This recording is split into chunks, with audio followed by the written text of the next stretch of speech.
Hello, hello, hello. I'm hoping that everybody is hearing us. Looking at the comments over here, are folks able to hear us? Just double checking on the audio setup.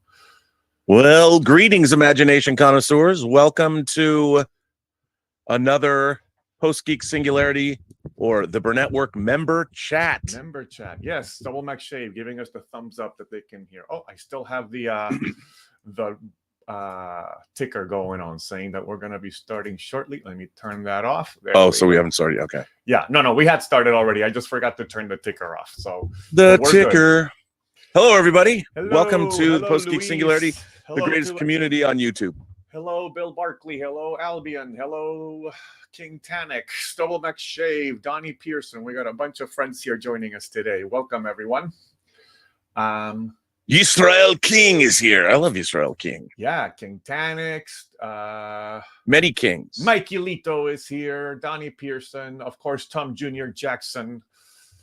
Cast Graphics. Darth Plato. Julian Mushkin. Fernando Barreto. Ladies and gentlemen, boys and girls. Joey Hamilton. All right. Well, welcome everybody. We're ready to let our crowds in. Just so you know, when you come into the Zoom chat, those of you who are members, raise your hand and we'll call you in the order that the hands were raised so that we can have a chat with Rob. And oh my I know this is Rob's favorite part when I let everybody in. So ready? I love it. Here we go. I was seeing everybody just boom.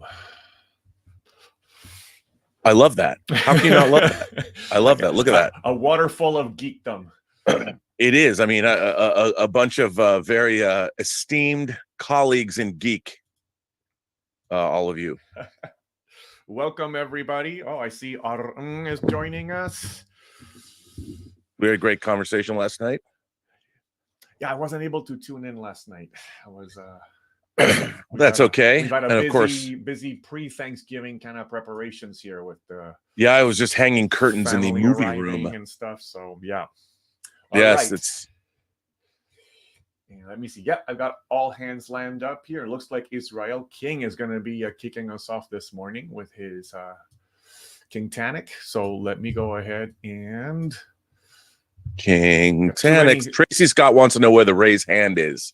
The raised hand. So for the raised hand, let me actually see if I can highlight it here. If you look on the screen right now, you'll see down here, there's a thing called reactions. So if you click reactions and then right there, it says raise hand. Oh, you can't see it. It doesn't display it for you, but if you'll see it if you click reactions button down there and you'll see raise hand come up. Can I raise? I wonder if I can raise my hand. I don't have a hand raiser. No, you don't have. I don't know if because although I have it as a host. Also, it might be a little bit different in some in the mobile apps. It's actually in the. Oh no, I got my raised hand. Can I raise hand? Yeah, is my hand raised? My hand's raised. Yeah. Hi. So, but if you're using the mobile Zoom app, it might be in the participants pane. I've seen versions of the mobile app that incorporates the raised hand into. Well, you can change your skin tone. You can. I don't think I should do digital blackface. That might not. No. Let's not. I'm going to stay with. Let's not start there, Rob. Let's not start there. I just didn't know you could do that. Yeah. You can select that, and there's also all sorts of other little emojis that you can pick. Yeah, I can blow people kisses and all that. That's typical emoji. That's good. I didn't know that. See, you learn something new every day. All right, so let's go ahead and get us started with Israel. I'm going to go ahead. Oh, we got another Marcus is joining us here, but let me get Israel. You should be able to unmute now. I'll go ahead and fix the screen here so we can set the both of you to chat. Hello, can you hear me? Yes, you sound so good. You sound. Hello. Very good. What kind of microphone are you using? This is an Audio Technica. Sounds good. Some bullcrap. One day I'm gonna get these expensive microphones running. I bought them and I haven't been using them because I'm a douche. Just got it sitting around. Yeah. Well, it's well, I mean the one you have. What is that? The Yeti? It's the Yeti, and this is Elizabeth bought me this Yeti 4 years ago. This channel really, I mean, it existed a little bit before that, but this next month marks the 4-year anniversary of doing Robservations. Oh, which is insane. Maybe I'll send you a little video on Twitter of me singing the Robservations theme song. Oh, I would love that. But anyways, make up lyrics. no. Respectfully, I cannot. That's not my skill set. But no. Yeah. So I guess this has been on my mind lately. Me and a few friends went to see Black Panther last night. It was my third time seeing it. It was their first. They all liked it. My brother thought it was kind of mid, but that's okay. Is your brother older or younger? He's older than me, just a year. Oh, older. okay. Yeah. And I hated it. I was so mad. So it was at do you know what Movie Tavern is? No, but it sounds like my kind of place. Yeah, so it's like other places like Movie House and Eatery, or kind of like Alamo Draft House. Oh, okay. Okay, dine in things. Does it have a full bar? And yes. So I got can just this have the endless really pours nice of Jameson bar. coming. Yeah, Oh, nice. I got one more. I got 6 months before I'm 21. Then I can go to that bar. Stick with wine coolers for a while. Don't just go full hell. Don't just go high on the hog. I noted. Let me write it down. No, don't drink wine coolers. It's terrible. Drink good wine. Noted. I actually don't like wine. I've tasted wine. I don't like it. Maybe it's an acquired taste. Oh, but you will like it. Oh, you will. So okay, so you went there. So you were pissed. Why were you pissed off? Okay, so the first 2 times I saw Black Panther, both were opening weekend, and both times I saw it at the AMC Dolby near me, and the Dolby is great. The picture and the sound, and everybody was talking about how dark the movie was for them, and I'm like, I didn't get that. I go to this Movie Tavern, and their number one priority is obviously the food and servicing the customers, and so their brightness on their projector minimum was at 50%. You know what? Here's the thing. I was so mad. I have to tell you, I am convinced that they sent out DCPs that were missing. Something was missing. A DCP is a digital cinema package. It's a collection of files that they load onto their projectors. Now, it is common practice for theaters to dim their bulbs, because their bulbs are hundreds of dollars and it saves the bulb life. To me, movie theaters have one job: to project movies in the best possible light. And dimming bulbs to me is a crime. It's not like hurting people crime, but it's a crime against art. Yeah. But I do still think I saw, we have a great, I'd never been to a Harkins theater before, but we have this Harkins theater. It is a beautiful theater. I love it. I love the Harkins chain. I saw the head of the Harkins chain speak at CinemaCon last year, and this year, back in April. Very impressive guy. Really love my Harkins theater. But I went into their Cine1 theater, and it was dim, but it wasn't a bulb issue. It was absolutely a DCP issue. And it drove me bonkers. And a lot of people told me that because you can tell the scene with Ramonda, Shuri, and Namor on the beach. You can see what it looks like online. It was completely dark. You couldn't see anything. And you might notice that there are many people who have darker skin pigmentation in Wakanda Forever. Right. And so when you can't see faces, beautiful faces, such as, come on, how great does Lupita Nyong'o look in that movie? Oh my dude. No spoilers, but that scene in Heidi, that dress she's wearing. Oh my God, dude. You know what? If I still put pinup girls on my wall like I did when I was 12, like Farrah Fawcett Majors, you won't even know what I'm talking about because you're not even 21 yet. I don't. But take my advice, or when you were a teenage guy, you had pinup girls. Farrah Fawcett Majors. Every dude in America had this poster. It was in the 70s, so it was a long time ago. And then you had Cheryl Tiegs or whatever. I would put Lupita Nyong'o. If I was a 12-year-old boy, I'd put Lupita Nyong'o from Black Panther on my wall. In that dress, or in her outfit that she wears throughout the movie. Her green one. Face is painfully attractive to me. It's crazy. Actually, I would want somebody needs to do a photo shoot like the women of Wakanda. I want Denai Guerrera. I want you have to have Angela Bassett in it, because even though she's in her 60s, sex symbol. Those dresses she's wearing in that movie, come on. Dude, her arms, I'm like, bro, forget the Dora Milaje. If I were in the United Nations, I would be scared of her. Like, if I wrote Black Panther, she would have been the new Black Panther. She would I have can kicked see that. ass. A lot of people wanted that in the trailers. Come on, man. Have I you ever think it'd be seen interesting? Have you ever seen Catherine Bigelow's movie Strange Days? It came out in 1995. James Cameron wrote it. I've heard of it, but I haven't seen it. She's in it, and she plays Lenny. She plays Ray Fiennes' bodyguard. Oh, Never, dude. I fell in love with her then. I've been in love with. I don't care. And I think she was married. I want to say she was married to the actor Courtney Vance. I don't know if they're still married. Who played Seaman Jones in Hunt for Red October? It was Paganini. I've always wanted to meet her. It's been like, I want to meet your husband. She'd be like, wait, what? Don't you want to meet me? Yes, but I've met you. Now I want to meet your husband and talk Hunt for Red October. Oh, what that says about me, but something. I mean, ultimately, I still enjoyed the movie. I still had a good time, but it was the first time where I actually couldn't see, like when in no spoilers, but there's a scene where you see Talocan, right? And you see all the people in there and you see the civilization. It was already dark on the Dolby, but I could see it. But it was intentionally dark by a creative choice by Ryan Coogler.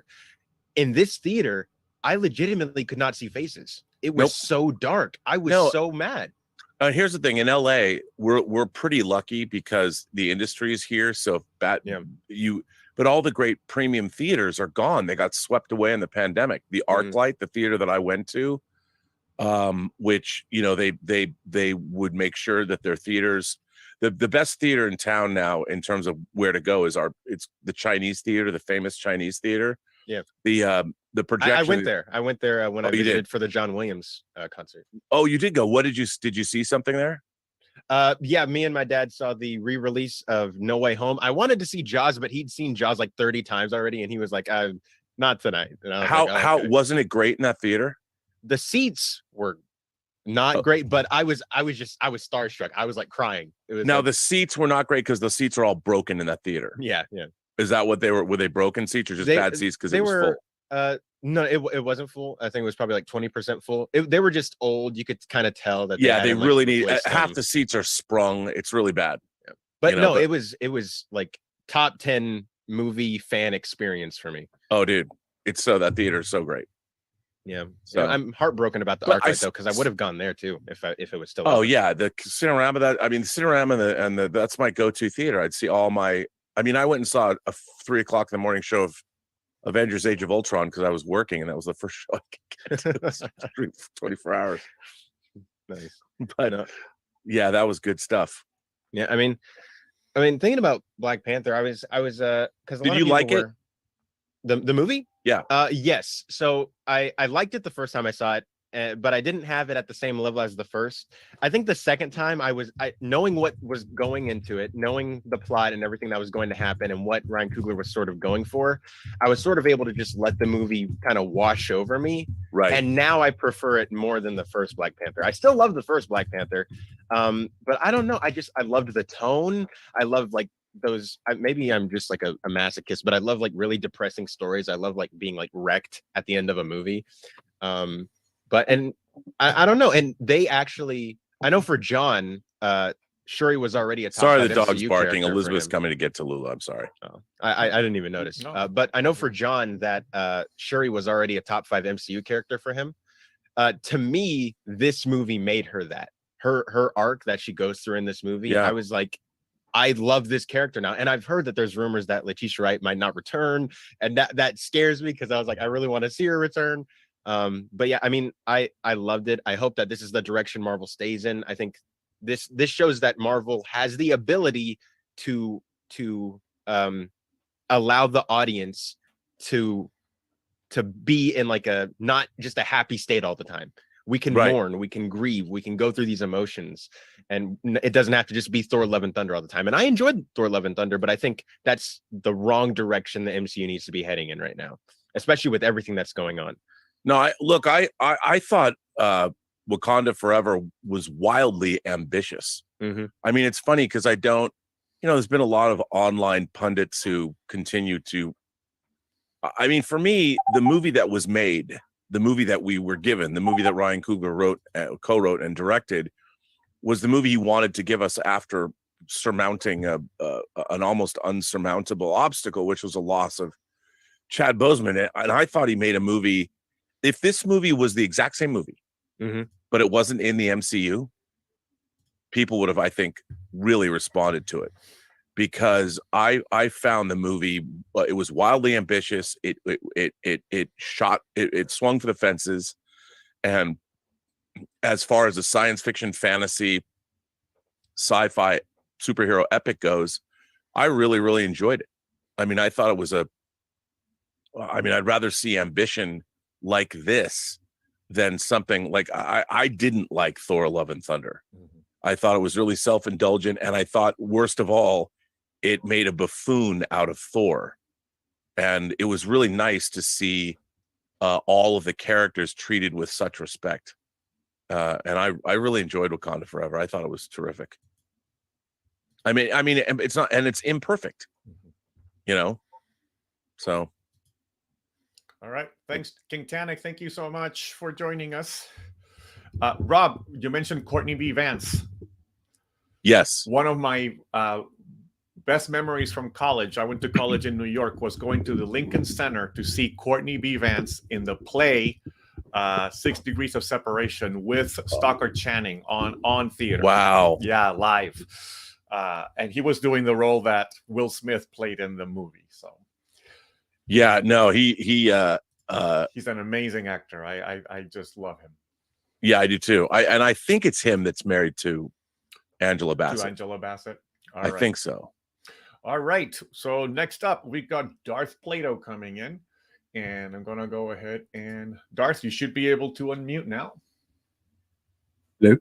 What's up, man? We can hear you. Oh, good.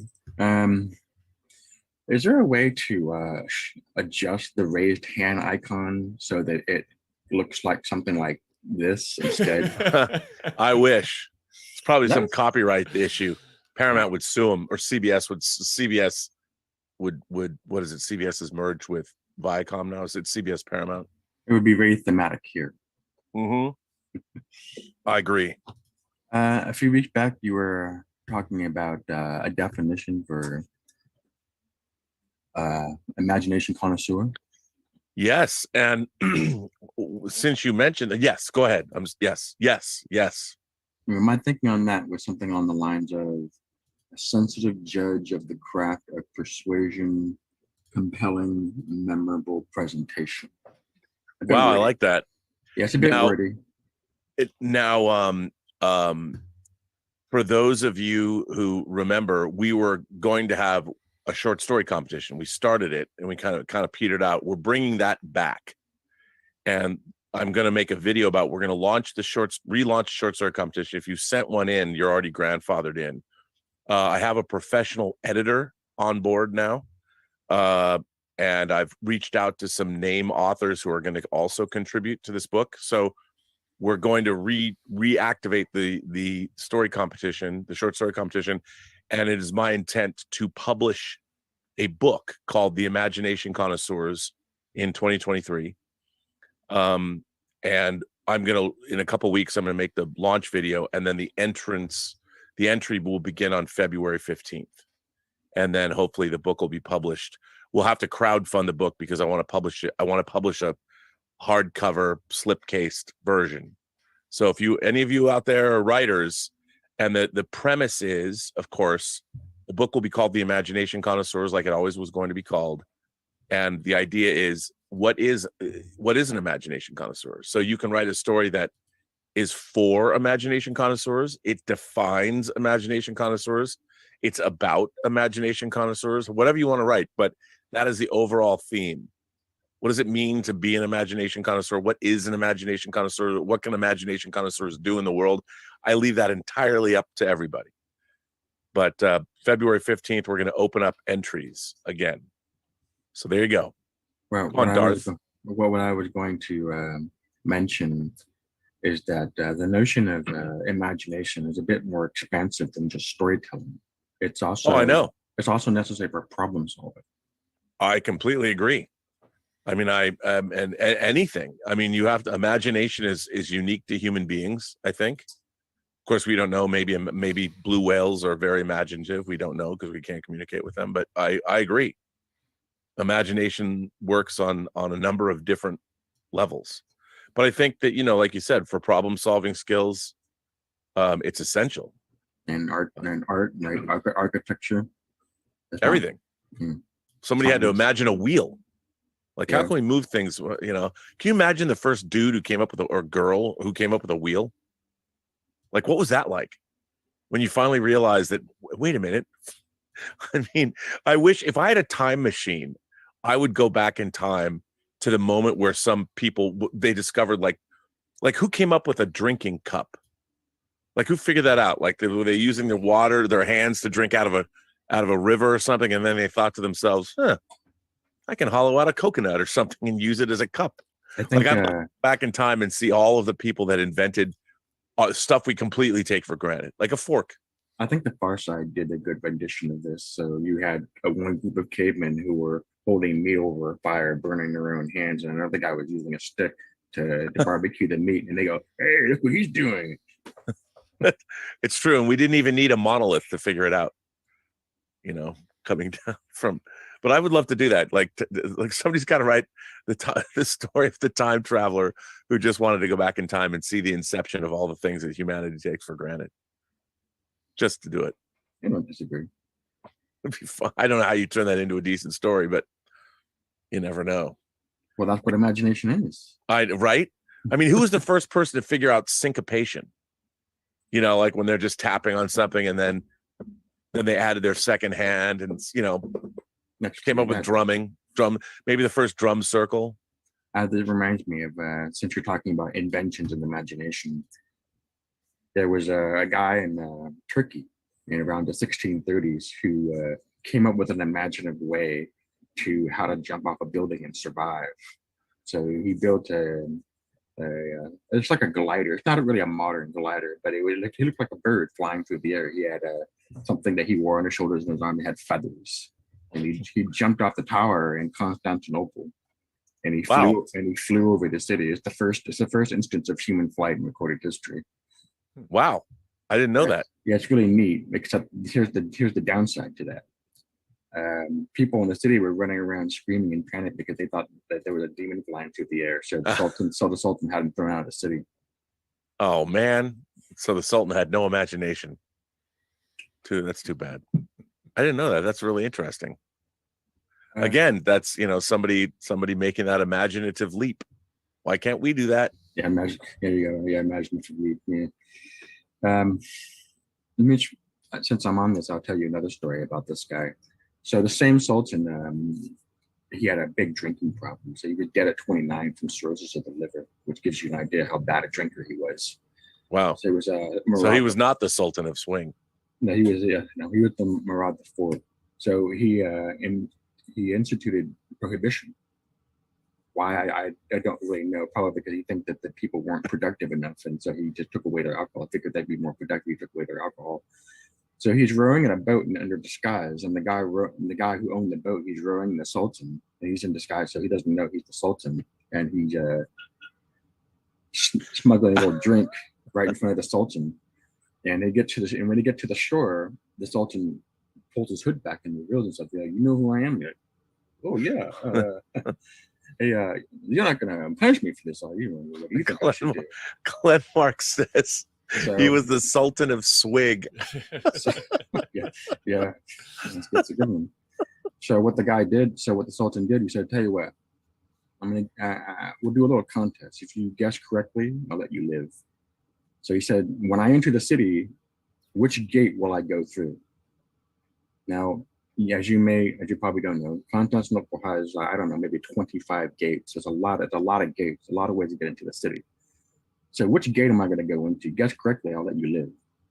And so he said, the guy drinking said, "Well, if I just tell you, you'll just go through a different gate." So I'll write it down and give it to you, but don't open it until after you enter the city. Fair enough, I'll do that. So the Sultan goes to the city. He orders the construction of a new gate. Oh. And he goes into the gate, and then he opens up the slip, and you know what the slip says? It says, "Congratulations on your new gate." No. He did. Wow. Well, there's somebody using their imagination. Wow. Okay. Well, he must have known more about that. So come on. He had to know something to make that assertion. I like that story. That's a great story. That better be true. Otherwise, I'm gonna hold it against you, Plato. Better be true. Well, this is a show about imagination. Well, that is true. They can't argue there. Okay, well, since we're on a roll, I'll tell you another story. Please. So, the Ottoman Turks lay siege to Vienna. This is 1529, and the Sultan went to accompany the army to Vienna. These guys had lofty names for themselves, like Suleiman the Lawgiver, the Burgrave of the world, the Shadow of Allah on earth. They had really lofty names for themselves. So he goes to the city. The defenders were led by a 70-year-old guy named Nicholas Salm. I think his name was Salm. And Salm had refused to surrender the city. So Suleiman wrote Salm a letter and saying, "In 3 weeks' time, I shall have my supper. I shall have my breakfast in your cathedral." So 3 weeks come and go. It's snowing, it's raining, mud. The Ottomans are no closer to getting into the city than they were 3 weeks ago. This time, it was Salm's turn to send a letter to Suleiman. Do you know what was in that letter? I don't. Would you like me to tell you what was in that letter? I would like you to tell me. Your breakfast is getting cold. Okay. These guys were not stupid back then. They knew what was up. Great response. Wow. I like that. Good. So what else? How are you doing? And I was on this morning with our recording show. Nice. And how's that going? I think it was successful, but we'll see when it airs. We were talking about Quiet on the Western Front. Oh, what'd you think of it? We talked about that the last time we were on here. I liked the movie by and large. I didn't like some of the liberties they took in changing it. Right. They did. Did you watch it again? No, once was enough for me. Yeah, it's pretty raw. It is. I think that was kind of the point. Yeah. No, very much so. But I think that the writer himself was making up as he wasn't lying. I'll be careful about my words. He was trying to figure it out as he went along, what it was that he experienced and trying to convey to an audience. So I think there is some of that going on in the book. So the movie doesn't necessarily capture. It's nothing like what anyone in the world experiences today, not even veterans. Sure, Afghanistan, Iraq, that's messed up stuff, but not like this. This was something completely different. Oh yeah. No, it was horrific. The war to end all wars, even though it wasn't. Not good. Good to see you, man. Yeah. Good to see you. Good to see you, Darth. All right. So we're going to be moving on. By the way, did you hear a little beeping sound like around the 10-minute mark? I got this timer thing that I'm trying on Zoom. And there's like a very I did not. subtle. You did not. So for some, I think I'm the only one who's able to hear it, but I'll see if I can tweak it because there's a timer feature now on Zoom that I'm testing out, and it's supposed to play a little chime to let people know that their time is coming to a close. But I don't think it's going out to the folks in the Zoom chat, so it's not a big deal. But thank you so much, Darth, for joining us. And let me just fix this here. Okay, Joe Rossi is up next, and Joe, you should be able to unmute now. You guys hear me? Yes, sir. How are you, Rob? I am doing well. I'm hanging out, hanging in. You know. Good. We just got a nice little smattering of snow up here. So nice sunny LA must seem very, very attractive right now. It's pretty great. I think it's like, well, I'll tell you. Would you like to know the temperature? There's not a cloud in the sky right now. The air is crisp. We had it's been windy, so the air is crystalline here, and it is here where I'm at. It is currently, let's see if this is current, 64 degrees. Well, not a cloud in the sky. I'll take that compared to what I'm seeing outside my window. But other than that, I'm used to it. Moving up here. Oh, just wanted to say that yesterday I went to see a very good movie that is going to tank this weekend. She said. You know, I heard on NPR this morning, they said it was one of the finest movies of the year. Yeah. And it was a very good movie. It has that spotlight feel to it. Yeah. But like I was on the Hollywood Reporter and I'm like, it's going to tank. It's not going to do well at all. Even I'm going to see the menu tonight with my wife. That one I'm looking forward to too. Yeah, both of those movies have gotten great notices. You know, it's funny. I don't know why, but yeah, I was in I've been tweaking my new entertainment room, and I'm constantly futzing with the TV quality. And I was looking at broadcast stuff, so I was looking at streaming, and I was watching HBO Max, and I put on Spotlight, and I saw Spotlight once, and I sat there, and I wasn't planning on it, and I watched the whole thing. And then it's like all the President's Men. You can't stop watching it once it no. takes hold. And then the next night, I watched the whole thing again. And Michael Keaton is like, he's a hero in that movie. Yeah, like he's like Batman. He pushes his team, he pushes himself, and then he goes after people and goes for the jugular. Yeah. And I can't wait to see. She said, I mean, what's amazing to me about this movie is. Here it is. It's about the dawn of the Me Too movement. We've got Harvey Weinstein in the middle of a trial with all of this horrific shit coming out about the way he treated women. It's like, dude, did you ever think that was going to work for you? Like, didn't you ever want a partner that wanted to be there? Like, you know, but it was bound to happen. Eventually, it had to happen. But it's amazing to me that they can't market a movie with all of this. I mean, literally, we're in the middle of the second trial of the guy who this movie is literally about. It's the most topical movie ever. The cinema was empty. It was me, my wife, and another couple. That was no one knows it's out, and people are saying that it's an incredible movie with great performances. And there's something really wrong in the entertainment business when you can't take a movie like She Said with great actors, a great pedigree, and market it to an audience when this thing is actually happening. The results of it are happening before your eyes. And, you know, I honestly think it's because there is a section of the industry now, like it used to be, that filmmakers would make a movie and the studios would then have to figure out how to market it. Now they look at a movie like She Said and think, this movie is going to wind up on streaming anyway. We're obligated to put it out theatrically, so they don't have to market it. And they're like, and this is what's happening in the industry now, is that they think that like we always say on the John Campea show, and I'm a believer of this, a fundamentalist believer of this actually, that every movie is given added value by coming out theatrically.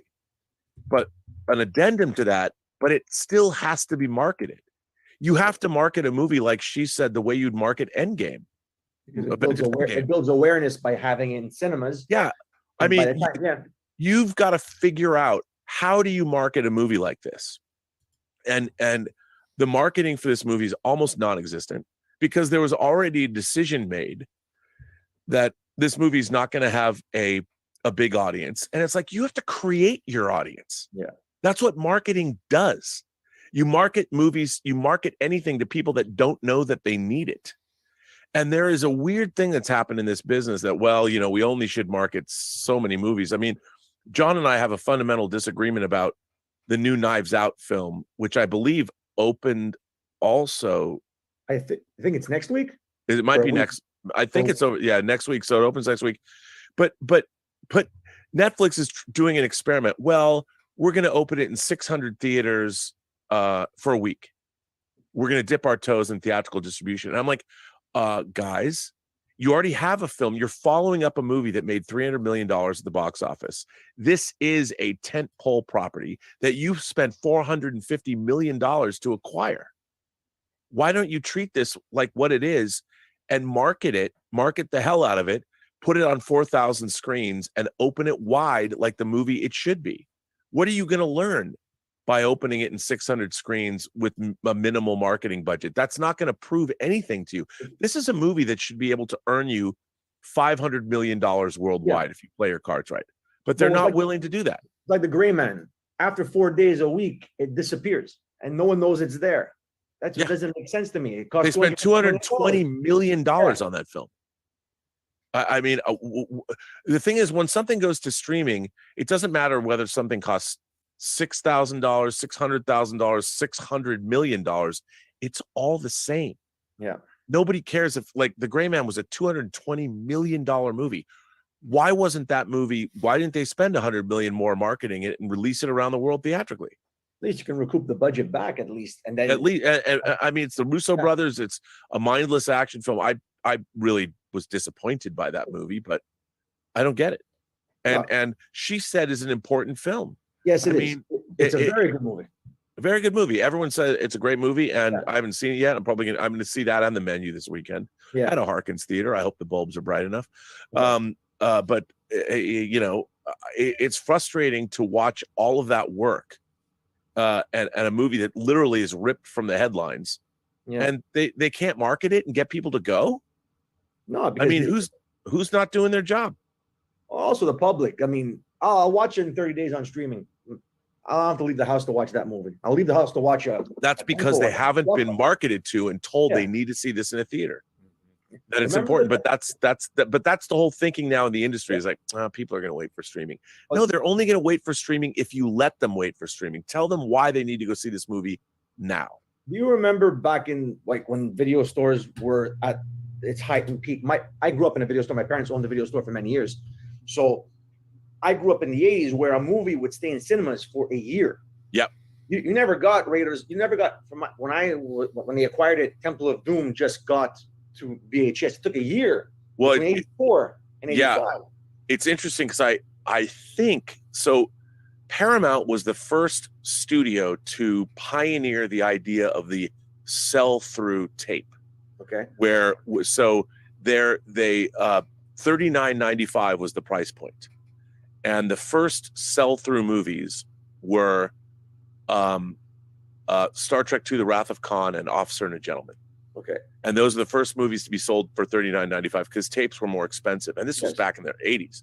Yeah. And then Raiders was also released afterwards. And if my memory serves, it was also released at $39.95. And I think it had an early teaser trailer for Temple of Doom on it. Well, I wouldn't, like I said, but my issue is it took a year, and the movies made money. It took a year from cinema to home video release. Now it's just a factory just pumping out content without, I think, I'm sorry to say, soulless. Would you use that term, soulless? Yeah, no, I would. I think that's and that's the look. I think the real problem is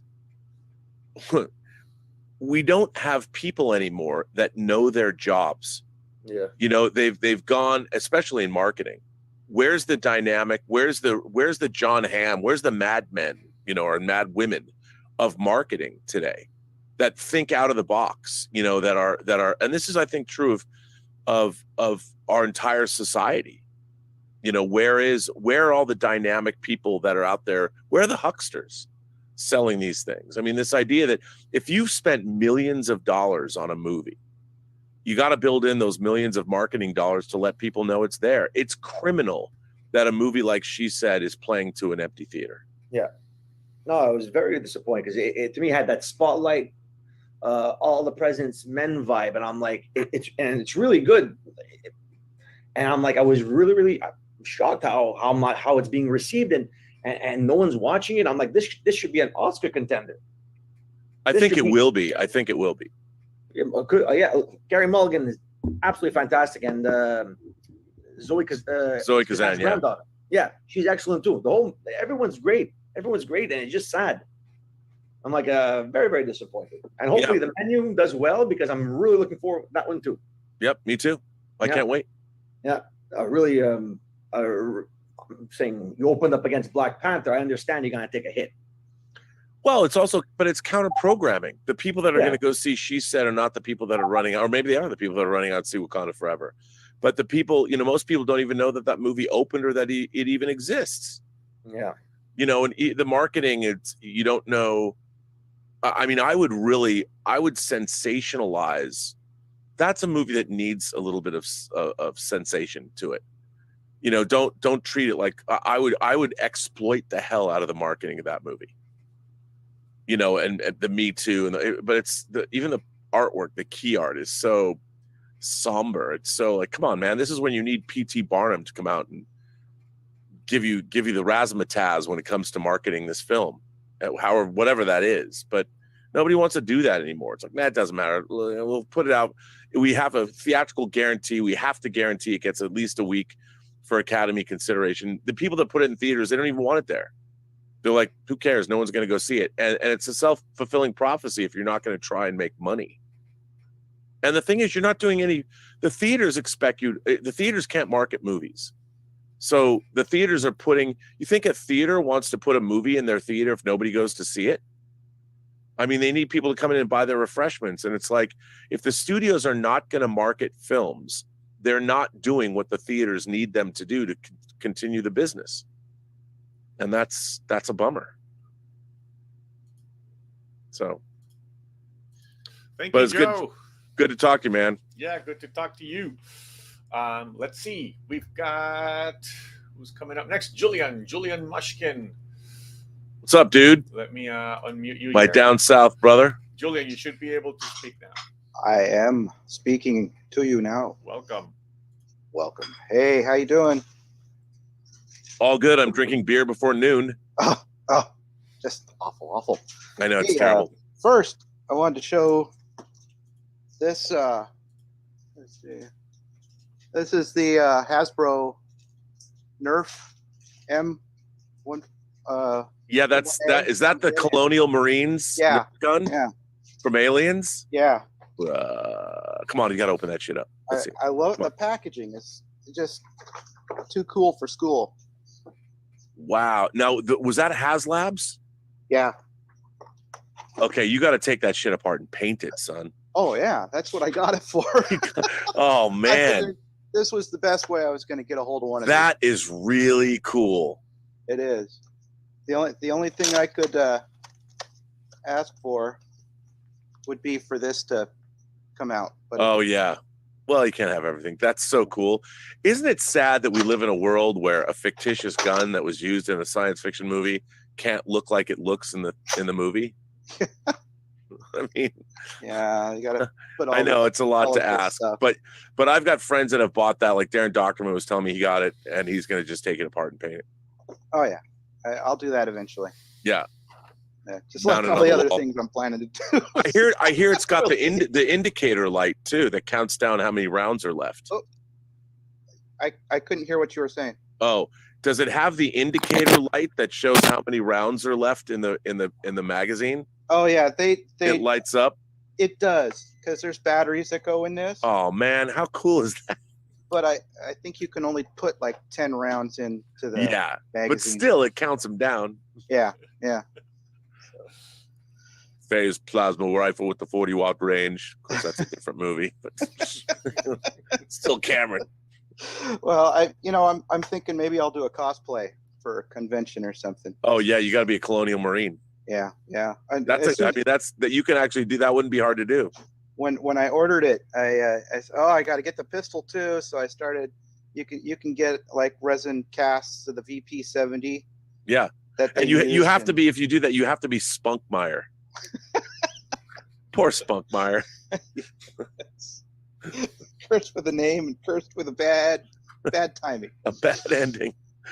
But his name's Spunkmeyer, and I just, if I ever had a son, I would nickname him Spunkmeyer just to nickname him that.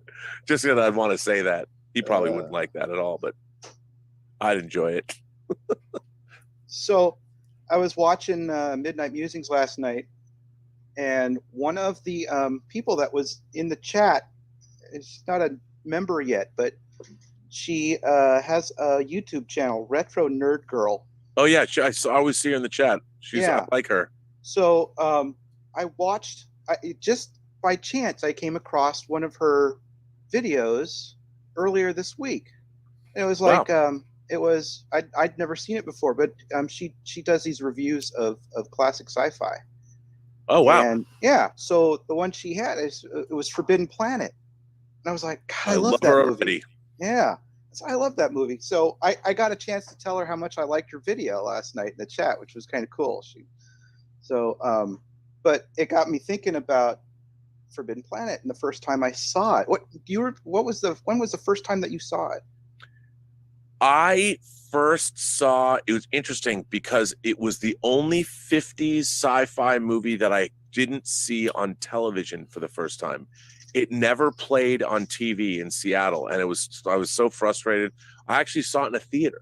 Oh, lucky you. First time I saw Forbidden Planet was in a theater, and it was a print too. I saw print because it's a widescreen movie. When was it? Do you remember what year it was? I want to say it's probably 10 or 11. Uh-huh.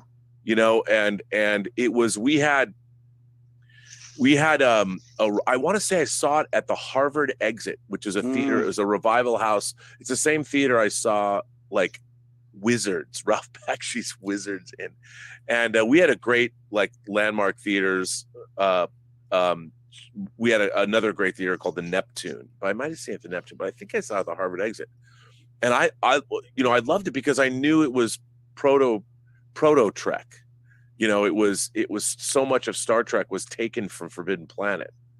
And I came across it when I was collecting Fantastic Films magazine. Do you remember that one? I loved Fantastic Films. And so there was an article about it in there in like the early 80s. And I read that and I got so jazzed about that movie. I was like, oh, and I hadn't seen it on TV and it wasn't on video yet. And so at this period, I was like over in Kitsap County, Mason County. Yep. And I would come over to Mercer Island and stay at my grandparents during the summer. Right. And I can't remember if it was 81, 82. So did you ever go to the Harvard Exit? You know, I don't remember ever seeing a movie at the Harvard Exit. I've gone to the Neptune a few times. In fact, and the Egyptian. I think we saw, my friend and I, Charlie, we saw a revival of Bridge on the River Kwai at the Egyptian, which was cool. Yeah. But Showtime, I think it was, played. I got to my grandparents' place, and they had cable. They had Showtime. They had HBO Max. You know, they had it all. And I saw that Forbidden Planet was going to be playing over the summer, and I was like, oh my God. And I got so excited. It was the one have to do that. It had to be like 81 or 80 because I don't remember it in 82 because that was Wrath of Khan. So yeah, it had to be like 81 or 80. And, yeah, I mean, I could see that, you know, because that came out on MGM. It's MGM, and that came out on. I remember when it came out on. That movie though suffered horribly from pan and scan.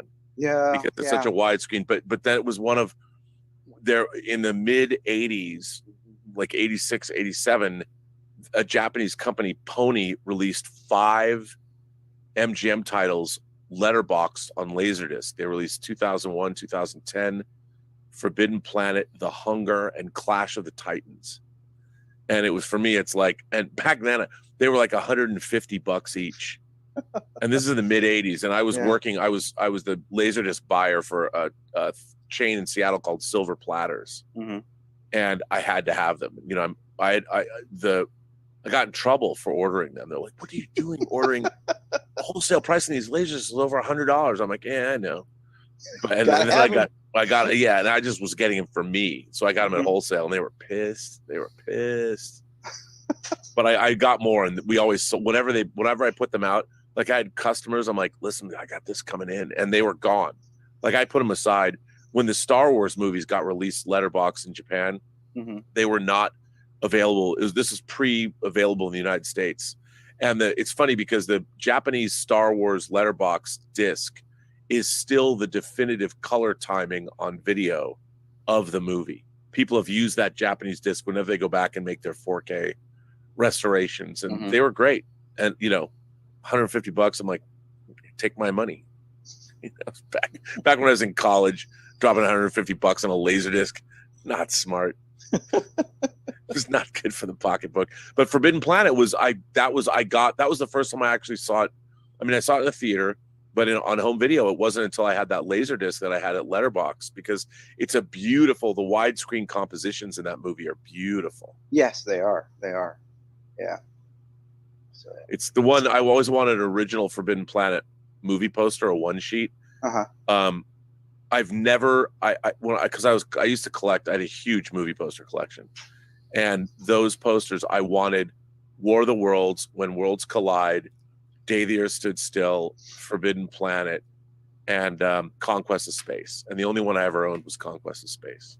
Day the Earth Stood Still. I remember that too. The first chance the poster we got is amazing. when the video came out, because it was a while before the VHS tapes were available. And I had some friends, and we were like, "We got it! We got it!" We all went out to their place at the lake. We're all like, "We got to watch this movie!" Oh yeah, totally. Yeah, all those classics. It's like we're finally watching them. Fine. Well, and it was great to get them, and now you get War of the Worlds in 4K. I mean, I desperately want Forbidden Planet in 4K. Mm-hmm. I mean, that film would be incredible in 4K. Yeah. Yeah. As long as it was done color, right. Just the sound everything design about that is so good. And one of the first electronic scores in a movie. Mm-hmm. Incredible score. Yeah.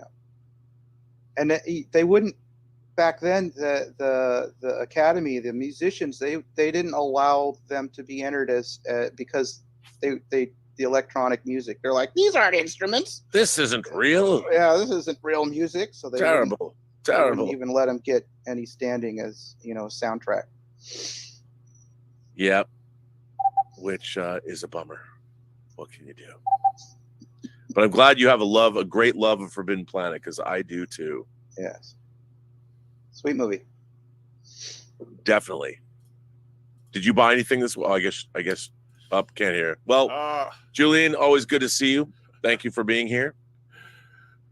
Sorry about that, Julian. Yeah, I love her. I love that Roberto's the bad guy. I take the hits for you, Rob.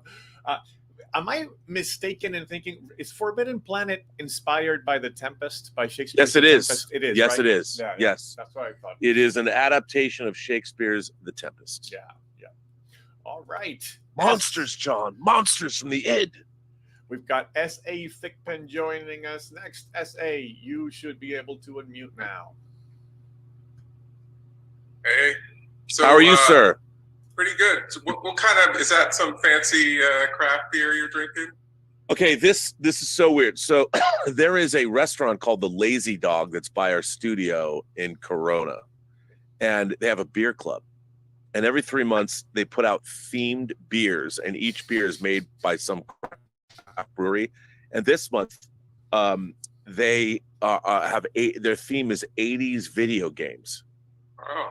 So here's Cubert, but it's it's cranberry. I know. Cranberry flavored. It's really good. And I'm just like, and they give you, and what's really cool is they give you the themed thing.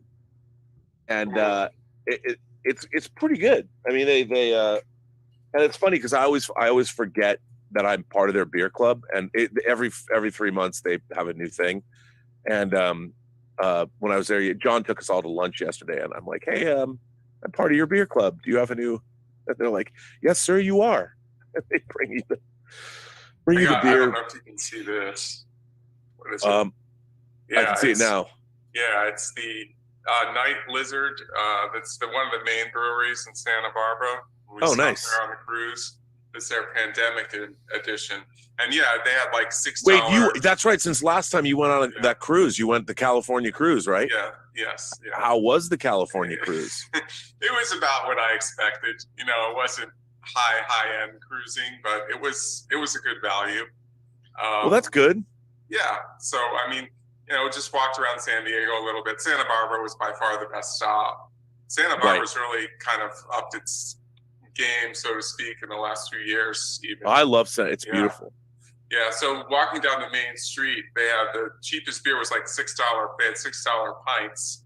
So we went in there, and it was the Night Lizard place, and they had the huge canisters of everything there. And this is their Grand Cru, which is actually pretty strong. It's like a really strong Belgian ale. All their stuff is really good. Does it say what alcohol percentage? Yeah, I is? think this is like 10 or something. Oh, my kind of beer. 10%. Yeah. And then the other one, yeah, it's like strong Belgian ale. So Nice. Good stuff. Yeah.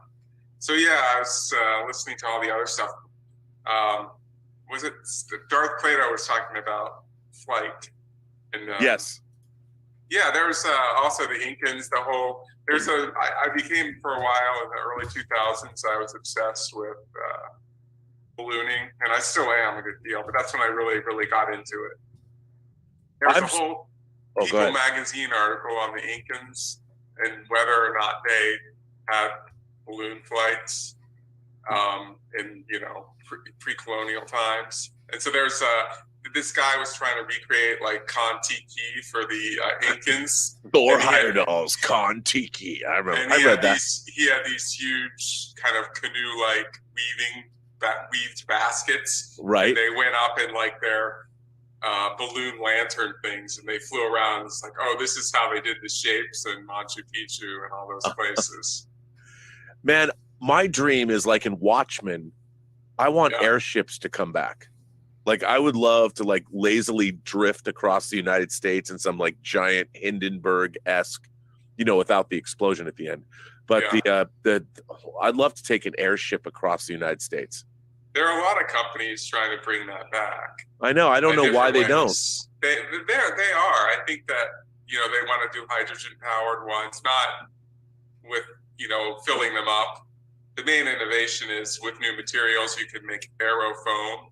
So a lot of the spaceship designs that I'm looking at use aerofoam, which is a vacuum-based sealant with new materials, so you can get the ultimate weight ratio. So I want, I would love to. I want a flying car. Yeah, I want my own personal airship. One of the inspirations for that is, you've read the Three Faces of Darkness, the one, the Ursula Le Guin book that won the Academy Award, and the copy that I was reading last summer was they had this gigantic. The main character had his ship, right? So the cover art, sci-fi cover art, also one of my obsessions, just from the innovative perspective. But he had this huge fin on the base of the ship, and it was like, that could be an airfoil because you can nearly get to orbit with one of those. Yeah. How great would that be? Yeah. Pressurized cabins. I mean, but you could interior. They can make huge cabins, like gigantic cabins on these airships. Definitely, and it's safer in a way. It was kind of trolled by the Nazis in a lot of ways, from what I see from the photographs and the artwork, and they kind of like nobody ever explored it afterwards. No, and that was the thing; they ruined it for everybody. Yeah, pretty much. Goddamn Nazis ruined so much. Yeah, there are a lot of things on YouTube now, and a lot of companies, people putting money into it, one way or another. That it seems possible. The other main thing is the float. All the efforts, like there's a Neptune one. They're different. There are a couple different places where they want to float to space. The main one here is JP Aerospace, and that's in not Rancho Cucamonga, but all the way out of Black Rock, where they had Burning Man. Yeah. Not a big fan. I mean, has been really sullied recently. It's now the billionaire's playground. It used to be the opposite of that. Right. But they have area. The guy calls it Area 42 as opposed to Area 51. So they do launches there, and they somewhat coordinate them 6 months opposed to Burning Man. So they do launch there. And there's a whole project based on whether or not you can float to space. And the Air Force has claimed in their classified reports that they can float to 84 kilometers and do orbit there. But once you achieve that kind of access, you really open it up. Because you're going for pennies on the pound when you do that. Where's the space elevator, man? I read years ago that the Japanese had created steel that could support that they could build the space elevator. There's a lot of those things, but when you get into huge structures, you violate other people's airspace, and they don't like that. Versus more compact space. I know. So you have to get a license to fly over 400 meters. a drone over 400 meters. So Yeah. that's the FAA approval that they're working on. You can essentially launch a balloon into any altitude because it's just considered the probability of it hitting an airplane is incredibly low.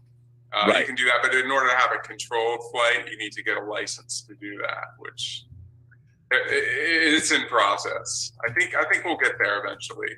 I mean, I'm not going to see it in my lifetime, but I don't know. desperately, I mean, a space elevator would be dope. yeah, we could have a 1783 moment. I mean, I was thinking of the Highlander. Oh, right. 1783 was a good year. Yeah, where's my Highlander 4K disc that seems to have been lost in transit along with my 4K of The Discreet Charm of the Bourgeoisie? There's a double bill. They're coming from England and they haven't shown up. Really? Very upset about this. Oh, The Discreet Charm of the Bourgeoisie. What's that? I have not heard of that one. It's a Buñuel movie. Okay. And is it the 70s? I think it's let me find out the exact date. But I couldn't believe it. It is available in 4K. And yes. I'll have to catch it. Yeah, I might go see She Said tonight based on what I've been hearing because it's in a few theaters here. Yeah, it's 72. It's 72. Okay, 72. All right. Yeah. And it's the narrative concerns a group of bourgeois people attempting, despite continual interruptions, to dine together. So almost not like the menu though, right? No, it's different, but it's Buñuel, and it's a very to me, whenever I hear the word bougie, I always think of The Discreet Charm of the Discreet Charm of the Bougie is, I guess, what you'd say now. But it also has a very iconic piece of art, film art. The key art was great. I've always wanted to get a giant. I never actually was able to get a French poster of it, but I do want the giant French poster. And it did win the Academy Award. I think it won the Academy Award for Best Foreign Film, I guess now in 72. So, yeah. And it's in 4K. I don't know where mine is. Yeah, I've got this little my 4K is this little 4K monitor here. I've got to upgrade a lot of things, but yeah, in Highlander, you know what quote I'm talking about when he's like, 1780 was a great, the Montgolfier brothers launched the first balloon and William Pitt became Prime Minister of England. So I can't wait to get that I mean, that movie's a little goofy. I'm not gonna lie. It's I recently rewatched it. I think we did a whining about movies maybe about it, but it's pretty goofy, but I like it. I don't know if it's aged well, but I like it. Oh, I can't hear you anymore. I guess you've been... Sorry, I say we're good. We're at time. Good to see you. With the band hammer. Always good to see you, Thick Pen. Good to see you, Thick Pen. Yep. When you said the title of that movie, it reminded me of one of my favorite movies. Actually, my favorite movie of my birth year, which is Investigation of a Citizen Beyond Suspicion. That movie is so... I did not know... I had never seen that movie, and I got it when Criterion released it on disc. Yeah. And there's an incredible... what is it? Emilio Petri is the director. Yep. He also directed The 10th Victim. That's right. The science fiction movie, The 10th Victim, which I love. Why that movie hasn't been... I guess it's kind of been remade as The Hunger Games or Running Man. They've been trying... Why they don't remake The 10th Victim now, I do not understand. Yeah. But that movie is so good. Yeah, and that's surprising. I don't think they put it out in 4K. I think I've only seen it in DVD. No, it's on Blu-ray. It's on Blu-ray? Yeah. Criterion put the Blu-ray out. Yeah. And it's so good. It's a great Blu-ray package, but Criterion's really pissing me off because, now they're re-releasing everything in 4K. Yeah. And you knew that was coming, but they've been talking about doing 4K restorations for years, and now they've got them all backlogged. They just go to their transfers and put them out. Like In the Mood for Love just came out in 4K, and I'm obsessed now that the media room, I can finally, watching 4K discs they're just astonishing. Yeah. When they're done well. If Investigation of a Citizen Beyond Suspicion comes out in 4K, that would be the Blu-ray is great though. Yeah, okay. That Criterion Blu-ray is really, really good. It includes a great interview. I can't remember who. There's a interview with another director it's a director being interviewed by somebody. I can't remember, but there's a great interview in the DVD that I had. Seen some time ago. So. I don't remember if that. I'm sure it's on the disc, but it's so good. All right, we got Stubble McShave coming up, and you should be able to unmute now, friend. What's up, dude? Oh, it's okay. It's been snowing here like crazy today. Really? Does it stick on the ground? Is it cold enough where it sticks? Yeah, but it will be warmer later next week, so it will probably melt away a lot of it. But it's fallen about. Oh, what is the equivalent? 4 or 5 inches today? Wow. Something? Yeah. That's what she said. Yeah. I'm kidding. Sorry. She was disappointed, perhaps. I don't know. Depends how you wield it. Yeah. By the way, you are drinking beer there, but here the clock is 9:15, so it's okay. Yeah, well, there you go. Yeah, it's fine. I mean, well, it's not that it's not. It's Saturday. Yeah, I already put up curtains this morning and drove Sophie to work, and I did duties already, and I'm going to wire up the Atmos system in the media room later when I'm done, and then do observations about the 45th anniversary of Close Encounters, which I missed. It was a couple of days ago, and talk about Spielberg. Yeah, the home theater I showed you that Samson had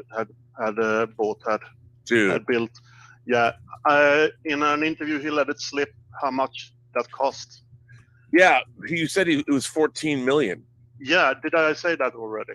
Yeah. And here's the thing. I mean, it's funny because I want to build a dedicated home theater. I don't know if I'd ever be able to do it, but the actual electronics, the projector I want is $500,000.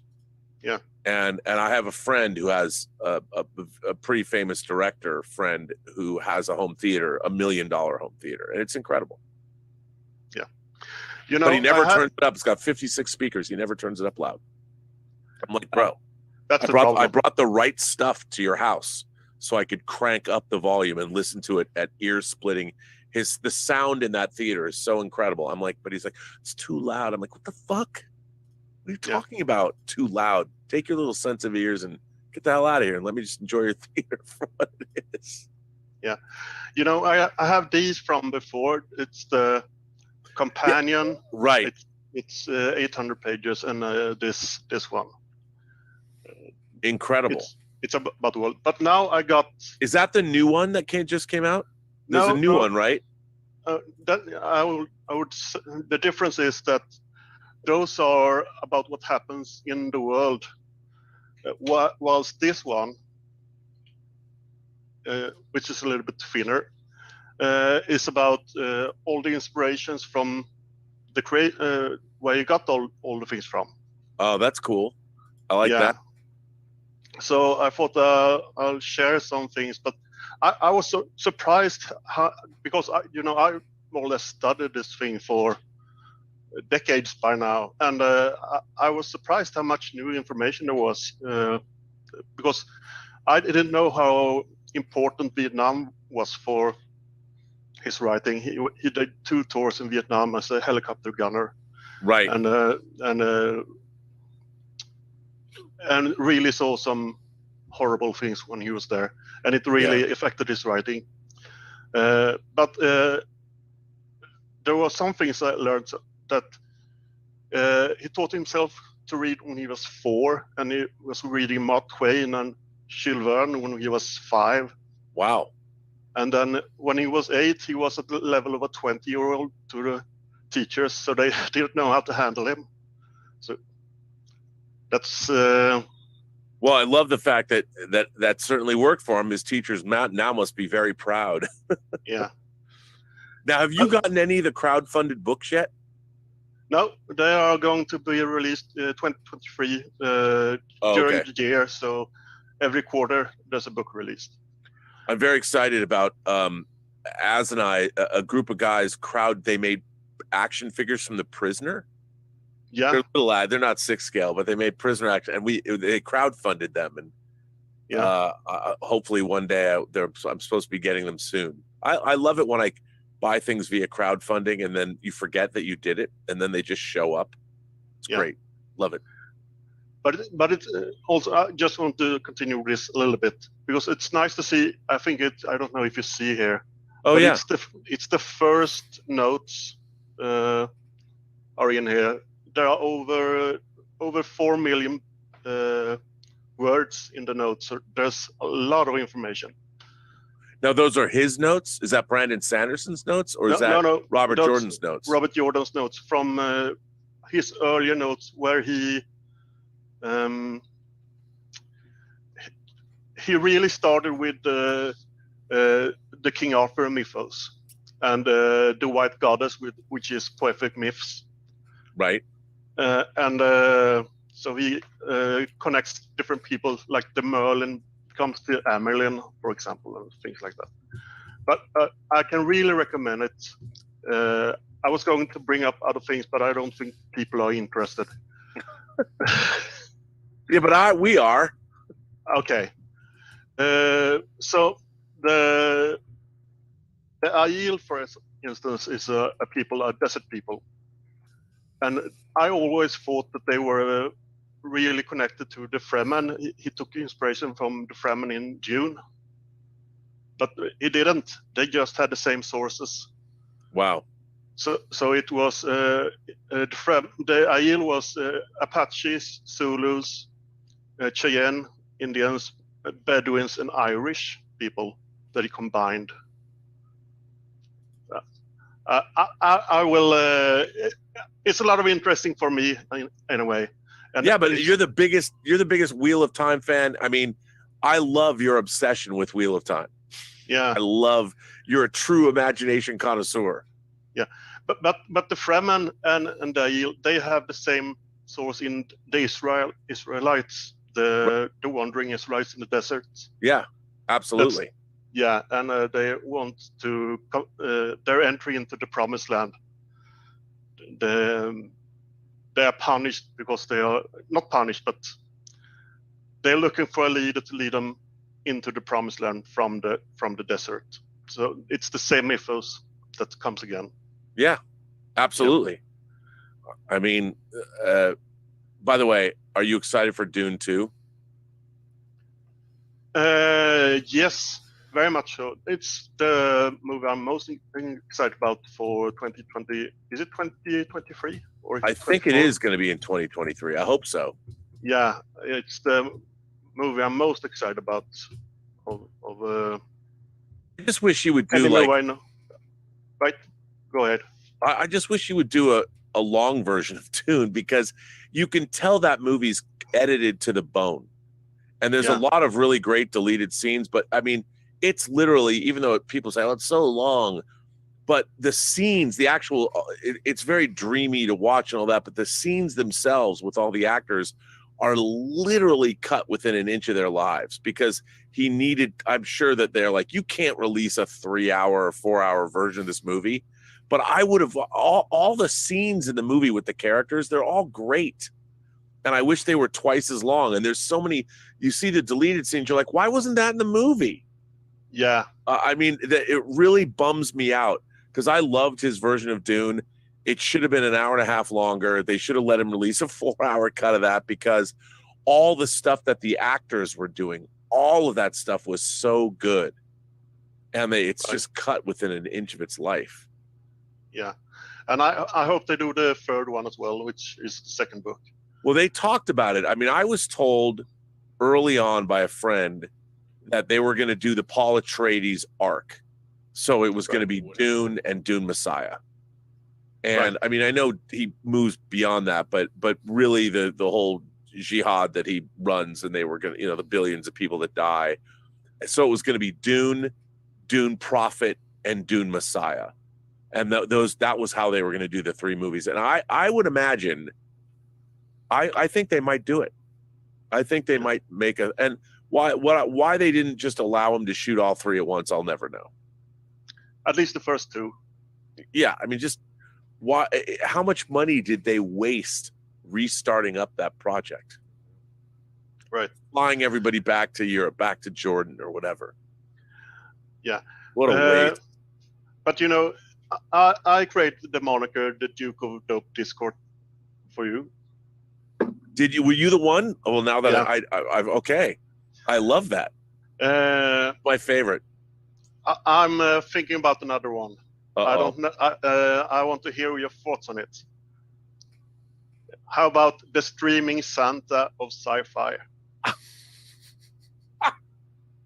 Oh, dude. Oh yeah. I'm adopting that for. I need to get somebody to do me the artwork. The streaming Santa of sci-fi. Okay, I don't know I'll take it. how it works, but I'm taking that. I'm putting that on Twitter right now. I'm saying I'm Stubble McShave. I'm putting that on Twitter right now, and I'm doing the artwork call. I thought about including Zion in it somewhere, but it doesn't really work because because of your Jewish heritage and so on. I'll take it. It's okay. Right. I'm putting that on Twitter. Right. I will just mention one last thing from this book that I think you will appreciate. You know the Arthur mythos. Galahad is the ultimate good guy. Right. Mordred is an agent of chaos and a bad guy, so to speak.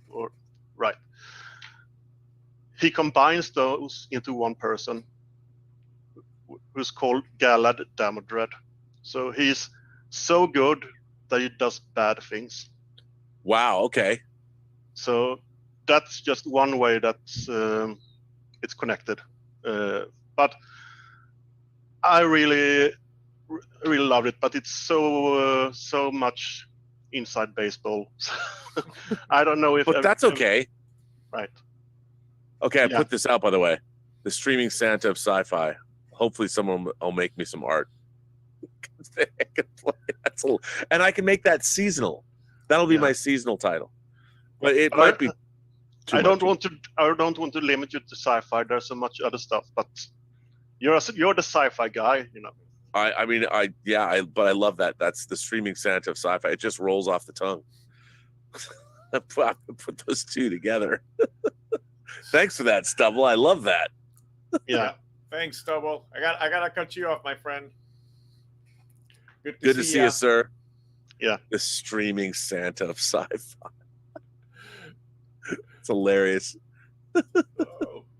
Hold on, what's going on here? Let me remove that. There we go. All right. Hey, somebody, who was it? Black Phillip just told me that we just found out Amazon Prime has investigation of a citizen above suspicion in UHD. Oh, streaming in UHD. Yeah. There you go. Nice. All right. I'll watch that. We've got Alon Abadi coming up. You should be able to unmute now, my friend. Unmuted. Coming to you live from Space Tel Aviv. Hello, Space Tel Aviv.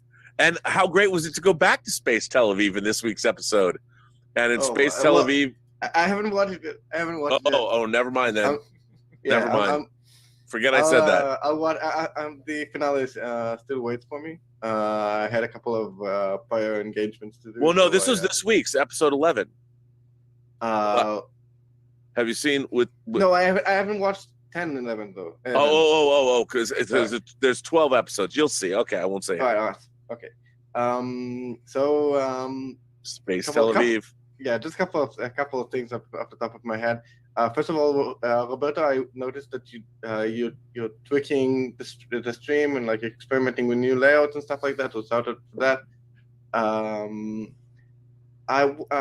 A couple of things that you talked about earlier. You talked about the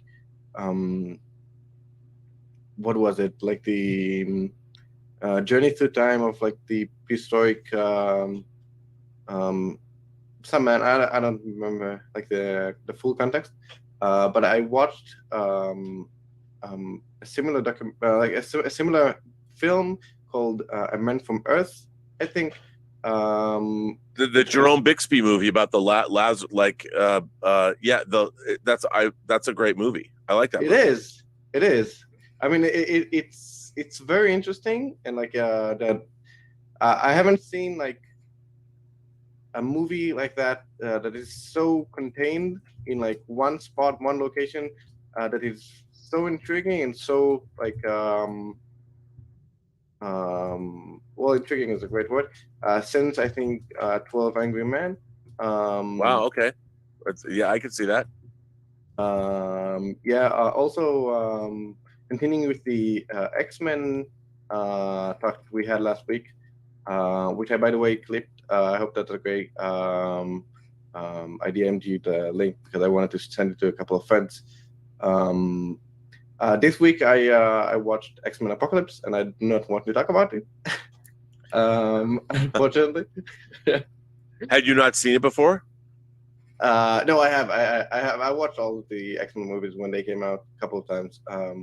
But Apocalypse was always like probably my least favorite, or maybe Dark Phoenix was. But I'm unfortunately like we're coming to the stage of the franchise that I'm not really feel to talk about. Also, you talked about the first context that comes into your head when someone says bougie. The discreet charm of the bourgeoisie. That's what I always think.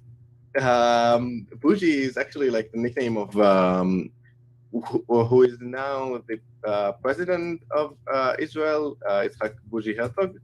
And the first thing that comes to my mind when someone says bougie is he's like very awkward and very weird encounter with Seth Rogen.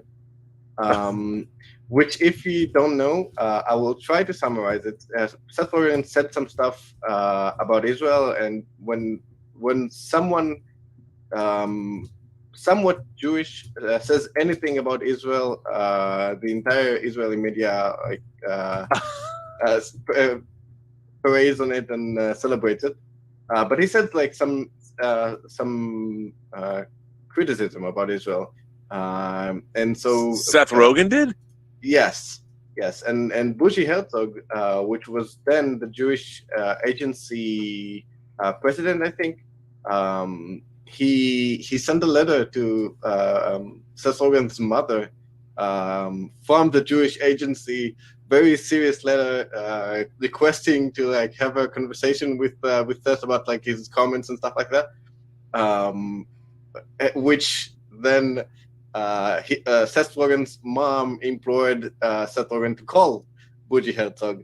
I'm summarizing this whole thing, this whole bit, but this spanned over like a couple of days. So this was like 7 days worth of like, or 8 days worth of miracles in the Jewish press, in the Israeli press, and then eventually Bougie Herzog said like it's okay. I talked to him.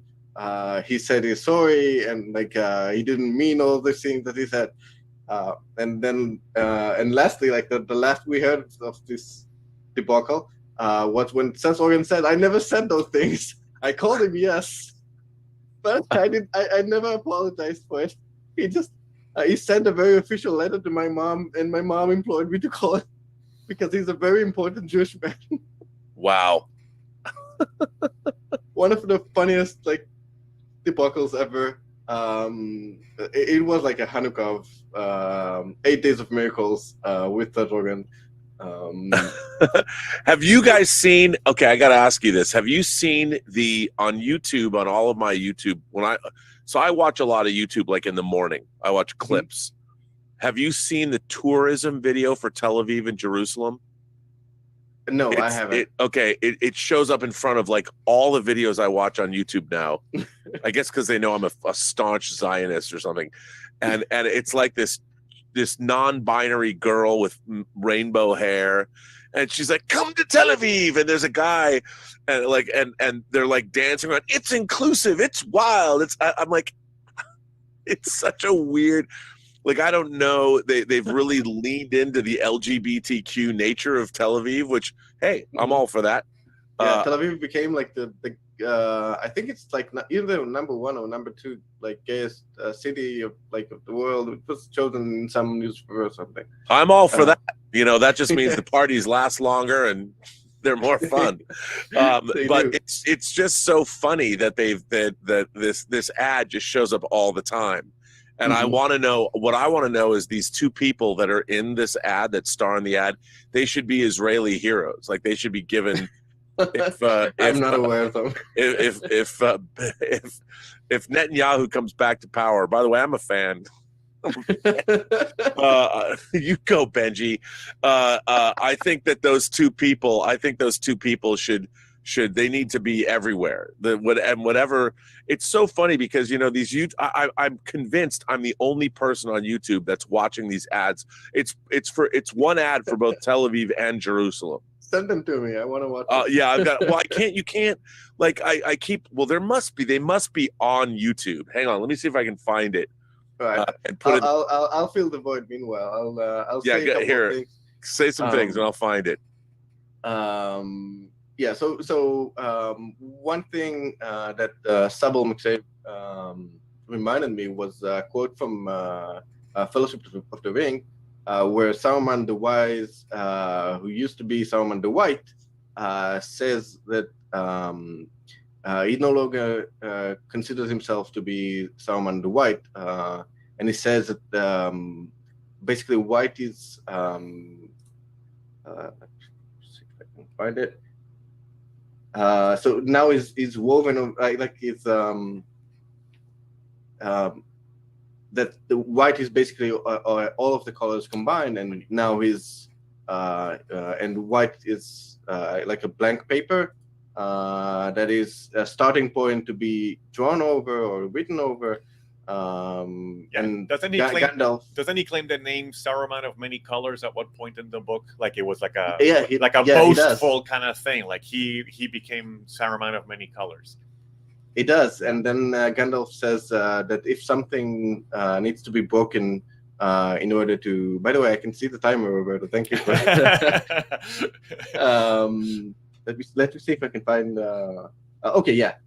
White clock may be dyed. The white page can be overwritten, and white light can be broken. In which case, it is no longer white, said Gandalf. And he that breaks a thing to find out what it is has left the path of wisdom.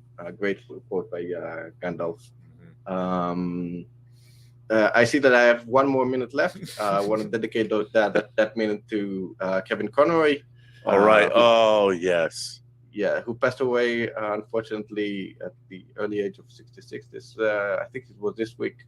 And I wanted to shout out like all of the great episodes of the animated series and my favorite Batman so far. That is mostly it, I think. Yeah, I found a clip on YouTube recommended, and it was of Kevin Conroy saying which are his favorite performances when he's gotten to perform Batman, and it was one of them. I think is one that a lot of people acknowledges. I think it's from Mask of the Phantasm when he's crying in front of the graves of his parents and basically asking, can I go live a normal life? Can I take this burden off of me? And then the other one was actually a performance from one of the Arkham games, a specific piece of dialogue he had with Mark Hamill that he said he really, really enjoyed. So, yeah, Master of the Phantasm is awesome. It is awesome. It's so good. I'm different now. Speech that you're referring. It's great.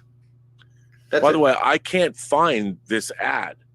The ad that I'm seeing, it's not. There's a lot of tourism ads for Tel Aviv, but not the one that I keep seeing on YouTube, and it bums me out because it's hilarious. Well, next time you see it, think of me. I will. I'll find it. I've got to. I don't know why but it's a girl with rainbow. I think she's supposed to be non-binary, but she's got. So I shouldn't say she is non-binary. They are non-binary. But they, and I don't know if that's true, and I'll just say they to be safe so I don't get canceled. but they have rainbow hair and they're with a dude and they're dancing around talking about Tel Aviv and Jerusalem. And I will vouch for everything they say. I mean, I've only been to Tel Aviv and Jerusalem once, but man, was it fun. You're more than welcome to come back. I would come. I got an extra bed if you need. I would totally come. I would come hang out.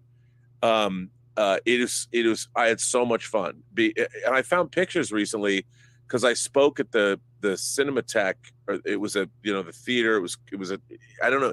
It was next to the university, and it was awesome. I was there in 2005, in the summer of 2005, and I went with Roger Nygaard, the director of Trekkies, and we had the best.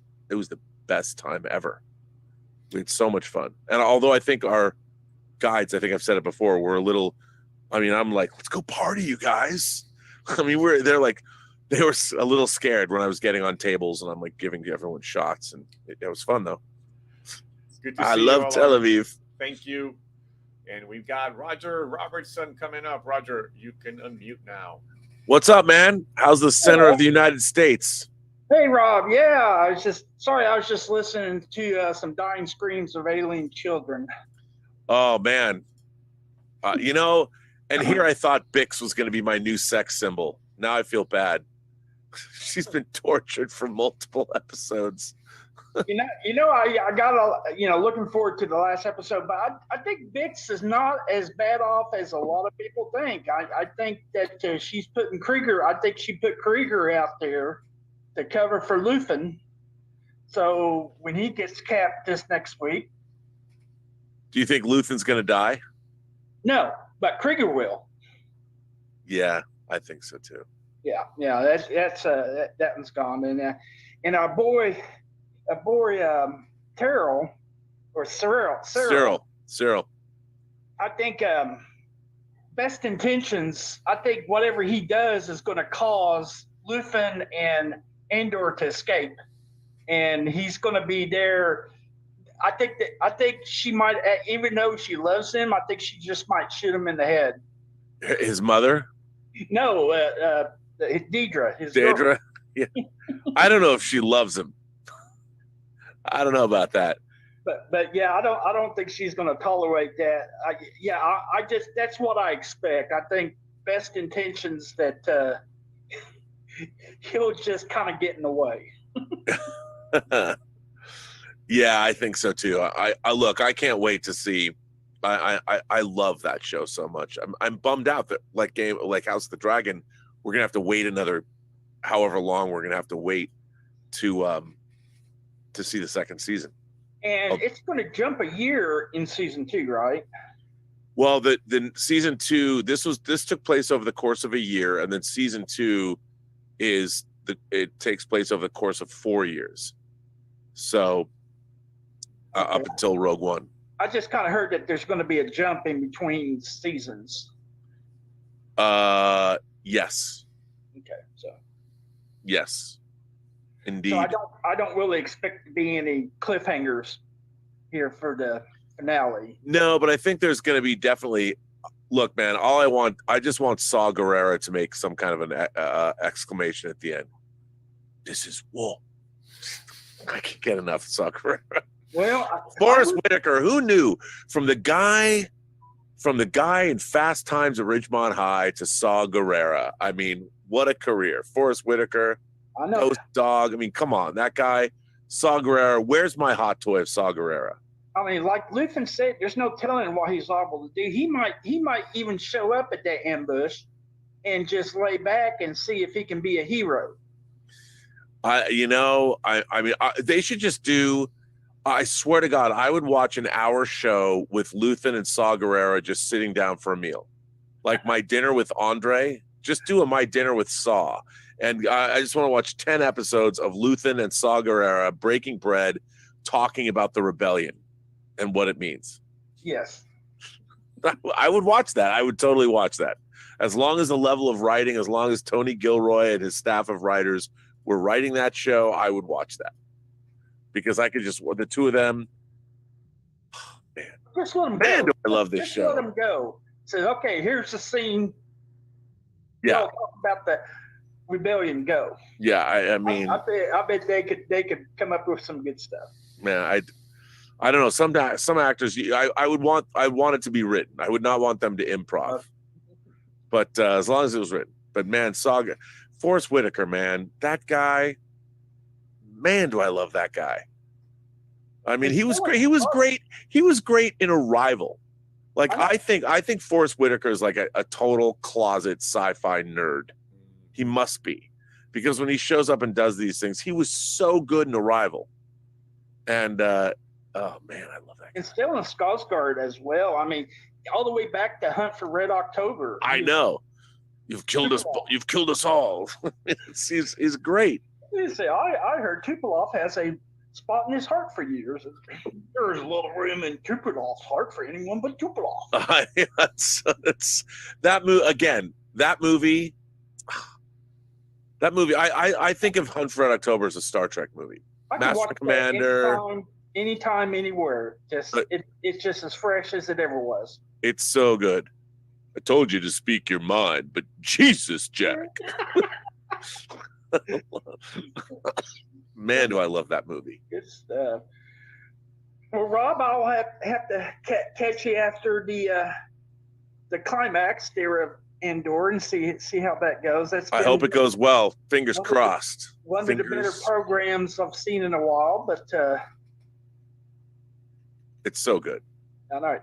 Well, take it easy, Rob. Good talking to you. Good talking to you. Always a pleasure, Roger. Is Doug up next? Yeah, I might. Oh, I had forgotten to unmute myself here.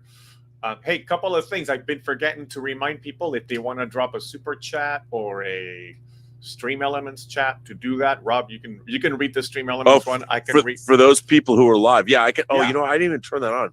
But yeah, and we did get a couple of just a new member. Botanicus has signed up as a new member, so welcome, Botanicus. And that's a cool name. Yeah, and Science Beat sends in a £10 super sticker. Ooh! So thank you for that, Science. What is the super sticker? What is the picture? Well, you know, I don't know if I'm seeing it because I'm in StreamYard, so I don't know if I'm able to see it here. I have to go to the live stream to see it, and it's not loading correctly here, so I can't quite view it. So I apologize, but folks who are out there watching on YouTube should be able to see the super sticker. Thank you for the donation there. And I had to ask you, Rob, because remember back in Star Wars Celebration, there was a little bit of dialogue between the actor from Andor, whose name is escaping me right now, Diego Luna, and Tony Gilroy, where Gilroy said he's doing 3 seasons, and Diego Luna said, I only signed up for 2. And it was like a little bit of a banter there between the two of them. But I was wondering, could they possibly have a 3rd season that is set after the events of Rogue One, paralleling the events of A New Hope, but from the point of view of all of these characters? Mon Mothma. Exactly. I've been saying that. I mean, I was saying that last time. Like, I've not heard this. Mm-hmm. But I would love to see Mon Mothma's journey parallel to what, and I'm thinking it wasn't it last year when they did the final episodes of Clone Wars. The 2 final episodes were happening simultaneously with the fall of Vader or the creation of Vader, right? So it would be nice to kind of see A New Hope from a different perspective with the non-Jedi stuff, just all of these rebels that we've been following through Andor. Dude, like I was talking about earlier, getting all the women of Wakanda like in pinup posters to put on my wall. Mm-hmm. I want Mon Mothma. I mean, somebody said she's the. I forget who said this to me. They sent me a on Twitter. Hang on, I got to find this because it was hilarious. Well, in the meantime, I'm gonna go ahead and get Doug Salier set up here so he can join the conversation. Yeah. And Doug, you should be able to unmute now. I've got to see who said this to me. Who said this? Because it was pretty funny. It wasn't Emma Bannon. It wasn't Ken K. See, now I'm not. Oh, here it is. It's so I got to give this out to Ken K. Ken K sent me a direct message and said, "Dude, it's Mon Milfma." I know, stupid and childish, but he's not wrong. I wanted to point out Tom Jr. Jackson in the Zoom chat made a funny comment about he can't wait for Galaxy's Edge over at Disney World and Disneyland to have Cyril's mom following people all over talking about how her uncle can get them a job. First of all, I love that character. They don't understand that Andor is stealthily making the best Star Wars characters of the modern age. I mean, I get it, Mandalorian, yeah, whatever, it's fine. But all the Daedra, I want to party with that girl. Yeah, come on. What time do you get off, Daedra? Let's go grab a drink. Bring your kitten. You're a kitten with a whip. Bring that whip of yours. I mean, it's who doesn't love that? It's all good. Mon Milfma. That's what it is. Welcome, Doug. Sorry to step on you there. Yeah, Doug. Okay, that's okay. I didn't realize that's you're all bundled up. Look at you. Oh yeah, life in Canada here, but yeah, it's a nice day, so I thought I'd go out on the patio and talk to you. Nice. Yeah, it's pretty good. So I met William Shatner in 1994, just before Generations. Wow. Okay. And because I worked at a Star Trek convention, we all got to, before the convention, got to meet the celebrities. And William Shatner pulled out his hand and said, "William Shatner." And just like Danny Crane. Now, the reason I mention that is because I'm rediscovering that show. We have on Disney Channel, Disney Plus, we have Star down here, which we don't have Hulu. So we have Star that has all the. So they have Boston Legal, and I'm rediscovering that show. And I tell you, he is basically playing himself. Oh yeah, no, totally. And it's so great. One of my favorite things. I watch clips. Like I love watching Denny Crane, Alan Shore clips on YouTube. Just watching clips of the two of them doing their shtick together. Yeah, my stepson was in Texas, and I visited him a couple of years ago, and we went out on the patio, and we had cigars, we had beers and everything like that, just talking about life and in general, and how great is that to have every show have the two main characters at the end just talk on the patio, just like have Captain Kirk and Spock just talk about the last episode just on the patio. I think that is such a great idea, and I just don't think we have fun anymore. That was a fun show. They dealt with some serious topics, but for the most part, that was a fun show. And I just don't think we're allowed to have fun anymore. I think that's a bygone era. What do you think about that? Well, yes. I mean, I think that we're going through, I guess, a necessary, I don't know, call it a sort of a course correction, in the sense that, there's a lot of people that haven't had a voice. They haven't had, but in giving people a voice, they've gone too far, in the sense that, as Tom Jr. Jackson said, human beings are inherently goof people. We're a wacky bunch.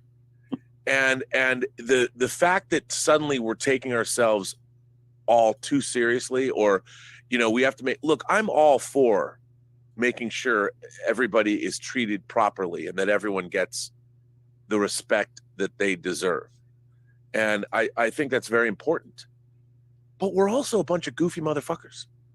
And unless we recognize that human beings are inherently goofy, that there is something about us that is, I mean, I can only imagine if alien beings are observing humanity, what they would have to say about us. Because the things that we, I mean, it depends on what your perspective is. If you're just boots on the ground and your only perspective is where you're standing, I've always tried to experience life like I've always wondered about other people. Like, where did they come from? Where are they going? Why do they think what they think? Like, I've always tried to, I'm fine with myself. I'm not really particularly interested in how I'm, like, I would never ask somebody to perceive me in a certain way. I'm more interested in them. Like, you can call me whatever you want. Call me the Duke of Dope Discourse or whatever. That's fine. But I'm more interested in you. Like what is your, and I think we're going through a period of time where everybody they want affirmation. They want to be recognized. I totally get that. I understand that. But I don't think it's necessarily healthy or productive, because everybody is now they're looking too inward, and there are not enough people looking, because we talked about early on in this chat, imagination. If you can imagine something, you're imagining something outside of yourself. Imagination is inherently, I mean, you might look, I imagine what it'd be like if I had $1 billion and I won it in the lottery, what I would do with that money. But usually what I would do with that money is not about buying myself shit. It'd be like, I'd go make a movie. You know, I'd go make a movie I need $100 million to make that no one's going to give me. But if I had the money, and then the first thing I would do is I would get on a plane and I'd go to like Weta Digital. I'd walk in and go, hey guys, I want to work with you. Here's $5 million to get started. And I would go make a bunch of stuff that's outside of me. But now we live in a world that, especially with social media, where everybody's getting input they've never had in their lives. They're getting all kinds of affirmation. They get to join groups where everybody tells them, oh, you're part of our group. Good for you. Welcome to the group. So everybody's getting all of this affirmation they never got before, because most people don't have the wherewithal to go out and create something that's outside themselves, because it's really hard. People don't have imagination. Like, if I were to say to my mother, my mother she was a very pragmatic woman. She was not an imaginative woman. And so everything that my mother did, like, it was very, my mother would never dream up a task, a job or a thing that she wanted to make and then go make it. She would never do that. And I think that what we want, at least what I want to do, is I want to live in a society of a bunch of people making stuff up and executing and creating something that I've never seen before. But that's just me. That's my desire. So you could say, well, and I think that I wish we lived in a society with now with social media, everybody's able to get the light shined on them and they're basking in their glow. That isn't helping us as a society. No, it might be helping individuals, but what we need to start doing is we now live in an age where we have the tools and technology where you can dream shit up and go make it. You know, you can go do it. But that thinking it requires people to look outside of themselves. And unfortunately, now we live in a world where everyone is getting a light shined back on them. And I get it. Yeah. You know, that's where we're at. But I think that I'd much rather live in a society where people are like, hey man, you know what I thought? We should go do this. Let's go out there and make this. Or let's go find this. I'm like, and I'm the first person to be like, let's go. Why are we waiting? Let's do it. You know, but that requires people to make an effort. And now we live in a society with a minimum of effort, you can have light shined on you. It's kind of, I don't know if that really answers your question, but plus I think everyone seems to be offended by everything nowadays. And so Boston Legal, like you watch one episode and you'll find probably 5 groups that would be offended about something. Oh, and I don't understand. Like, I've never understood that either. Like, why are you waiting? I feel like now people are waiting to be offended because, again, that's another way that in their offense, they can have a light shine back on them. It's not even about the thing that might have offended them. It's about the fact that their offense becomes the actual thing that, yeah, you're right, man. Let me pat you on the back for thinking that way. That's fantastic.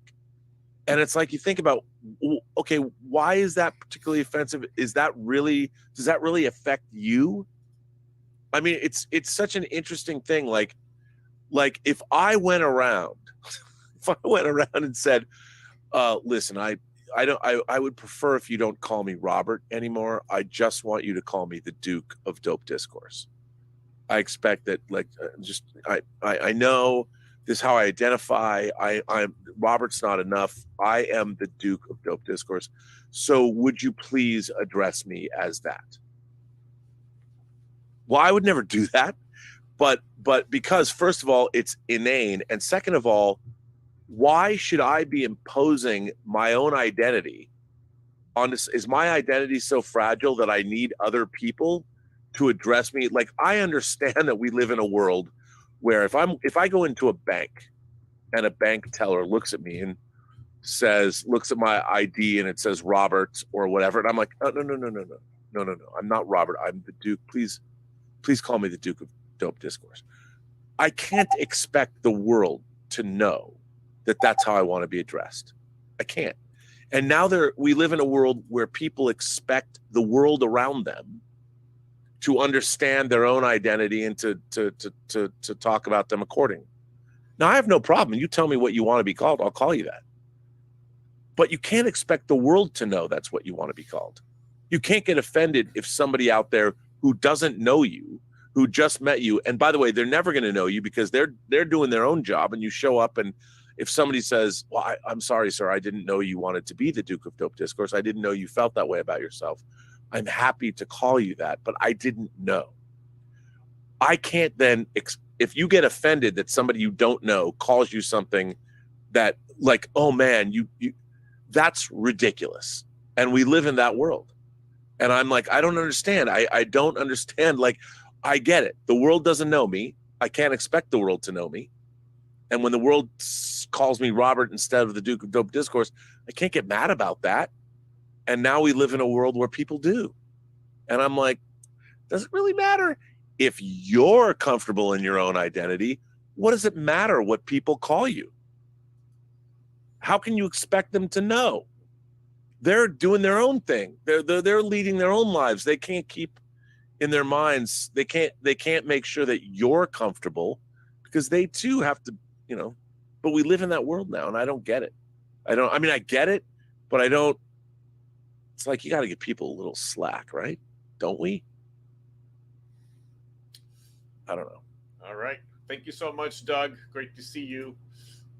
We have a couple, actually, going back to Science Beats sticker. It's a person smashing their hand on the ground while it says LOL. So thank you, Science Beat, for that earlier. And then V sends a 4-pound super sticker of a pair offering a cup of coffee. So guess we'll not really sure what these stickers are all about, but thank you so much for those I offers. made some coffee. I'm looking, I drank a lot of coffee this morning and it was fantastic. And then but that's another thing. I would love to go back in time and see the moment when somebody figured out coffee. Like, was it in the rain? Like, did somebody harvest this stuff and then that somehow they drank rainwater, that coffee? Who figured that shit out? And by the way, I salute. It has to get roasted and stuff, right? I mean, that had to have been an ongoing process, but somebody, talk about imagination. Someone's like, what if we took these beans, man, and we dried them out and we filtered water? Like, who thought of that?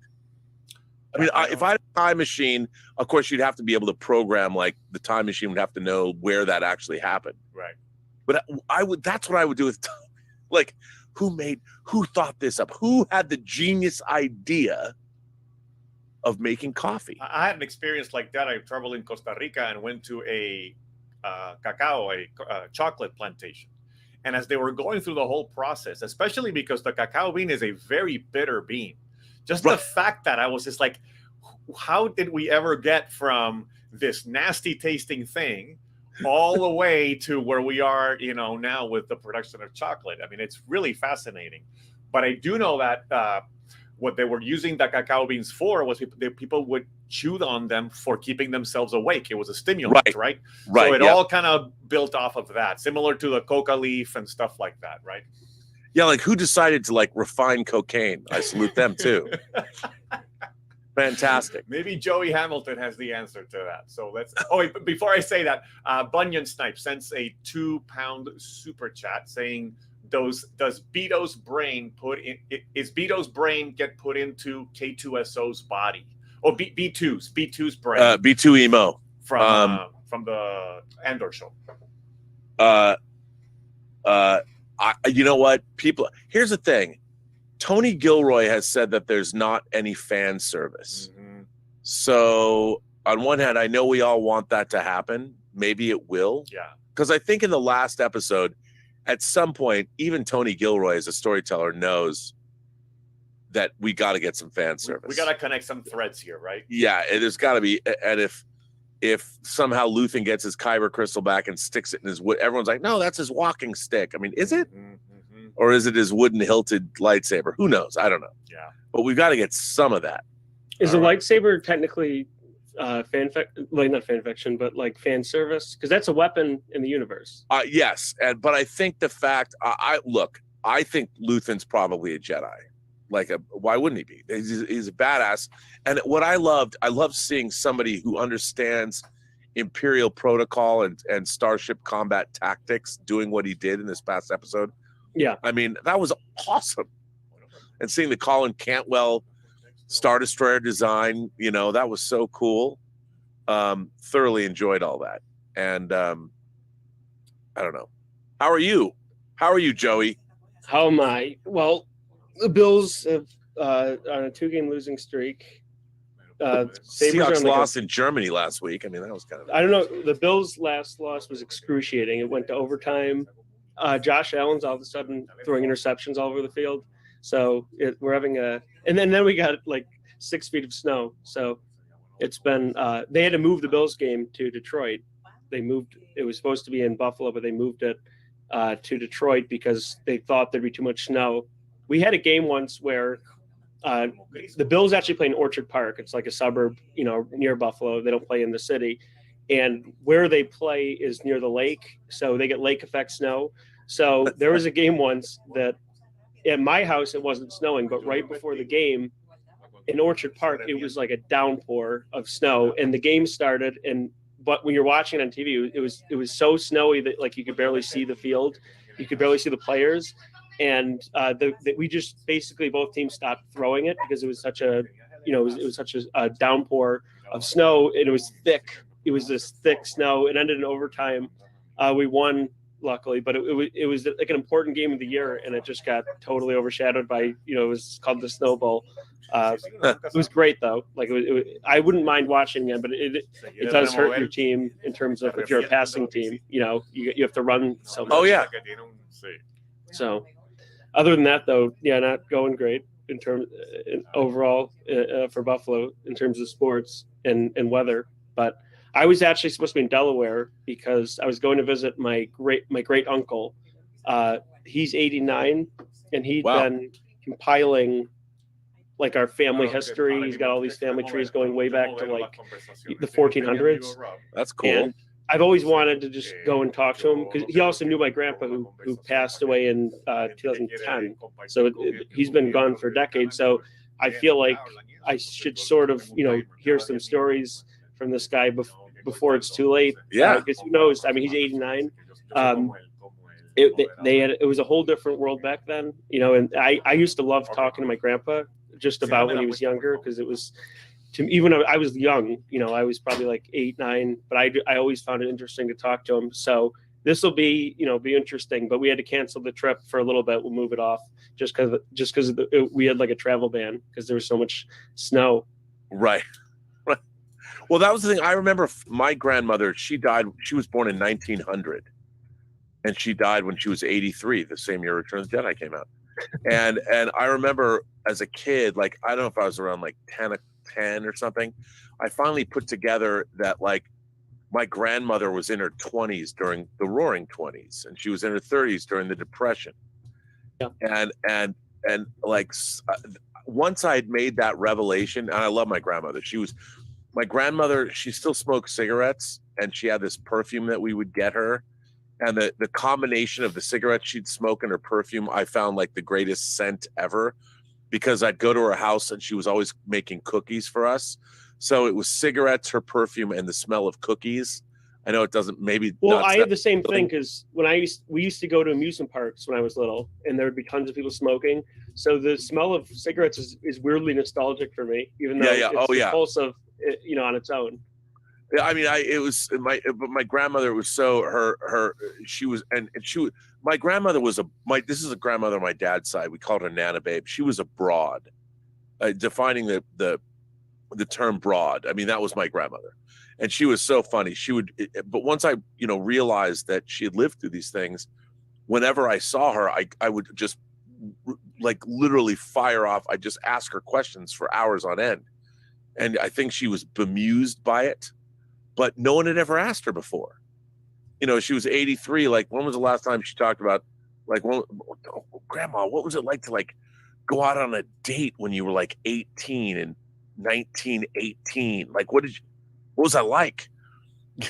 And it was so funny because she goes, well, a gentleman would pick me up or we would walk somewhere. Like, it wasn't, I couldn't get, because the life that she was leading back then was so different from the life. I'm like, she was like, nobody ever picked me up in a car. It was 1918. I'm like, really? And it was, but after that, having that relationship with somebody like your grandfather, 89, your great grandfather. Oh, I can't hear. Is that it? No. Oh, we can't. He's Joey's muted. Hang on, I'll ask to unmute. Unmute, Joey. Yes. That was my bad. I was fiddling with the thing and I accidentally did it, and it wouldn't let me go back. So he's your great uncle, so he was great. my Okay, great uncle brother. But like you said, like, it was a different world. My grandfather, his father was sort of a drunk, and well, he was. So he actually like left the family for a while, and so he was sort of the man of the house. So they didn't have he for a while lived in a house that had no running water. He had to in a way sort of raised my great uncle because they're like 6-7 years apart. Okay. And I just went to the town he grew up in. It's Smethport, Pennsylvania, and it used to be like a big booming town, but it's sort of like a very quiet small town now. But they had a building there that my grandfather's grandfather built in the early 1900s. Anyway, there's all these cool stories there. So it was really cool just to go there and see it. And I'm going to be talking to him soon. So, like you said, it's the further back you go, the more it's just like amazing how much they had to grow up when they were younger. They had they had to do things that people nowadays couldn't believe. So it's just an interesting perspective. No, it's incredible, and it's so funny because like I didn't know what it was like to live in a world without planes and cars, and she did. And we're not the leaps and bounds. Like, I think about the fact that in 1982 was one of the great years of some friends of mine, Mark Altman, who I made Free Enterprise with. They made a documentary about the great movies of 1982, the greatest geek year ever. It's 40 years later. It's 2022. Having lived through all of this, I don't think that 1982 is that far back. Because, Blade Runner, and then we got Blade Runner 2049. But if you think about how different 1982 was from 1942, it's almost like twice as much time passed in those 40 years as it did it's almost like, our technological progress with medical technology and computer technology. Well, the internet's a huge one. Huge. Because I picked up my sister from the airport last week. She was in Florida. And I asked my dad, like, if we were to be in the 1980s right now, how different would that exchange have been? Like, he's like, well, she would have had to call ahead from Florida that her plane got delayed, but that would have been really expensive because of, and then, she wouldn't be texting you when she landed.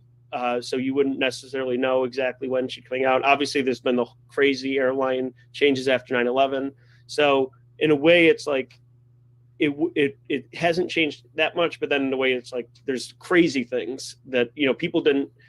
With social media, with the internet, there's so many bizarre differences. A lot of them for the worst. But I'd be interested. Like you brought that up, like Back to the Future was basically that. It was 80s to 50s. Right. So if they made it now, it would be now to 80s.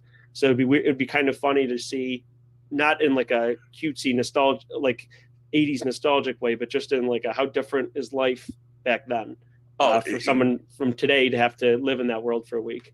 Yeah, I mean, and I don't think that that people's lives are that. I mean, social media is huge, obviously, and communications technology is huge, internet and all that. But in terms of people and their concerns, I don't feel that the 80s and the 2022 and 1982 are that different in terms of the social mores of the day and all that. But 1942 to 1982, right, and that very sense, different.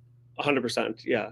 No question. I mean, everything from, you think about popular culture and courtship and dating rituals. And it's so different. And what society will tolerate, what is publicly available or whatever is very, very different. But no question. But interesting. I mean, I find that all, and I feel like that we need to remember these things more. That we all are so navel gazing now. We want the world to be the way we want it to be all the time. And I never felt that way when I was growing up. I was like, the world's never going to be the way I want it to be. You have to go out and meet the world head on. The world, you can't make the world what it is. You would need to go out and figure out how to navigate the world as it is. But it's never going to be the way you want it to be. And that's not to say that we can't affect change. But you can't walk out into the world and then cross your fingers or cross your arms and say, well, I'm not going to put up with, like, I think like academia is the idea that you wouldn't let, like if a speaker came that everybody hated, you let the speaker speak and then you use his own words or her own words or whoever's own words against them. If their ideas are bad, bring them out into the open and then you rebut them with your own opinion, hopefully discrediting whatever the opinions are that you don't like. But the idea now that you're not going to let somebody speak, to me, at a place of intellectual investigation, which is what colleges should be, that's antithetical to the whole idea of learning. And I don't understand why we live in a world now where no, we have to let bad ideas flourish and be able to be brought into the light, so then better ideas can crush them. And it's weird. We live in a very strange time that I don't quite understand. What are people afraid of? Do you think someone's ideas are going to hurt you by voicing them? No. Come up with better ideas and understand how you can combat those ideas with your own. Learn how to think better. Outthink people whose ideas are bad. We don't live in that world. I don't know why, though. I thought we did, and over the last 10 years, it doesn't appear that we do. Thank you, Joey. We have another super chat from our good friend Martino Sulmoni. By the way, if you have not watched Martino's latest episode of Play Trek, you can find all 4 episodes on the Post Geek Singularity. By the way, I'm changing it back to the Burnettwork, the home of the Post Geek Singularity. Oh, okay. So it's going to be the Burnettwork. Because it is a network now. And yeah. Roberto, if you guys haven't watched, first of all, Roberto did an incredible public service announcement on how you can get subtitles for any language in the world. And when I had Mexican Iron Man, Mike, contact me and said, I really loved Alex and Roberto's show. Oh. And he's a native, Spanish speaker. He loved it. And I've heard from numerous people how much they've loved you guys. And look, what I found really interesting was watching your show. Like, as a film editor, I watch a lot of the time. I'll watch what I'm working on or even other people's movies without sound. Mm-hmm. And I'll just watch the visuals and concentrate on the cutting. it was very interesting. I did kind of the same thing and watched you guys. Yeah. You guys are very engaging personalities. Oh, well, that's It's very fun kind of to you. watch you both. No, but I think that's really important, because if it's the difference between, like, if you're on YouTube and you're like, that's not engaging. Yeah. But watching people that, you know, are like gesticulating and clearly are having a good time, you're watching their eyes, you know, that's what makes, like, hey everybody, isn't it great to be here? Fantastic, good to see you all. You want that, and you guys have it. Oh, well, You I guys- appreciate that, Rob. We've been having a blast with it. So thank you No, for it's the great. opportunity to do that. And ¿Qué pasa, PGS? ¿Qué pasa, PGS? Yes. I mean, it's pretty cool. And, you know, now we have two shows, show and your show. Well, three And- technically with Martino's Playmobil show. That's, you know what? You're right. Play Trek is a third show. Is a you know, occasional show. I know that it takes Martino time to put those out, but By the way, I have recorded. I have to send them to him because I haven't listened to them back. I did a voice. Martino gave me a little bit more voice acting to do. I'm very excited. Yeah. For what he had me do. But I just want to point out that somebody said, you know, I don't like the accent on the characters in Play Trek, and I'm like, that's what's great about it. Yeah. Like it's Martino doing the voices. I don't want somebody to take away the fact that Martino, who lives on the Swiss-Italian border, there's no fucking way that anybody else is going to come. I mean, unless it's me or as, but that's the whole fun of it. Like, to listen to the Starship Enterprise, the crew of it with Martino's accent's the best. I love it. And you're going to be soon hearing my accent because Martino wrote a part for Ensign Suarez. So I'm going to be in one of the episodes. Ensign Suarez. Oh, that's fantastic. So I owe Martino my dialogue. I still need to get it to him. But Martino Ensign Suarez. Martino does send 20 is it Swiss francs, but it's about $20. So thank you so much, Martino. And he says, hello from the set of Play Trek episode 4. Our crazy European director is going bananas right now. All right, Martino. Well, thank you so much for putting that together. And it looks like we also got a couple more super chats while I was waiting there. Let's see. Yep, we got RRTNZ says, "Hail, Bob. Might not chat in person today. He's been having some technical difficulties. He's been going back and forth. But he's on in the Zoom chat. But he's in the chat saying you need to release short clips of your epic monologues. You've had 2 epic ones so far today. The identity speech and the idea speech that you just gave. So thanks for that. You know, I always think about doing that, but I never do. Somebody will get pissed. Yeah, maybe he's you better know what? to keep Okay, them on. here's my new favorite. Here's my new favorite thing. I don't know if you guys have seen this, but there is a clip from the movie Tar going around with Kate Blanchett, and she's talking about I think she's talking about Bach, and one of her students says to her, "Well, I just don't listen to white cis male composers." Oh anymore." my gosh. Have you seen this clip? I have not. Wow. It's like chef's kiss. Yeah. I mean, like, okay, are you going to get mad? Like, what is it? It's a new term. It's called presentism. Presentism is the idea that you look at all of history through the prism of today. Yeah. The way things are today is presentism, and it's like human beings have a horrible history. History is just a charnel house. It's one horrible, awful thing humanity did to itself. Right. Like, but at the same time, people figured out coffee. They made wheels.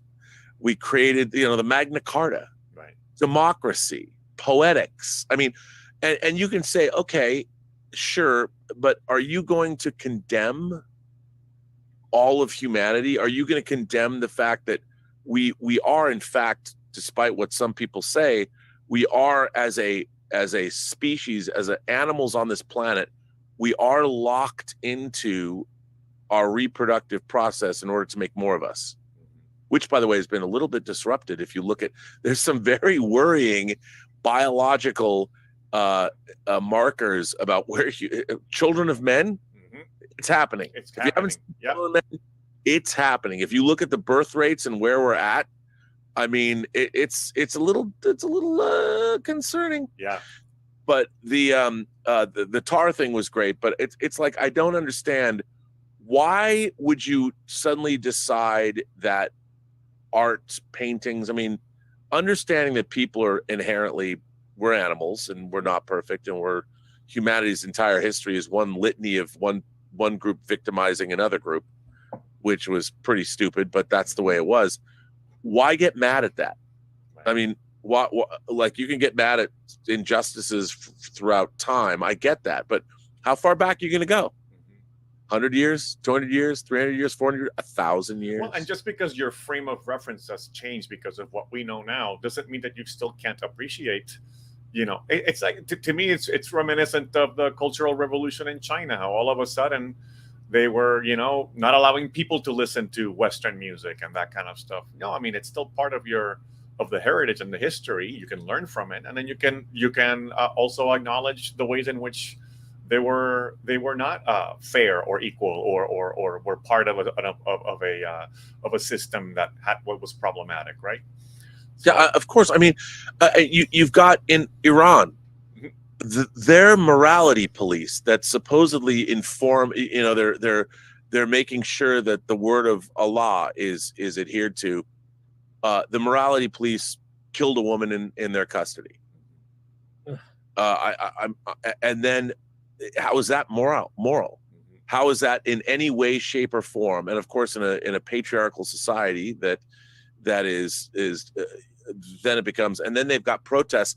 Now they're going to put to death young people that were protesting the death of a woman at the hands of the morality police.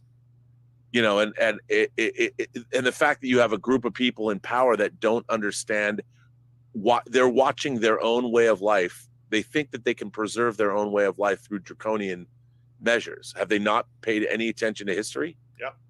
Have they not seen where all that's going to lead? That's how revolutions start. It's the same. Yeah, it's the same thing about, kids say, well, I'm a communist. Oh, really?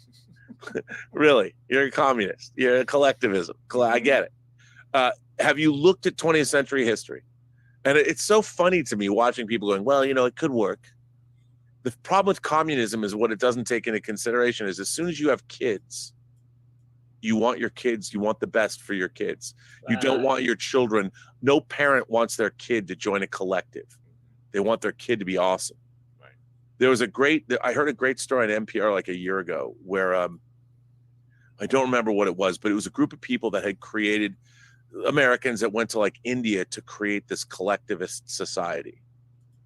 And it was working until everybody there got together and had kids. Their families. When they had kids, the parents, it went all away. It all went away. And the fact is, collectivism does not take into account that all human beings want something for themselves. They want to be excellent. They want something that they can call their own. They want to create art. They want to do something. And the fact that human beings, that we want to create art. We want to do things that we have done. We all have desires, and collectivism doesn't take that into consideration. And in fact, it discourages it. And listening to kids talk about, it's so weird and narcissistic. I believe this, and let's be communists, leftists, whatever. And I don't think it's the ideas aren't necessarily well, and I think there are better. There are contexts in which principles can apply. Like I believe socialized medicine is there are aspects at which you could apply those principles and actually make it relevant and work for a society. Totally agree. I mean, socialized medicine, humanity's health as a for-profit enterprise is inherently not helpful for each individual human being. Right. And I understand everybody education should not be for profit. Yeah. Education is something that knowledge, and when we were growing up in the 70s and 80s, everything was funded. Like there were all kinds of after school programs because the idea of inquiry and knowledge, any knowledge, you never knew it was going to lead you. The smarter people were, the more well-rounded they were, you never knew what connections they were going to make and where that would take them. But now when education is reduced to numbers, we're just getting kids to take tests so we get test numbers up. If you're judging education by test numbers, we're lost. And the United States is rapidly falling behind the rest of the world. Oh yeah. Rapidly. Yeah. And for many reasons. Most of all, the navel gazing, look at me, I want you to call me. Today I've decided to identify as a cat. So if you're not calling me my feline pronouns, then I don't want to listen to you. I'm like, you know what? That's fine. If you want me to call you cat, I will. But I need you to get 96% on your reading, writing, science, arithmetic. I need the basics of education to be dealt with. I'll call you whatever you want, but unless you're 100% an A student in all of the basics,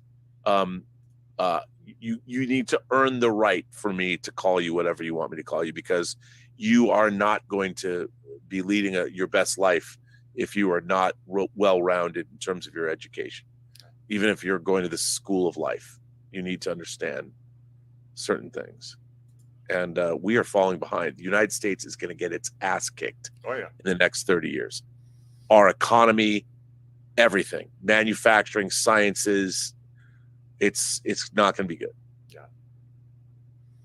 And on that note, we got another super sticker from V. Thanks once again, £4. Thank you so much for another cup of coffee there.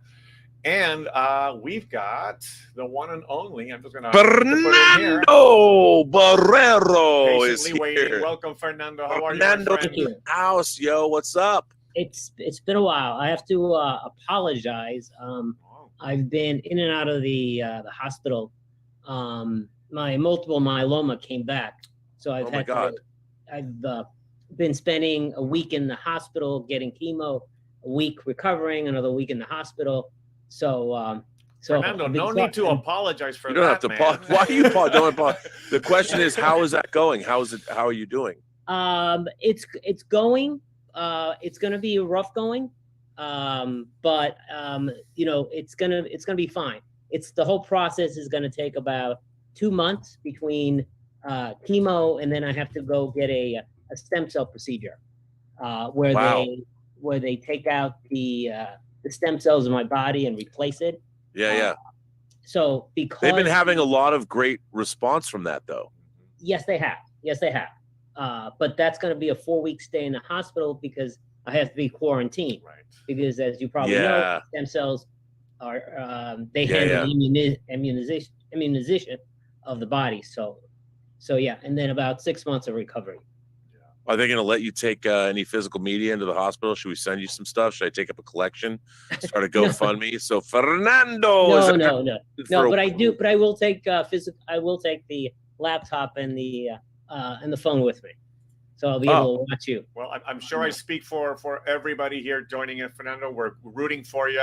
You've got the whole community here thinking about you and supporting you, and as always, you're a great contributor and member of this group, and we're thinking of you and hoping the best. Thank you. I appreciate that. I miss you guys. I really do. If we send chicks to your room, do they have to be like in the boy in the plastic bubble things like John Travolta from that TV movie? Biohazard. Completely from head to toe. Some but they can still dance for you. Yes, they can still dance. Absolutely. We can we won't limit it to girls. I'll send you whoever you want. We should do that. We should do Fernando Cam. Oh where we God. Talk to you if you're going to be stuck in a hospital room for 4 weeks. Yes. I mean, you know what? I should do a live chat with you for like 5 minutes on all their observation shows. I'll be like, we'll check in with Fernando and Fernando Cam. Yeah, or Fernando's Hideaway. You'll do the second. Fernando's Hideaway. We should do that. That might be fun. It would be fun. By the way, it'll give you something to do every day. You'll have to prepare. Yes, I'd like that. That'd be fun. We should do that. Which reminds me, congratulations to Alex and Roberto on their show. I really think that what they're doing is very important for the Spanish community, because you've got a large minority group that I think will feel included in the community, and I think what they're doing is very important. I just wanted to say that. Oh, that's really nice. Thank you, Look, I think Fernando. their show is really fun. It's really great, and people like it. You know, and I think that there's ways to promote it in the Spanish speaking world too. And I got to reach out to like Angel Sala from the Sitges Film Festival in Spain and talk to some people, because I think, you know, and I think you have some connections with the Latino slant folks too. Yeah, absolutely. But thank you so much. I appreciate that, Fernando. I'm glad you're enjoying it. Absolutely. Didn't mean to cut you off, Robert. Sorry. No. Fernando, how's your mom? Oh, wait, now we can't hear you. You're muted. Sorry, that was my bad. I meant to mute myself, and I muted Fernando. What? You muted? You don't. No one mutes Fernando. My God. Oh, yeah, mom says hello. She knows that I was going to be on the call today. Does she get to come to the hospital, or does she have to stay out too? You can't see anybody. No, she'll get to come, but again, she'll have to be. She can only go for a few minutes, and she has to cover herself in like blowing the plastic bubble. Yes, exactly. That's kind of cool. Your mom becomes a sci-fi character. Yeah, I miss you, Robert. I miss the whole community. You guys make me laugh. You're here now. Yes, I am. And now you're gonna see a lot more of us, because I'm gonna make Fernando Cam a reality. That's right. Yes, that'd be fun. Yeah, it'd be fun. You know what? I didn't think of that. Since I could take the laptop into the room, I could do that. Yeah. Does your laptop have a camera in it? Yes, it does. Oh yeah, that. And by the way, we got to make all of the healthcare workers working with you. You got to make them characters. Like, you got to say like, and you'll be like give nicknames to all your doctors and nurses, so we can have an ongoing narrative for the 4 weeks that you're in there. That sounds like fun. Yeah, absolutely. And then I'll track them down and get all their social media and be able to put up pictures. So here's Dr. Such and Such, yes. Dr. Cyclops. Here he is. No. That's Dr. Cyclops. That is funny. So I've been watching, I've been enjoying Andor, like everybody else. Really, really enjoy it. A couple of other actors whose work I've also enjoyed, although she wasn't on it that much, Fiona Shaw. Yeah. I saw she was in Killing Eve. I don't know if you saw Killing Eve. Yep. Great show. She was in that. I love her acting. Yes, the great Forrest Whitaker. I've enjoyed watching him. Oh, he's so good. I mean, Fiona Shaw, unfortunately, is no longer with us in Andor. Yes. But her presence will be felt next week. Yes. But great actors. The casting of Andor is just impeccable. It has been. It's so good. It's something you said, Robert. I always remember this. It's something you said. It starts with the writing, and the writing on every level has been exceptional. I always remember that's the one word you always said about no matter what you do, if the writing is good, it's gonna come out all right. Yeah. Well, at the end of the day, I mean, I think anybody who's making movies or television, if you have the writing in place, you always can defer to it. Yes. Because even if you don't, like, if you're making a low budget movie, right, there are times when you just don't have enough time to get all the coverage you want. And if you have the writing and you can do what's called a oneer is a single shot. Okay. No coverage. If you have actors that are great, you can rely on them to do a oneer. Right. Because when you're making movies, you use editorial to speed things up, to keep the pace up. Every time you cut, it's like a beat in a song. Right. But if you don't have time to get that, and you're going to do it in a oneer, say you've got 2 pages of dialogue. No one wants to shoot 2 pages of dialogue in a single shot, unless it's Spielberg or it's, Hal Holbrook giving his speech from Capricorn 1 or something. There's a reference. But yeah, even that, you don't want to do that unless you have actors that are that engaging. And if the writing is great and the actors are great and they understand, there's nothing better. That they will sustain. Great writing and great acting will sustain a oneer and will not grind your movie to a halt. Right. So when do you go into the hospital to have this procedure done? So it's going to be in 3 phases. So the first phase is kind of like the Marvel Cinematic Universe. yeah, exactly. So the first phase is the Monday after Thanksgiving. I go for 5 days, 5 days of chemo. Go home, get 2 weeks of recovery. Then I go back on the 20th of December, and that will be the 3rd phase because I already did the first phase. So the 3rd phase is the 20th of December. That's where I'm in the hospital for 4 weeks. Oh man, we got to have. Well, in my family, December 25th was Jewish Movie Day. Okay. So perhaps we should maybe have a little Christmas get together online. That'd be fun. You know, for you, a very Barrero Christmas. Yeah, we could even arrange maybe do something like watch a movie together as a member. Yeah, like a live. Yeah. Oh yeah. Yeah, maybe we can do something like that. That'd be fun. Yeah, I mean, since we know you're stuck there. Yeah, I'm not going anywhere. Yeah, right. Why not? Yeah, we could. That would be kind of cool. Yes. You know, I mean, I understand not to make light of what you're going through, but why not make it, at least if you're stuck there, why not make it amusing? That's right. Make it a little bit more fun. Oh, I keep hitting the mute button on you, Fernando. I'm so sorry. I've lost you too. You should be able to unmute I lost you both. Sorry about that. Did you sorry, mute? I muted Fernando by mistake. I keep hitting the wrong thing here. It keeps scrolling on me, but sorry about that, Fernando. You got the Tony Stark glasses on, and where's the technological prowess, dude? Come on. I'm failing. Man. I'm failing today. No, Rob, I didn't mention it's my birthday tomorrow, so maybe it's just I'm getting senile in my old age. That's the problem. That must be it. Happy birthday, dude. Thank you. Happy birthday. That's amazing. Do you have plans tomorrow?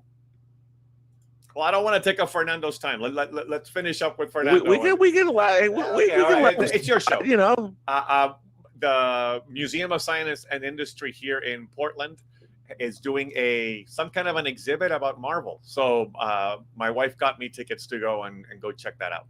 Oh, that's cool. Very nice. Yeah. That's cool. Happy birthday. Thank you. Yeah, happy birthday. Thank you. I'm turning 52, and I was concerned if it was if it's gonna be like DC Comics, the new 52. The new 52, yeah, that means everything else is gonna suck. Which was a total bust. I hope it's not gonna be a total bust for me with my new 52. No, okay. But anyway, thank you. So yeah, Fernando. I mean, you know what? It'd be interesting to document your journey. I'd be curious to hear how it all goes. Okay. I mean, I know it's not the most pleasant thing in the world, but since you have to go through it anyway, right? You know, I would be curious to hear your insights into all of that. No, and that's actually a good idea because it'll keep my mind busy, you know, and thinking. Yeah, you know, and what it's like. I mean, it's not like, it's not.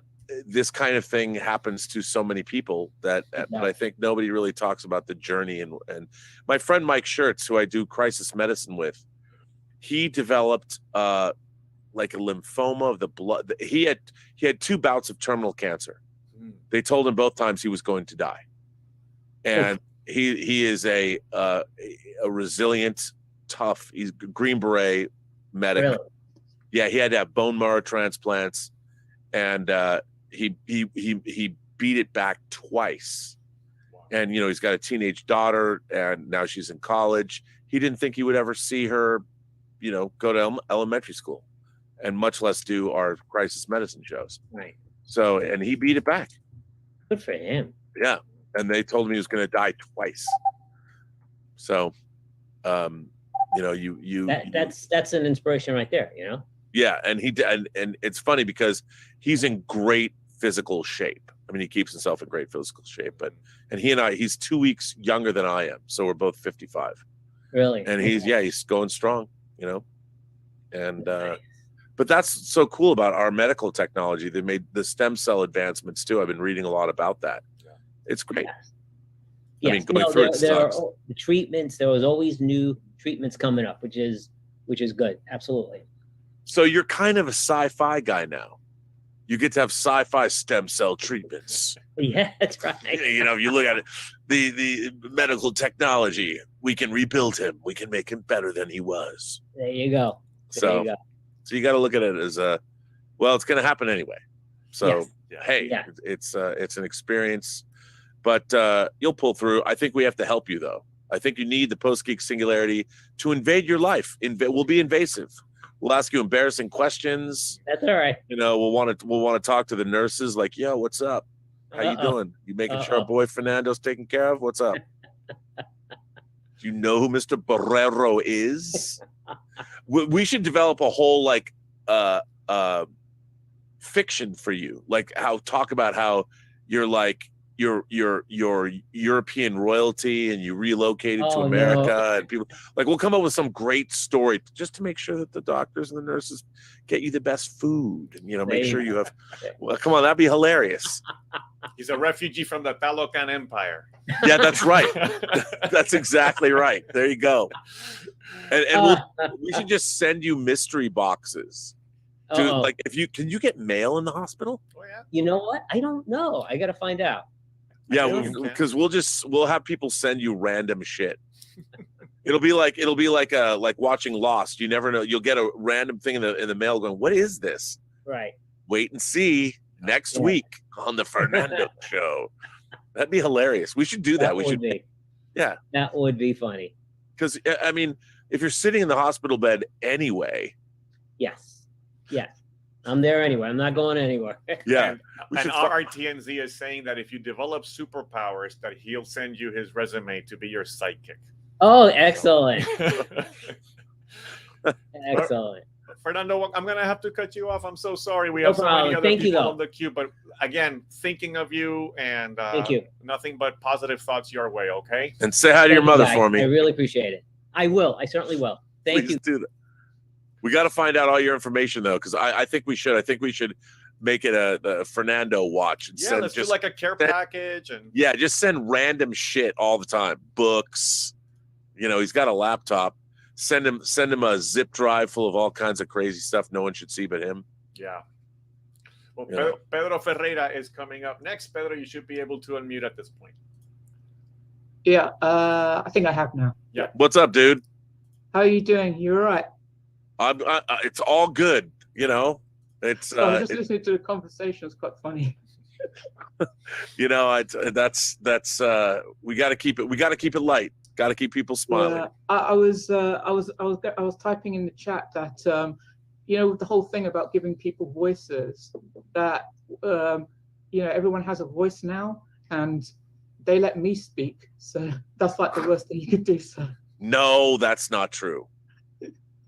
That's not true. No, I think society's gone bad when they let me speak. The problem is I don't think the problem is that everybody has a voice.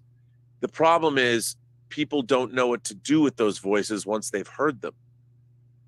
I was just going to say, I think that the thing is, you try to cater to everybody, and you try to make everybody happy, and then the problem then is chaos, because every single person might not be thinking rationally, so then every single person gets their way, but then that kind of causes there's no structure, there's no that's the thing. Everybody shouldn't get their way.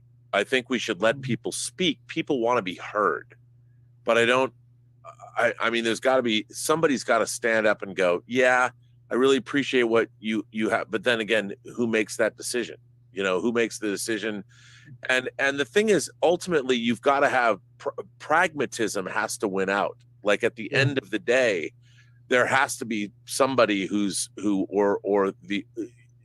there's ways of doing things. For instance, like in manufacturing, there's ways that work better than others.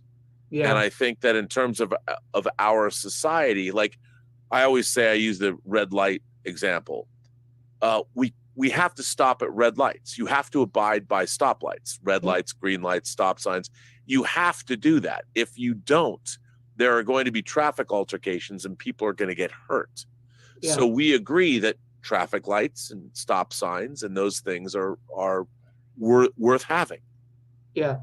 And I think that's true of a lot of society, and we have forgotten that.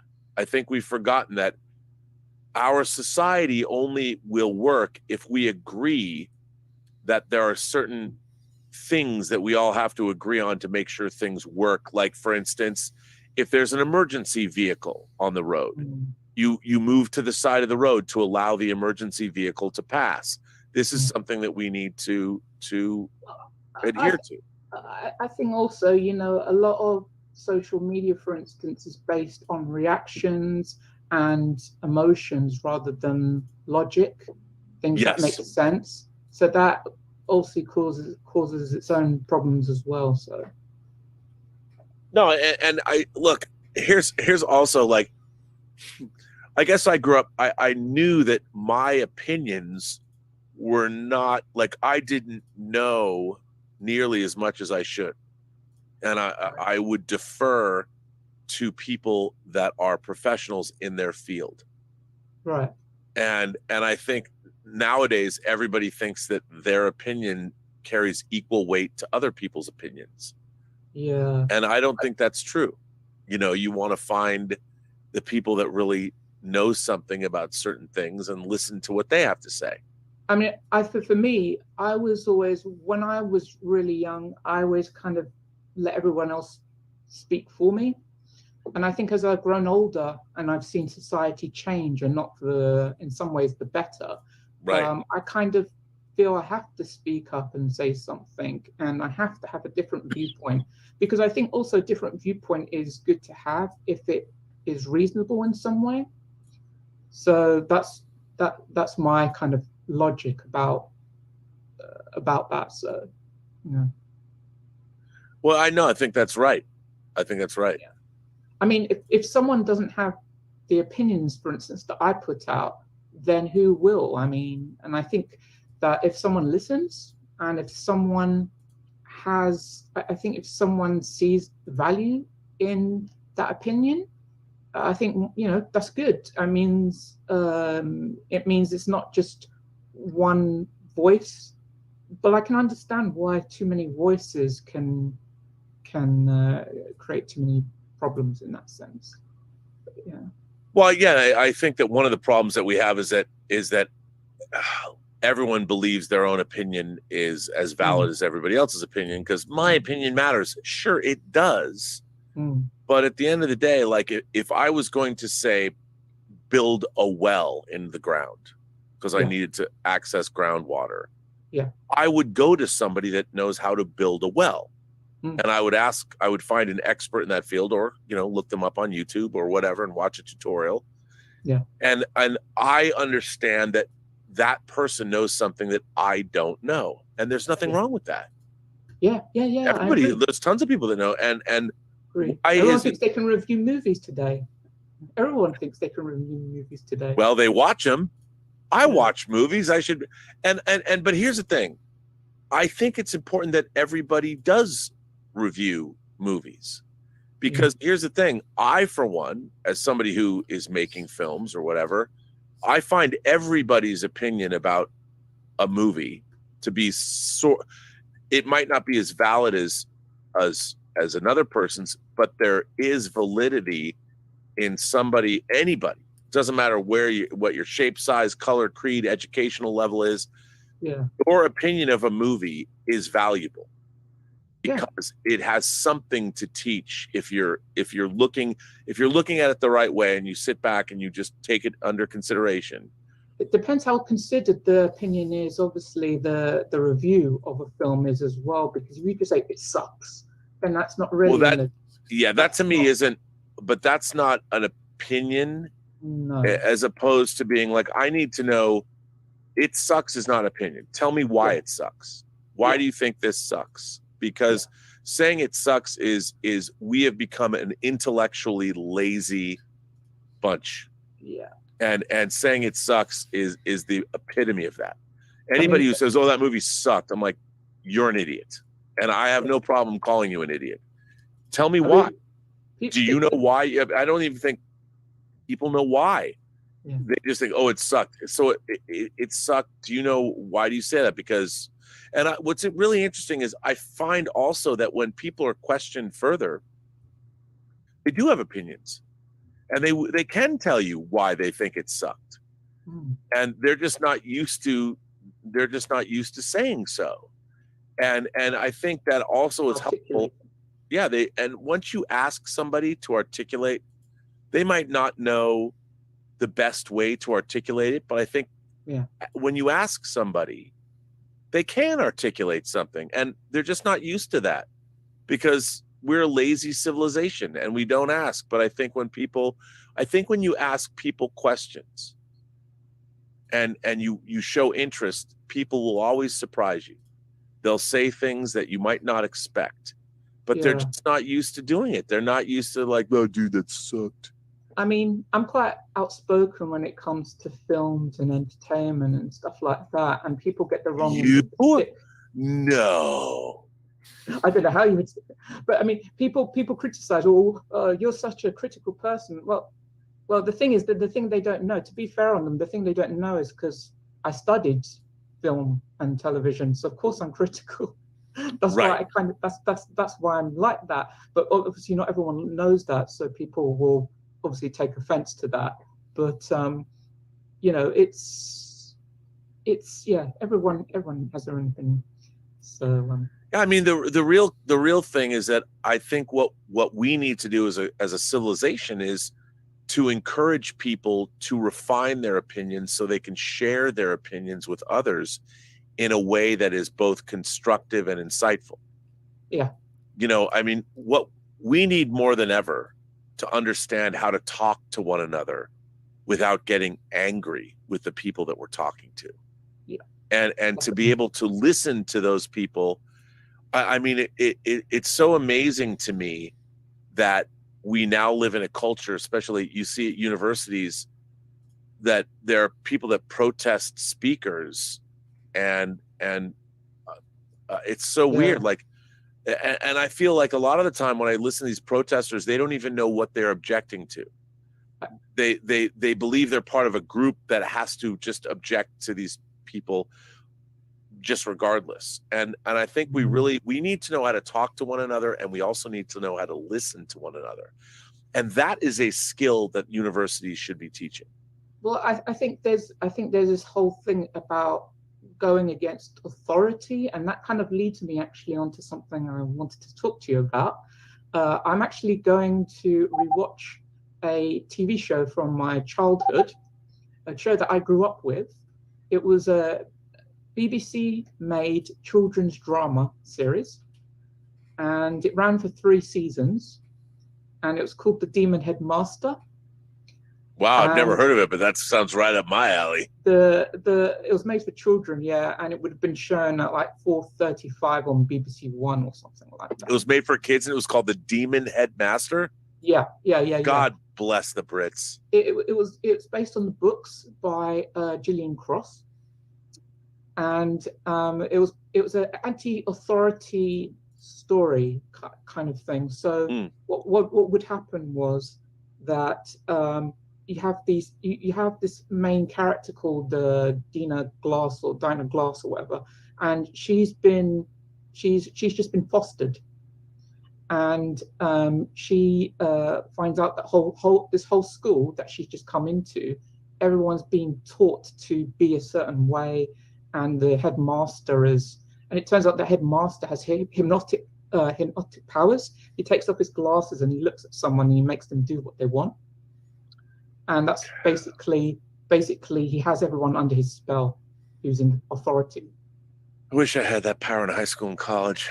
And he's starting off in school, and then he's kind of taking over the whole world, basically. Wow. So these kids basically form a group. She joins a group which actually belongs to her foster brother and his brother, and they're called SPLAT, which stands for Society Protection. Oh wait, I have to look it up. Society Protection. Where is it now? Society Protection of Our Lives Against Them. Well, that's certainly metaphorical. So it's basically about that. I found out the reason I decided to rewatch this show is because I found out they were doing a reboot. They did a reboot a couple of years ago, and it got stalled because of COVID. But they did a reboot, and they had the original actor who played the Demon Headmaster, Terrence Hardiman, playing him in the reboot alongside the new Demon Headmaster actor. Wow, that's cool. That's good. But unfortunately, they recast the original character of Dina, who's like the main protagonist. So yeah, so but wouldn't she have grown up? She would have left the school they were all my age actually when I grew up with them. You see, so they're like around about my age now. So they wouldn't be in a school anymore, though. So you'd have to recast. Well, no. I mean, they're having the actors grow up, so it's a remake. Yeah, got it. Oh, that's cool. Yeah. I love when they do that. They're doing that more. So they've created new characters based on new books by the author, and then they've kind of basically they've had to recast the Dina role because I think the actress isn't into acting anymore. Right. And they didn't ask her. I don't think they asked her or anything. I think it may be because she's got family now. She had a daughter or something. But I went on to. But I was thinking, well, I'll look up the original cast. So I looked up all the different cast people to see what happened to them and stuff like that. And I looked up her. I went to her Twitter page, and she hadn't posted since this is a really weird part. She hadn't posted since 2019. And I thought, okay, well, this is all interesting. And then the very next day, I found that she posted something. Right. So it was a bit strange because, like, she hadn't posted her Twitter profile had been inactive since 2019, and then she posted the very next day after. So I commented, and she responded, "Oh, right, yeah, that is really weird, isn't it?" So yeah. Well, I'm gonna have to cut you off, my friend. I'm so sorry. Okay. Gonna have to hey man, it's good to talk to you though. I'm now gonna look up the Demon Headmaster. I've never heard of that show. I don't know that show. So I do not know. All right, moving up next here is Jeff Bingham. Jeff, you should be able to unmute now, friend. What's up, dude? Not much. Yeah, I haven't been as active recently because one of the something you were just talking about, you were talking about the general notion of tests and how that kind of you feel like I guess the U.S. is kind of going down the crapper because of our necessity on tests or something, reliance on tests. Yeah, I mean, everyone's they want to quantify education numerically. Yeah, and that is one way certainly to quantify education, but that's not. How do you quantify what a person wants or knows or thinks about if they're just reduced to numbers on a page? And a lot of people, look, human beings think differently, and some people are bad test takers. And if that's the only way to quantify a person's intelligence, and by the way, I think that it didn't used to be that way in this country. You know, we almost got rid of trade schools, and this idea that some people might want to, go into a trade, and how do you even know? Like when I was in high school, I went to a great public school because it was a very upper middle class area. We always passed the school levies, and so the school made all kinds of things accessible to people, whether it was band or sports or drama or whatever you wanted to do. I was on the newspaper staff, and back in the 80s, we didn't have computers. So when we would write our articles, we had to go and drive out and work with a typesetter who would literally typeset our paper, and we'd use chart pack tape, and we literally would paste up our high school newspaper to get it printed.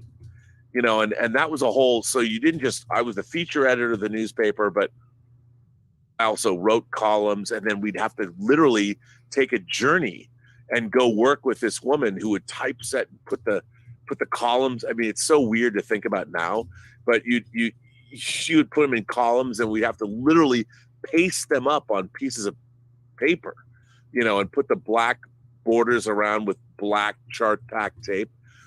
I mean, this was something that, and when you did this, even though it was journalism, this was like an art project, and you started to understand design, like page layout and things and page layout became a question of aesthetics. you didn't even know what you were learning at the time. And suddenly it was valuable on so many different levels. And somebody would say, oh, you were on the journalism staff. You wrote for the high school newspaper. Yeah, but I also pasted it up. I also drove out and had to sit for hours on end in a little tiny room with our typesetter and like 3 or 4 of us and get along and talk and learn how to politic with my friends about what story should be first. How do our pages look? I mean, there were so many things that you would learn by doing a task that were not quantifiable on a test form. And that's what education is all about. And I feel that in the United States, we need to quantify it so we can be like, well, we need more money. And if your test scores are above this, you'll get so much money. Like, this has nothing to do with general education. I mean, sure, you need to know the basics, reading, writing, arithmetic. That doesn't mean you're smart. Well, here's the thing.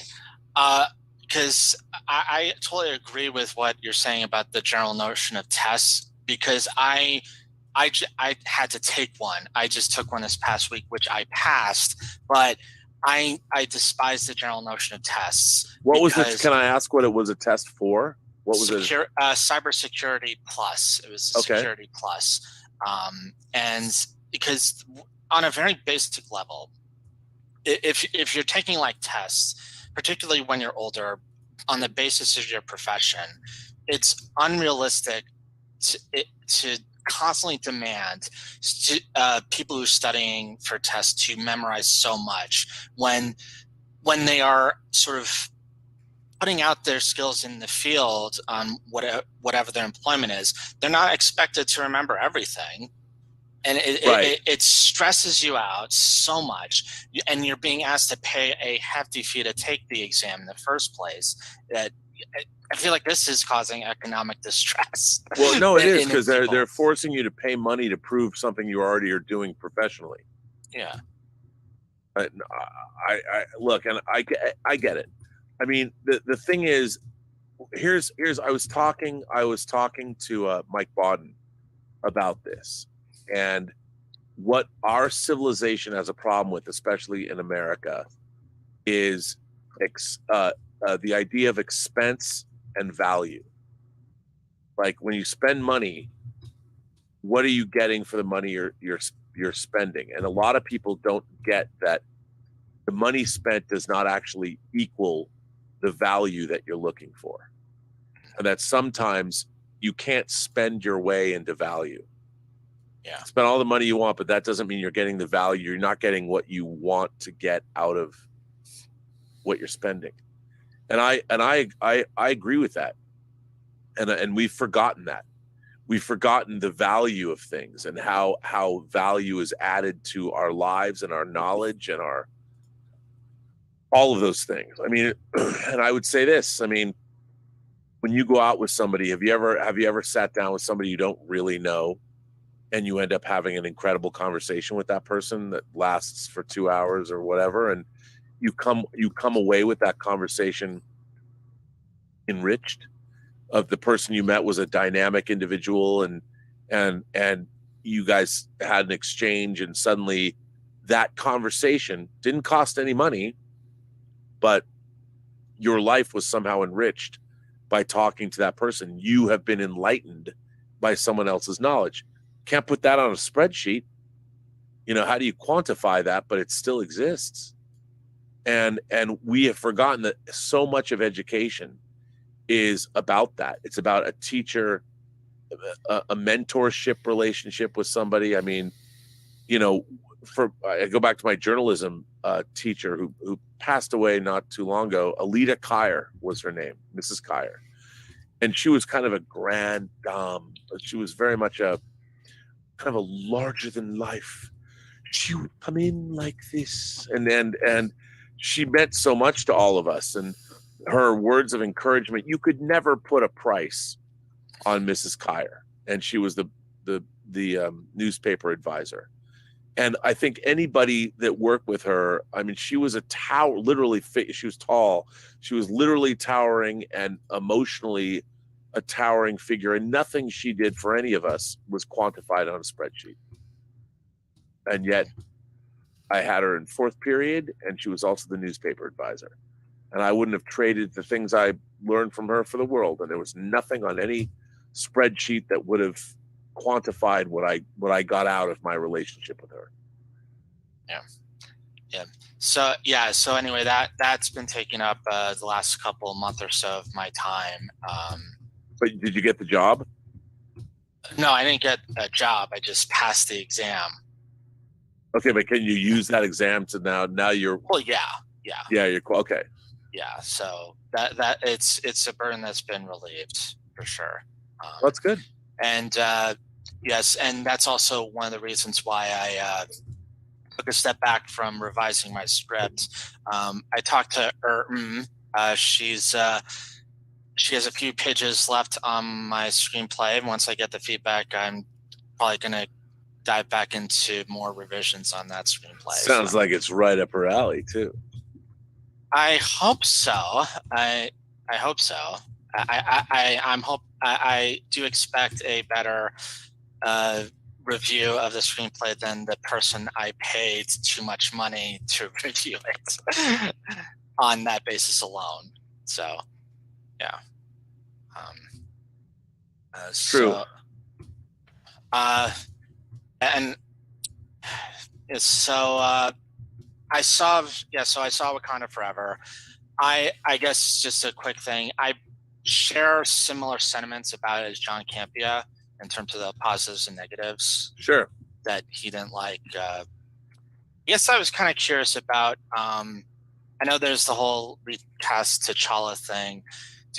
But one of the things that you mentioned, based on the disconnectivity of the MCU so far, and how I guess after Endgame or whatever, there was you're speculating that there's a fracture in the timeline that's, I guess, diverting all these movies into separate branch timelines or something. Yeah, I do think that. Look, Kevin Feige has said we're in the multiverse. This is the multiverse saga.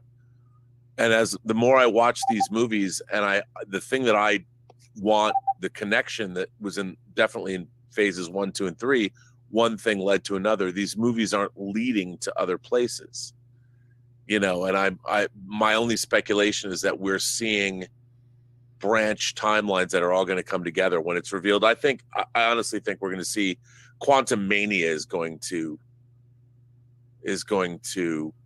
I think, pull. We're going to learn things from Quantum Mania. Yeah, that we don't know yet. We'll see. Yeah. I don't know. I mean, I guess there's a speculation.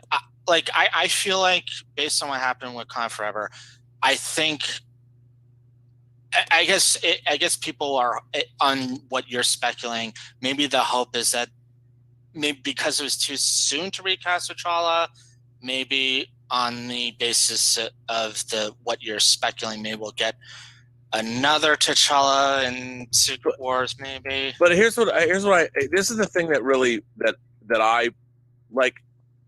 T'Challa died. Why is it that we can't, I'm fascinated to see that story.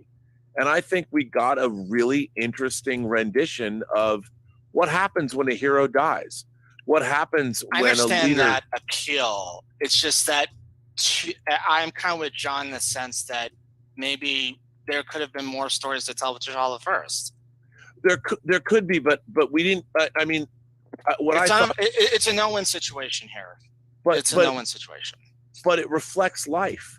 I mean, the thing that I really liked about it was, I understand fiction and all that, but of course everyone's like, well, we could have seen a CG scene with Black Panther dying or Namor killed him, but sometimes people are not killed in some heroic fashion. I mean, you get sick and die, and you could. But the argument for me that I share with John is that how can that apply to T'Challa? That was my concern that I share with John.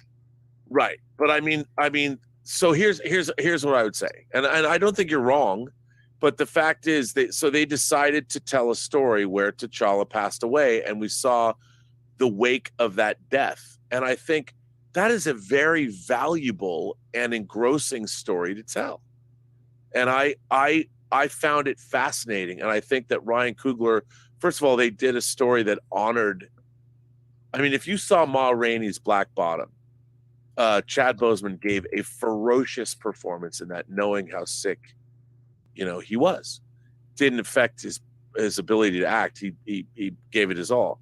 But I found it fascinating that in the Marvel Cinematic Universe, we've never got a story about a hero who died and the wake. What does it mean to the nation? What does it mean to his family? What does it mean to his enemies? What does it mean to the world? And I really thought that the movie did a fascinating job at delving into those questions. And as far as Marvel goes, if they had just recast T'Challa, we would have got another, you know, superhero story that probably could have been great, you know.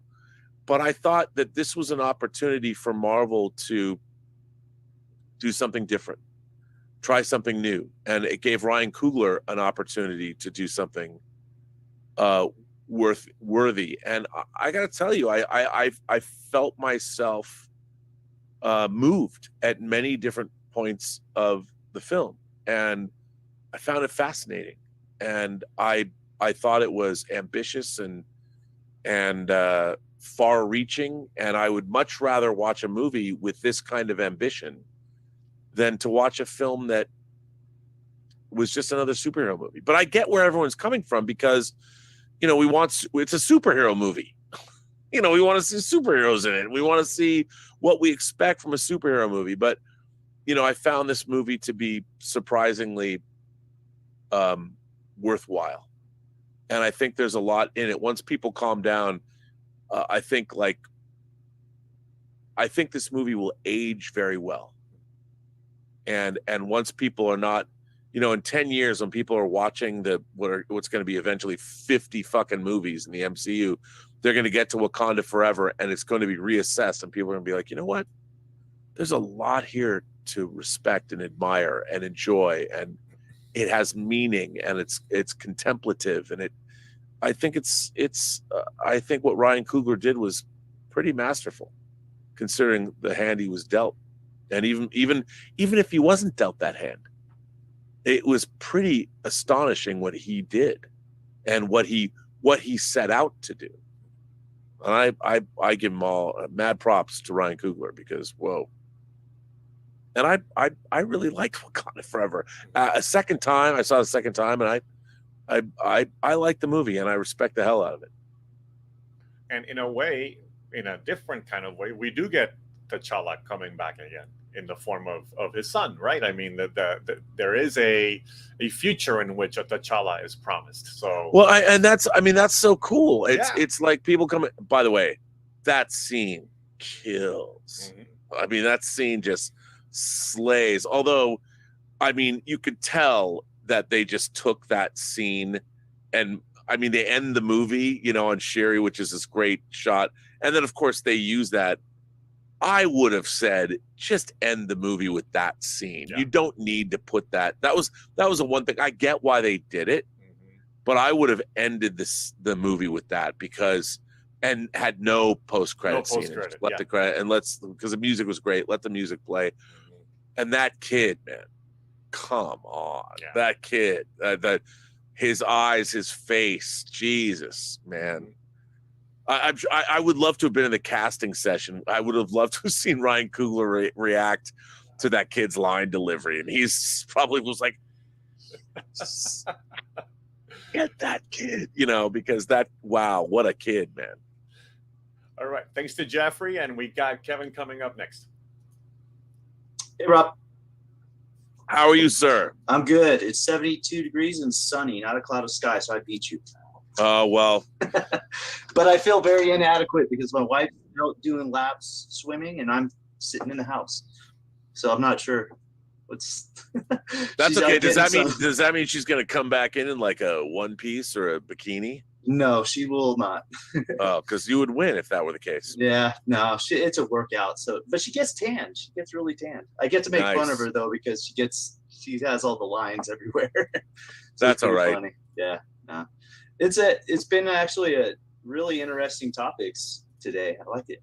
Yeah, no, it's been I that's why I love these calls. It's great. Yeah. I mean, I thought this, since you guys already, I didn't know if you wanted to say anything, but I thought it was actually a really clever way of how they introduced T'Challa at the end. I thought that was really good. I did too. And I thought it was fun.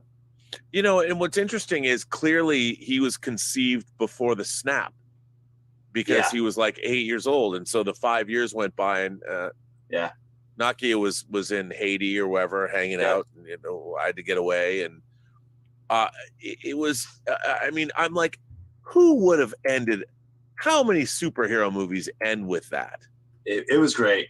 I enjoyed the movie. There was a couple of things, not being like an editor. I thought there was a couple pacing things where it could have sped up a little bit maybe, or a couple things maybe taken out where it kind of drew on a little bit longer. But I thought for the most part, it was really good. Oh, I'll bet you this movie was 4.5 hours long. The first kind of, because the action scene on the ship and intercutting with the United Nations. Yeah. There's no way that was scripted that way. Yeah. When I was watching it, they had to figure out a way to cut down the running time, so they intercut that. I thought it worked for the most part. There was a couple of intercuts I didn't think worked, but they didn't shoot it to be done that way, because if it was written that way, they would have shot transitions in and out. But that's fine. Yeah, and that's what happens when you're editing a movie. But overall, it was good. The last couple of weeks have been it's been a tough one. I mean, you got that, and then we just watched that yesterday.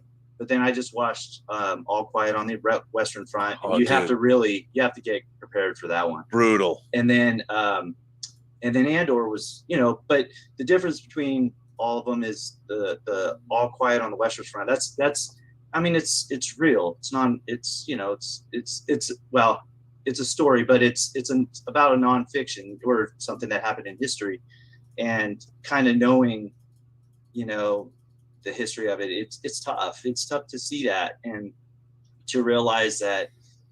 I mean, what I get out of it is you have these soldiers, and if you break it down, they're just doing a job, and they're just told what to do. And I don't know too much, but I had 2 great grandparents that fought on the wrong side. So that's always been a tough thing. None of my grandparents never talked about that. My mom never talks about it.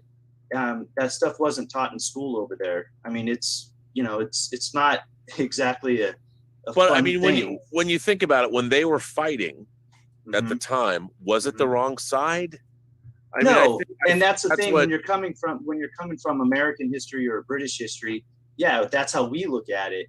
Yeah. But to them, they were protecting their fatherland or whatever else. In the First World War. In the Second World War, there's also some very interesting differences. You know, when I talked to my grandmother, she didn't know anything what was happening. She wasn't, you know, like some hierarchy. And by the end of the war, her city, it was gone. Right. It was blown up. There was nothing there. And then my grandfather was also on the wrong side there too. So, you know, and he was just a lowly soldier too. So it's, you know, they didn't know some of this stuff that was going on because they didn't have positions. They weren't making policy. You know, they were citizens of their country, and they were called upon to fight, and they did. And well, in the case of World War II, it wasn't even they were asked. He was at the point where you're going because we are running. Oh yeah, you're military. Yeah, of course. Of course. So we're running out of people, so you're going. And so it was always kind of an interesting, you know, to see that. And then when you see it on the screen and you see the general, and he's just telling these guys, no, we're not done. We have 15 minutes. We can still go do something. It's like, what a waste of life. And it's sad. Well, yeah. I mean, look, you see it in Ukraine. Yeah. You know, the war in this day and age is pretty useless. I mean, it's monstrous that you look at what Putin is like. They're conscripting kids. They're going to conscript more and more people, and for what? That's what's sad when you break it down, what are you trying to do? Yeah. Like, do you have an objective? You wanted to do what? And And literally what you are doing, like he lost. The thing is, the Russians lost this war. And while ultimately you can borrow, you can shoot missiles, blow up the Ukrainian, 50% of the Ukrainian power grid is gone. Why are you doing this? Like at the end of the day, whatever you hope to achieve in the first 3 days, you didn't. You're now dragging this out into month 8 or 9 or whatever. What happened to Bucha? Your soldiers killed civilians, whole families. I listened to a guy, he was in a car trying to drive away, and they shot his wife and his kids in the back seat for what? The horrible rapes. They're using rape as a tool of war. All that's for why? Yeah. What is the point of it? It's interesting, and you know, now like when my mom talks to her sister and brother, it's affecting Germany now because they got so much energy and stuff from the Russians. Oh yeah, they've cut them off. Yeah, and you know, not to get into the politics, but you know, the Germans have cut off all their coal and a lot of their nuclear energy production, and so now they're finding out a lot of the stuff, all the solar and stuff, isn't producing enough for the population that's there, and so they're really like kind of trying to figure out what the hell to do right now before the winter kicks in. No, I mean, no, it's and Russia was counting on that. Yeah. You know, they did Oh, yeah, that on purpose, and it comes down to the fact that at the end of the day, what a waste. What an absolute waste, and at the whims of just a few people have affected the lives of so many. Mm-hmm. And it's incredibly frustrating to see humanity do this again and again and again and again and again. Yeah. That's why, like, when it's fun to talk, and obviously your show, it's for fun and whatnot, and I would assume everybody's smart enough to understand that, you know, this isn't real life. Let's just have fun talking about movies and TV shows and stuff like that. But I think sometimes we've gotten so just bad when you see some of the stuff about Black Panther, for instance, and people gotten so negative and it's brutal. It's like, when it comes down to it, it is still just a movie. And so let's relax with some of this social commentary stuff. Let's just enjoy it. And if you don't enjoy it, then move on and move on to something else. But what's interesting though is here's the thing that I think it's frustrating to watch. Ryan Coogler was given this movie to make by a publicly held corporation. Disney didn't come down and say, Ryan Coogler, this is what you must do. Mm-hmm. And so you have an auteur who has not let you down. Fruitvale Station, Creed, Black Panther. He's proven himself as a creator. He was given, you know, a raw deal in that Chad Boseman passed away. So what I am distressed by is that people are not examining what Ryan Coogler himself as an auteur has done with this movie. They're bringing in all this other out, and I get it, but why not look at the actual film itself and judge it on that criteria? And from that perspective, like, I'll give you an example. I thought what he did with Namor was really cool. Like, Namor exists. He's from Atlantis. Like, I mean, remember, Namor's last name is Mackenzie. In the comics, canonically, Namor Mackenzie is the name of the character. His father is a Scottish sea captain. You know, that's canonical. Would you have wanted that? No, I like what they did. Maybe people would. But the idea is, as a kid like myself, you know, growing up reading about ancient astronauts and the Mayan calendar and the Mayans disappearing, I thought it was really kind of neat that Ryan Coogler comes up with the idea. He's like, yeah, you know what? He could have picked another culture, an Asian culture, a Greco-Roman culture, whatever. But the fact that he took a culture, the Mesoamerican culture, and made it like the Mayans who disappeared, and if you look into their history, like all the different things that might be under even the Amazon rainforest in Central America and Mexico. What an interesting history. And then to posit that, okay, this culture literally went underwater for whatever reason. that's kind of neat. Like, why isn't that, like, I listen to that, I'm like, that's cool. Like, I totally get where he's coming from. And I'm thinking, like, I've got no, like, the history of Atlantis in the Marvel universe cares. And after you have Aquaman, I mean, it doesn't matter. The fact that in the MCU, Ryan Coogler did something that was inherently sort of interesting. So why not see where he goes with that? And the fact that there's another secret civilization, we knew there would be because Atlantis was always secret, that then saw Wakanda as a potential ally and then not. All of that's really interesting. So when I'm watching this movie, I'm thinking, wow, I mean, I was totally there for it. I'm like, I would, my biggest criticism of Wakanda Forever is that it wasn't 4 hours, because I would have watched it for 4 hours. I was fascinated by the movie. I'm like, I find everything that was in that movie fascinating. I found it fascinating. And as a science fiction fantasy film, there's a lot to love. I felt the same way about Eternals. I don't think Eternals was as successful as Wakanda Forever, but I enjoyed watching it. I'm like, if 30 years ago when I was a kid growing up, if there was no MCU and I just found Eternals as a standalone Marvel movie, I would have been like, that was awesome. You know, and I feel like we've lost the ability to sit down and watch something for what it is. Like, especially fans. Like, let's sit down and watch this movie for what it is. And let's talk about it. Like, we already know they're going to adapt things for the MCU. We know that they're going to adapt things. So put that aside. What they gave us did that work. Let's watch it within that paradigm. It's frustrating when people don't. And I'm like, what do you guys okay, let's talk about the movie we just saw. And I feel like so much of the conversation is not that. Drives me crazy. Thank you, Kevin. Thank you so much for joining us today. You know, it's not unlike like what they did. Remember when Marvels did the Ultimates, and a lot of the characters got to be kind of completely reimagined, and you know, it's not unlike doing that with the MCU, right? I mean, it's like it's own thing, and you got an opportunity to be creative and try something, you know, out of the box kind of thing. Yeah, I mean, and also what's really interesting is I've always believed that you have to judge something for what it is. Like a man down there, I read the review of Empire of the Sun.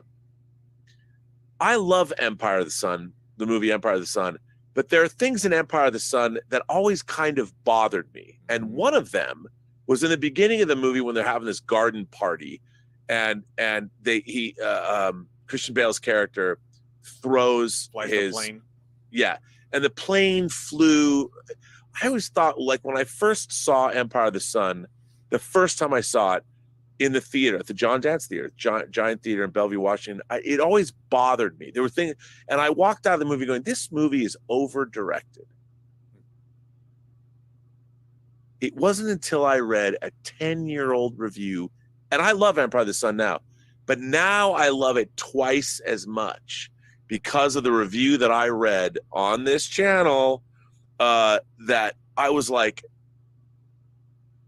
I didn't realize that Steven Spielberg had said that that Ballard's book, J.G. Ballard's book, was half of it was bullshit. It was his recollections. And if you watch the movie from that perspective, it changed. And I know that movie like the back of my head. I've probably seen it 30 times. And I'm like going, that was shocking to me, because that was based on a reading of the film that's everything in that movie, and it's something Spielberg fucking said. It was all right there. And so you look at that film and go, wow. And all of a sudden, my estimation, I already love that movie, but in my estimation, because there are things in it, the nuclear bomb going off, the A bomb, the Fat Man and Little Boy. I was like, what? Right. In the movie, I always thought that they wouldn't. But if it's a child's recollection of events, exactly retold, I'm like, and Spielberg never came out and said that, but he said, I never believed Ballard's book or whatever. I'm like, fuck, how did I miss that? You know, and that isn't That is, I don't even think that's an interpretation. That's not some wackadoo reassessment of the movie. Right. That's the fucking movie. That's exactly the movie he directed. P-51 Cadillac, I can feel their heat. The waving, the guy in the plane. It all makes sense. I'm like, how did I not know this? Yeah. It's totally true. In some ways, it reminds me a little bit of Time Bandits.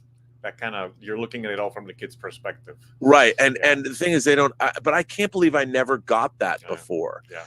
And going back, and after I read that, and that review is on Blu-ray.com. Yeah. And it was fascinating.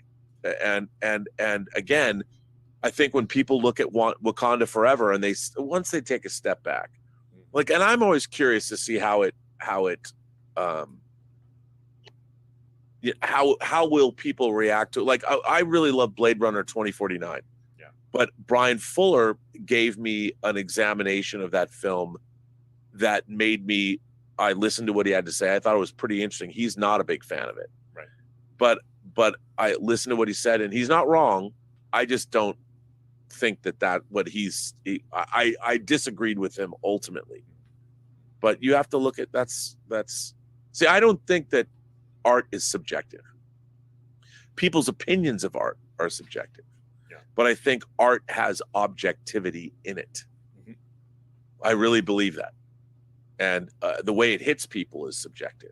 But there is objective greatness in art that history and many different generations of people will see. So, Mikey, I got Mikey up here next. He's been waiting. What's up, patiently. dude? I love Mikey's background. You look like in your some kind of like after midnight TV show about to present some horror movie or something. So welcome, Mikey. Thank you, Roberto, and a happy 52nd birthday to you tomorrow. Do you believe that? Thank you so And much. 60 years prior to when you were born was the birth of my dear Aunt Paulie Murray. Oh. Wow. Tomorrow is Paulie Murray Day, so you share a day with someone I love. I am honored very to know much. that. Thank you. And just to remind people if you haven't already watched the documentary, My Name is Paulie Murray on Amazon Prime. A lot of the discussion today has been about people's opinions. And I'll just briefly say that it's not that people have their own opinion. It's that people need to be open to other people's opinion. Totally agree.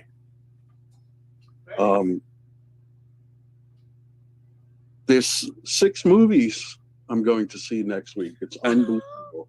There's some great stuff. Tuesday, I'm going to see The Menu and the second viewing of Black Panther Wakanda Forever. And all I have to say about Black Panther Wakanda Forever, with all due respect, with all due respect to Jeff, T'Challa was recast. And you just have to deal with the way that they did it. Yeah. That movie, he has some insurmountable things to deal with, and for the way he dealt with it, I gave the movie a 10 out of 10. I'm totally biased, so it is what it is. By the way, it did make almost $18 million yesterday. Rob, one of the things that amazes me is in 1 week, one weekend plus a day, it made as much money as Black Adam made in a month. Yep. And yet people insist, oh, it's not very successful. Well, I mean, it's funny. It hasn't even had its full second weekend yet. It's already made worldwide $425 million. And what people don't quite grasp is Disney knows that it was never going to be the billion-dollar juggernaut that the first Black Panther was, because it's missing its main character. You think Disney doesn't know that? Of course they know that. Exactly. And we'll see where it's gonna wind up. And what I find really interesting is that domestically, usually internationally, these movies outgross the domestic. Right now, that hasn't happened. But I would say that this is chugging along quite well. I mean, this movie's going to pass $500 million this weekend. And Wednesday, oh, I'm sorry. No, it just is. Go ahead. Wednesday, I'm going to see Glass Onion. Oh, and The Fabelmans. And because I've booked so many movies on Regal Unlimited, I haven't booked Friday yet, but I plan to go see Strange World and Devotion on Friday. Nice. So 6 movies, going to be a very busy week. I can't wait to see Devotion. Looks very interesting. And what's the lead actor's name? Because COVID brain fog is just killing me. Jonathan Myers. He was He Who Remains. Yes, and he's also the antagonist in Creed. Yes, and he comes so much stuff. It's just like unbelievable, and he looks great. Incidentally, speaking of looking great, RM, I know you're around somewhere. There's a show on Hulu that you might be interested in. It's called Reasonable Doubt. The story, but you might like the action. Now, Mr. Burnett, I have a bone to pick with you. Uh-oh, here it comes. First of all, let me apologize for posting the picture that made it look like you appeared to be sleeping during the Campia show. I know you weren't. I know you weren't sleeping, but I just happened to catch the shot and I had to post it. No, it's fine. I don't mind that. Jonathan Majors, that's what it was. Thank you, Kevin. But you made a comment on the Campia show Friday, I believe it was, about Daredevil. No, you're fine. Oh. Because Tom has lectured me about this also. But I guess I'm falling victim to the fandom Taliban disease. Because wow, I love that. Fandom Taliban. I hate what they're doing with Daredevil. I just hate it. I absolutely hate it. I can understand. They're making him a cartoon character, and I can't stand it.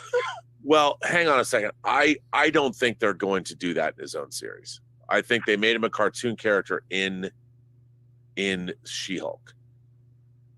But I don't think they're going to continue doing that. I certainly hope not, because if they do, I will just absolutely lose it. Yeah, I because they already have a show that everyone really likes. I mean, I think if they're going to do Born Again, I don't think it's going to be horrible.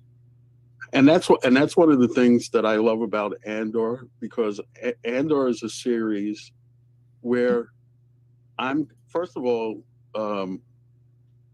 Rogue One was the movie that got me interested in Star Wars. I'm significantly older than most of your audience. So for me to watch Star Wars A New Hope and the movies that followed, to me it was like Flash Gordon and Commando Cody and all of it. It was pulpy. I didn't really appreciate it because it was a lot like those. Rogue One is the movie that got me interested in Star Wars. I thought it was more grounded. It made sense as to what was going on in A New Hope. And so as soon as Andor was announced, I've been looking forward to it. I've said very often, the further they get away from Manhattan Beach and Atlanta, the better the content is. They didn't use the volume, which was fantastic. Yep. And every single episode of Andor, I don't have to know anything going in. All I have to do is sit down and watch it. And it is a spectacular, fantastic show. Oh. And people that think that it's boring, I really feel sorry for them. I agree. And I propose that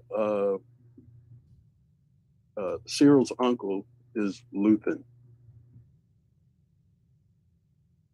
Wow. You know what? I never thought of that. Wow.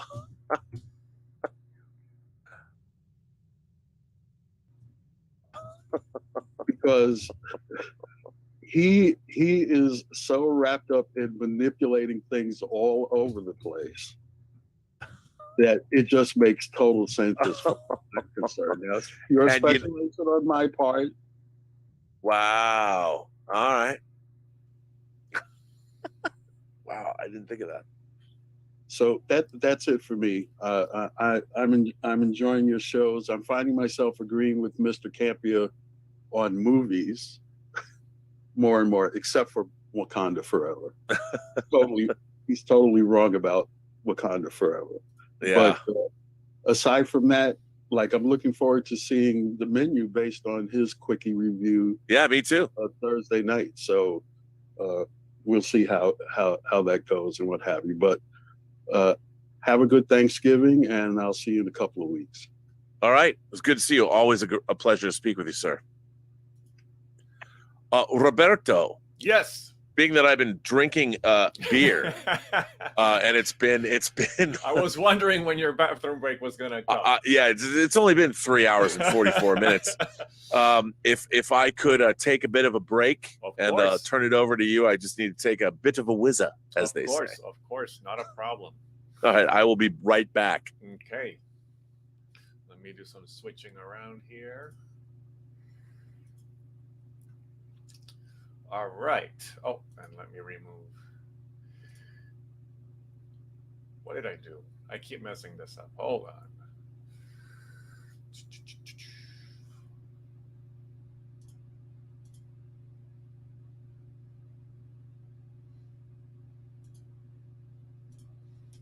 All right, so if folks want to, I still have my clock up and running here. Let me do that. I don't know if people notice that I've got a little clock going on the corner here. So if you're wanting to know how much time you still have left, that's how you can tell. I was hoping that it would show up next to the person who was speaking, but I can't get it. It only works on my screen. So I send a little feedback to Zoom on that about that. See if they can make it so that we can get it there on hand. So while Rob is gone, Mikey, I'm going to unmute you so you were the last person here. How are things going with you? Everything is going great. I will say what I said the last time we got together. COVID brain fog is a real thing. Oh yeah. I totally screwed up November's finances. Oh. It's been totally unbelievable. Oh, I'm okay. no. I'm okay, but it's just been amazing. I'm going like ordinary stuff that I normally am able to handle. It's just been outrageous. So well, I hope they give you a little bit of grace with that, because I can totally understand how that. Oh no, happens. everything is paid, but it's just like, why did I pay that from that account? Supposed to. So I've been juggling, but I've been doing good. Good. By the way, good luck to Fernando. I hope he comes through trials okay and what have you, and we're here for him, so that'll be good. Yeah, and we should definitely try to plan to do something to kind of check in on him regularly. It'd be fun to be there to support him. Other than that, I'm pretty much done with fandom, because I told Rob maybe about 6 to 8 weeks ago that I was waiting to see the reactions to Wakanda Forever. I don't particularly care whether people like the movie or not. Right. But my motto is watch content, form opinion. Now, that didn't used to be my motto. My tagline used to be perception is reality. Mm-hmm. But it's become watch content, form opinion, just because the way fandom behaves. Right. It's unbelievable, at least to me anyway, that people judge content based on what other people say and not watching it for themselves. Mm-hmm. I don't see how you can judge something when you haven't seen it. And again, that's one of the reasons why I love Andor so much, because I can go into each and every episode and not have any preconceptions, don't really care what's going to happen, as long as everything that unfolds before me makes sense. And that's the way that I approach most content. Well, actually all content, except if there's a second season of She-Hulk, I don't think I'll be able to. Well, but you've already seen the first season, so you can form an opinion based on that. So exactly. Yeah. So, I mean, you know, if they got different writers, perhaps I would react to it differently. But and also something maybe only you and I are interested in. NYCFC finally got a stadium. Hey. So I have that to look forward to 5 years from now, if I survive for 5 years. We're celebrating here in Portland that our the Thorns won their third championship in 5 years. They've been kicking ass. The Thorns is the women's team. Well, that's what a lot of people are hoping now, is that NYCFC forms a women's team, which actually kind of surprised me, because I knew Manchester as a women's team and what have you. But NYCFC, to my knowledge, hasn't done anything like that. So we'll see what they do. Yeah. But I know a few people are kind of pissed off because stadium is going to be in Queens, next to, I almost said Shea Stadium, but Citi Field, instead of in the South Bronx, which they've been getting used to for the past, I believe it's 7 years. Wow. So people are going to have to do a little extra travel. And it's going to be really interesting during the U.S. Open, when the Open and the Mets and NYCFC all play at the same time, because there's surely not enough parking and there's only one subway line. So that'll be interesting. Yeah, that'll be interesting. We'll see how they figure that one out.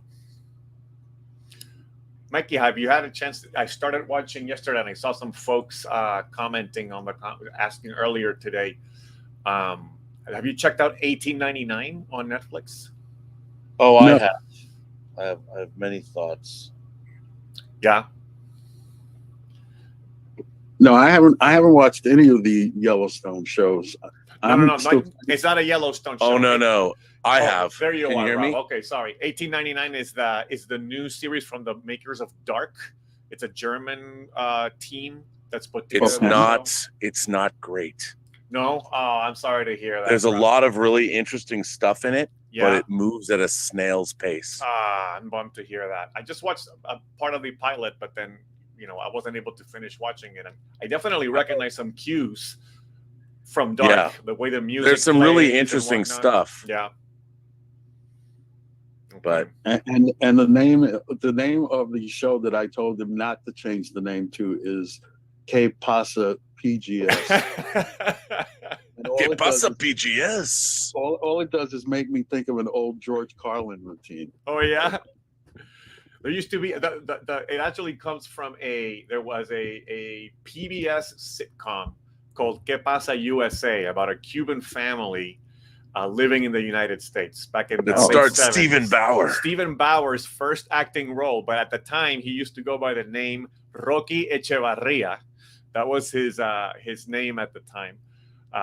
Was in that series. So we kind of it's a play on that. So it's kind of fascinating to me sometimes how many actors Americanize their name in order to stay employed. Yeah. And then when you find out what their actual name is, it's just like, oh wow. Yeah, that's his real name was Esteban Echevarria, and then he changed it to Stephen Bauer. So before I go, Mr. Burnett. Yes. Whining about movies. You know what? It's sorry, I put my video. It's coming back. I keep saying it's coming back. It's just Elizabeth, she's been so busy with school that we keep trying to bring it back, and I'm hoping this week we can do it, because it's Everything Everywhere All at Once. And love that movie. Can't wait to discuss it. I know, and I can't wait to drink a bottle of wine. So no, and now that I've set up this media room, and it's so much fun to watch movies in there. I'm going through all my 4K discs again. It's like having a whole new collection. And she really wants to do it. She's like, you don't like me anymore. So that I'm like, baby, what's up? Come on. Everyone likes this show. We love doing this show. It was great. It was our again, happy Thanksgiving to Bye, Mikey. Great to see you. Everybody. Bye, man. Adios. So I'm gonna have a. No worries. We got who's coming up next year? We've got John Wally. But we should cut it off, man. How much time do you have? It's your birthday. I'm okay. I'm all right. Yeah. All right. What could be better than spending my birthday with you and the rest of the gang here? This is a blast. And my birthday is tomorrow. This is just yeah, but your wife's hot, dude. Come on. She's actually doing a webinar right now, so she's also busy. Oh. But let's get John on here. John, you should be able to unmute now. Hello. How you doing, man? Good, man. How are you? Good to see you. Always good to see you too. Did you change your lighting? You're very astute. Yes, sir. There's I was more particular today on the It lighting. looks good. Thank you. Very, very, very aesthetically pleasing. That's really all that matters, is that Yeah. you like it. Really, Wow. everyone else is secondary. While you're How chewing the on fuck something, do you say your last name right? Wallbacker. It is Wallbacker. Okay. Yeah, you've actually been amongst all the human beings who've had to read it like live and try to say something. You have been the closest. I've always Wallbacker. wanted to give you props on that because in super chats and just other situations, you've needled your way closer than most people. I try. Thing is, I'm terrible with pronunciation of names, and I like to know, and I have to keep saying it over and over and over again. So yeah, the problem is I go by Wally, but I work in the digital media space, so like my professional name, like my personal name, is what's on YouTube. So like the John Wallbacker thing is it goes out. Well, even when I'm in pleasure mode on the platform. I have to say, so when I was a kid in the 70s, there was a drink, an alcoholic drink. Harvey Wallbanger? Yeah. And every time I see your name, that's what I think. So I have to stop. So Wallbacker, Wallbanger, you know. So back in Dallas, Texas, when I was in my rearing ages, I was actually a bartender at a movie theater restaurant hybrid when I was 18. So I couldn't even drink the drinks, but I was legally allowed to serve them because Texas laws. And my managers that was their nickname for me was Wally Wallbanger, because the Harvey Wallbanger sort of connection. But yeah, that follows me forever. So, but Wallbacker? Yeah, well, blame my ancestors who came from Germany into America. Sure, but it is Wallbacker. That is the family pronunciation. That is not the proper pronunciation. What is the proper pronunciation? It's like Wielbacher. Oh, okay. So I can just say Wallbacker. Yeah. Okay. Yeah. We're multi-generations and we've accepted it. We've moved on. I'll buy it. Wallbacker. It's good. A couple quick little things I just want to say out loud before I get into the thing I want to talk to you about in my time. One, I just want to give massive props out to Pedro, who came on earlier, and Bon Necron, who's about to come on soon. We had some really fantastic conversations in the green room chat, and I just wanted to call out the fact that your community that you have been spearheading has allowed for some, I think, really fantastic conversations to exist, even in forums that it's not right for. Like, you know, quick chats is not the right place to have deeper conversations, but I think that there's been a lot of respectful back and forth. And I just want to call out the people engaged with it. I don't know that there is any, minds changed, but the respect present, I think, is a model with which future communities could look to. And I think that that's a credit to what you've created. Well, nothing could make me happier. I love to hear that. If there's nothing else, because here's the thing, I grew up, there were a lot of people that took me under their wing, or there were a lot of just people I met throughout my career or life. And for the most part, all of those people, whether I agreed with them or not, fostered an environment where we could exchange ideas. I didn't. And even I was lucky because when I was a little kid, starting about 13, I always had much older people, and not in a weird way. They just recognized my interest. And for the most part, even though sometimes I heard very differing opinions, everybody was respectful, and it was that exchange of ideas that was exciting to all of us. You know, and no one ever said, "Fuck you, dude, you suck." You know, I never got that. People would, and I love that kind of conversation. You know, and I always thought, being a science fiction film fan, you know, I'd go to conventions and have like literally hours long conversations about warp drive. People would get angry, but it was always respectful ultimately. So I'm glad to hear you say that, because I think we do have a good community. I think the people that watch this show at least understand that, you know, I'm more of somebody that's seeking rather than not, you know. And I think the people that come here, I would like to think, are seekers. Everybody's interested in, like, hey, what's on the other side of that hill? Let's go see. Everything that you're saying is something that you like to seek, and that's what you put out there. I can affirm to you, as someone that is a artifact of what you're putting out there, a product of it, that as in this group, you are cultivating it. Like, the people that have these conversations, I think, are amongst the most respectful that I have found in this environment, and I want you to hear that out loud. So I very much appreciate it, but that's also just a credit to everybody else, you know, which I think is great. And by the way, like I've told people, I just open a door. You know, everyone else is the party.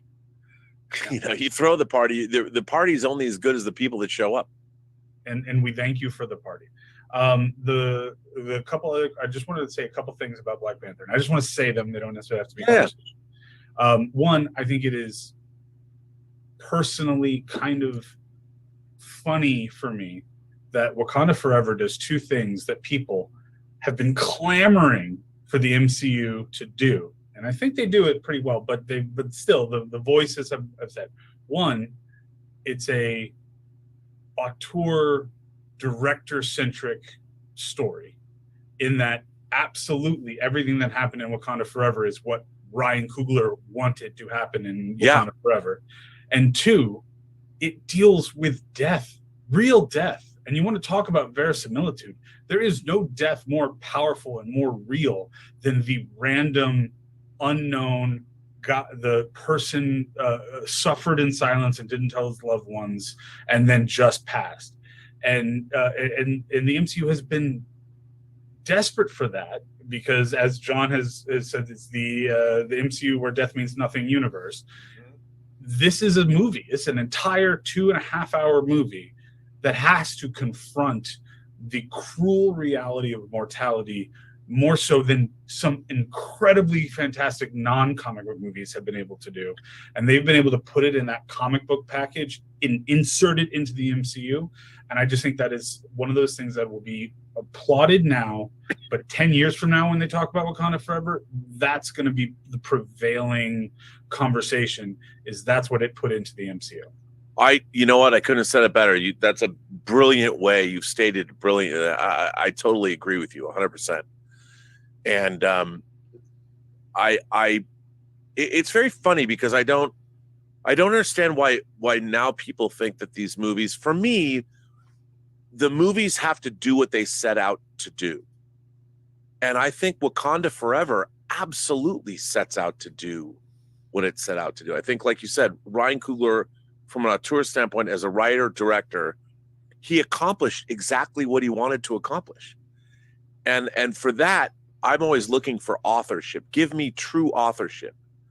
And if I can get that from a story, whether I agree with it or not, I like that. I like to feel that I was given something that a creative entity wanted to impart to me.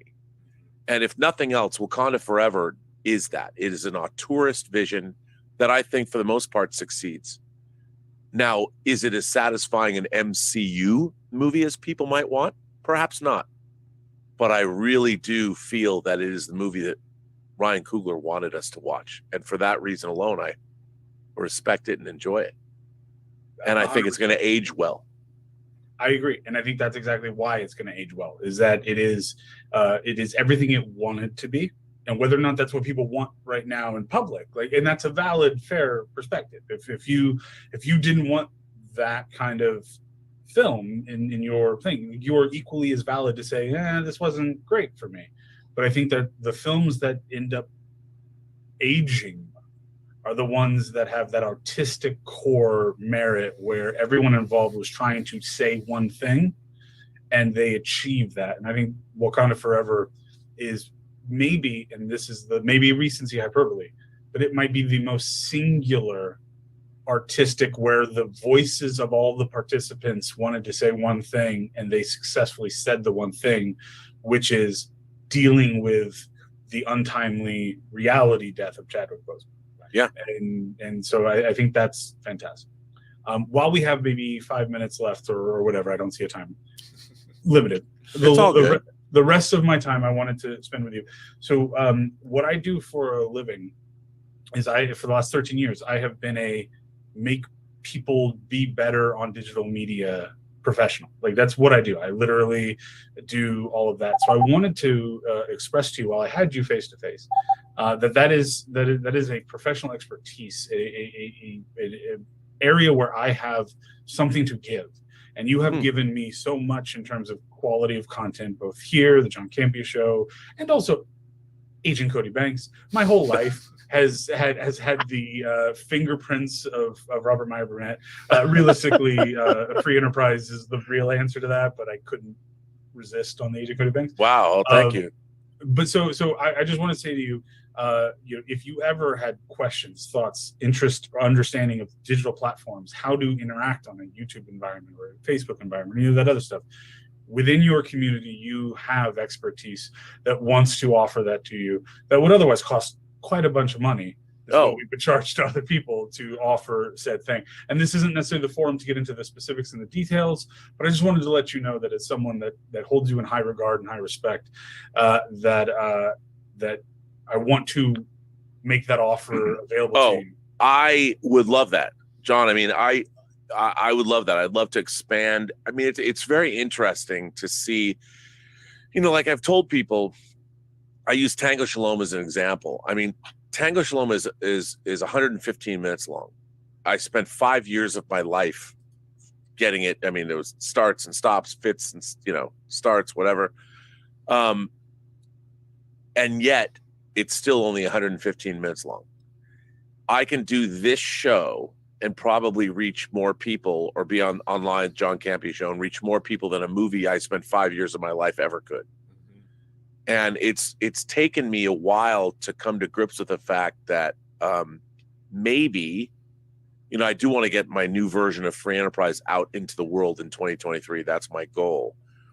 But maybe, I need to step up the idea that I always wanted this platform to be a network, and to have Roberto's show, to have Martino doing his Play Trek, to have doing her show. I always thought it would be cool to bring like-minded people together. Like, it would be really awesome to do like 12 hours of programming a day. I don't know if that's a possibility, but that's kind of, and I just don't know enough about, because I don't know all the different aspects of it. I only know my little aspect of it. So I absolutely would take you up on that. Please. I'd love to discuss further. What does all that mean? How do we expand all that? What can we do? Because the fact is, we have a worldwide platform that has been given to us by Google, YouTube, whatever. And how are we going to use it? And all I want to say to you this now, and then we'll do follow-up after the fact, is there's opportunities for you to expand your reach, to expand your opportunity for revenue against that reach, against these platforms that allow you to expand. Like your post-Geek Singularity book concept. By the way, I cannot wait for your announcement video for that, because I now, as a relatively new follower, it's been about 4 months since I've followed you, I want to contribute. I want to figure out the right way to contribute to something like that. These things are expanded by reach and revenue, and these are the things that I have a lot of professional expertise to know how to expand. And what I'm saying to you in this environment is, how can I, as someone that is a follower of you in this environment, as a part of this network, how can I use my expertise to help expand those voices? How can we make sure, because the idea of doing a Spanish language show and everything with Room like that, the ladies PGS stuff, these are amazing ideas that need amplification. And if there's ways that I can help with that amplification, I want to do so. Oh, I would love to do that's that. That's the message that I'm expressing in my 10 minutes. Well, let's do it. I very much appreciate that. We should, because, you know, the thing is, we also had a film festival, which I never gave out the awards for, and people have criticized me for that, and rightfully so. But that doesn't mean some people's films actually went on to much greater success, which I thought it would.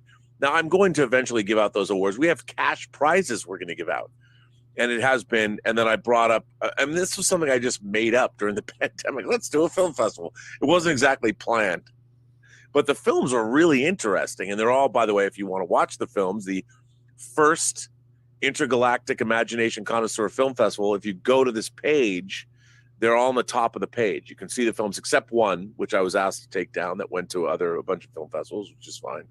But yeah, I want to do these things in the book, and I'm probably gonna have to crowdfund Free Enterprise if I want to get to do the 4K version and all that. So it'd be great to do all that. It would be terrific, and to have more shows, you know, more creators doing more, to have a Spanish language show. So I love that. I mean, I'd love to do a show that was in Chinese or a show that was in Japanese. You know, that'd be awesome too. I would love to do that. I don't know how I don't really know any native Japanese speakers, although we do have some a certain British expat who is in Japan. So maybe I'd love to find out about her life. But we'll see. Well, thank you very much for the time, Rob. Happy birthday tomorrow, Roberto. John, great to see you. Thank you. And I'll be in touch. Absolutely, please do. And the new lighting, like it. Gotta do more of that myself. Mine's flatline, got to go. The thing is, I've got all these lights. I'm finally like availing myself of all this stuff I bought that I didn't use. Mm-hmm. So I'm gonna start, like, I have this awesome digital light a LED that is going to start shining from behind my head onto the band. They're going to be lit up, and I'm going to change. I'll probably keep this same. I got to get the camera up higher, but I'm going to keep this same. But I need the lights, man. The lights are missing. We got to get the lights cooking. All right, come on. We got Bon Necron. By the way, I just want to point out. Yeah. Blitzway is making a Kurt Cobain. I saw that. Oh my! And he looks amazing. Amazing. Yeah. Your band continues to expand. Okay, we got Bon, and is it Necron? I'm not really sure if I'm pronouncing that right, but you should be able to unmute now. And Rob, I need to step away for a few minutes, but I'll be back just in case you need to move along in the queue. Is your mom around? I still can meet her, you know. Let me see if I can get her. I'll bring her. Bring your mom on. We love having the moms come on the shows. Yeah. I'll see if I can get her to show up. Bon, how are you? Your Grace. I'm doing fine. It's nice to meet you. Your Grace. It's good to meet you. Now, judging by your accent, I would assume you're coming to us somewhere other than the United States. Actually, I'm coming to you from Las Vegas. What? Yeah, I lived in Edinburgh for a time, but okay. Now you're in Vegas. I'm in Vegas. Yeah, it's a happy place. Do you like Vegas? Yeah, it's got its points. I've got a friend that lives in Henderson. She has a house in Henderson. Is it Henderson? Yeah, Henderson. I like Vegas. Yeah, it spoils you for other places because you can go out. At least traditionally, you can go out any time of day or night, find some place to eat, find some place to drink. Yep. And just places that roll the streets up after 6 are no fun when you're not used to that. So. Do you see now? You don't have an accent anymore. No, I ditched it. It was just an effect for you because you were talking about being a duke. So Your Grace is the proper address for a duke. That's you great. are the Duke of Dope Discourse. I love that. Now let me ask you this: what are some of your favorite places in Vegas? Oh, I'm such a hermit these days. A lot of the places I used to like are long gone. I think you and I are around the same age. Yeah. I'm 56. Yeah, we are around the same age. So I don't get out quite as much as I used to, but every now and again. Have you ever been to a restaurant called the Golden Steer? Oh yeah, that's a classic. Okay, yeah. So my dad, when I turned 21 years old, my dad, who went to Vegas all the time, he, for my 21st birthday, took me to Las Vegas. And he had been going to the Golden Steer for years. And that's where he took me for my 21st birthday dinner. And then also when I got married, my dad threw a party. I mean, I'm not married anymore, but I was, to a lovely lady. And when my dad, he threw a party, my wedding reception was at the Golden Steer. That's old Vegas. That's a classy Old Vegas. joint. I mean, my dad had been going there for years. I mean, my father, he passed away when he was 83, but I think he would have been 98 this year if he lived or something. But I love the Golden Steer. Yeah. So, and I'm glad it's still there. It's one of the few places that survived. They've imploded all the old hotels. A lot of the old restaurants are gone, but the Golden Steer still on Sahara. And so it's nice to know that at least a little bit of old Vegas is still around. Yeah, it's still around. Yeah. Yeah. But it's interesting you were mentioning art and the dynamic between subjective versus objective parts of art. Yes. Because, the last video I posted on YouTube was 2017, and I took them down. And now I'm just getting, for a while I've been itching to get back at it and start making some content. And of course, I'm encouraged when I watch your show and other people doing things. I go, oh, I'd love to do that. But I'm like, what do I really have to add? You're doing what you do. I can't do what you do. And other people I respect, it's like they're doing fine. Like, Gary from Nerdrotic and some of these other guys that I watch. It's like, I'm not going to repeat what he's doing. But I do have my own sort of take on things. So I started thinking about, what can I do? And I started looking at what should I go with YouTube? Should I go with Rumble or Locals? Right. So I start looking at their community guidelines because I love to do puzzles. So my dad passed away in 2016 and my mother had dementia. So I had to care for her full time until she died in 2018. And in the last, say, 2 or 3 months of her life, we had to put her in a memory care facility.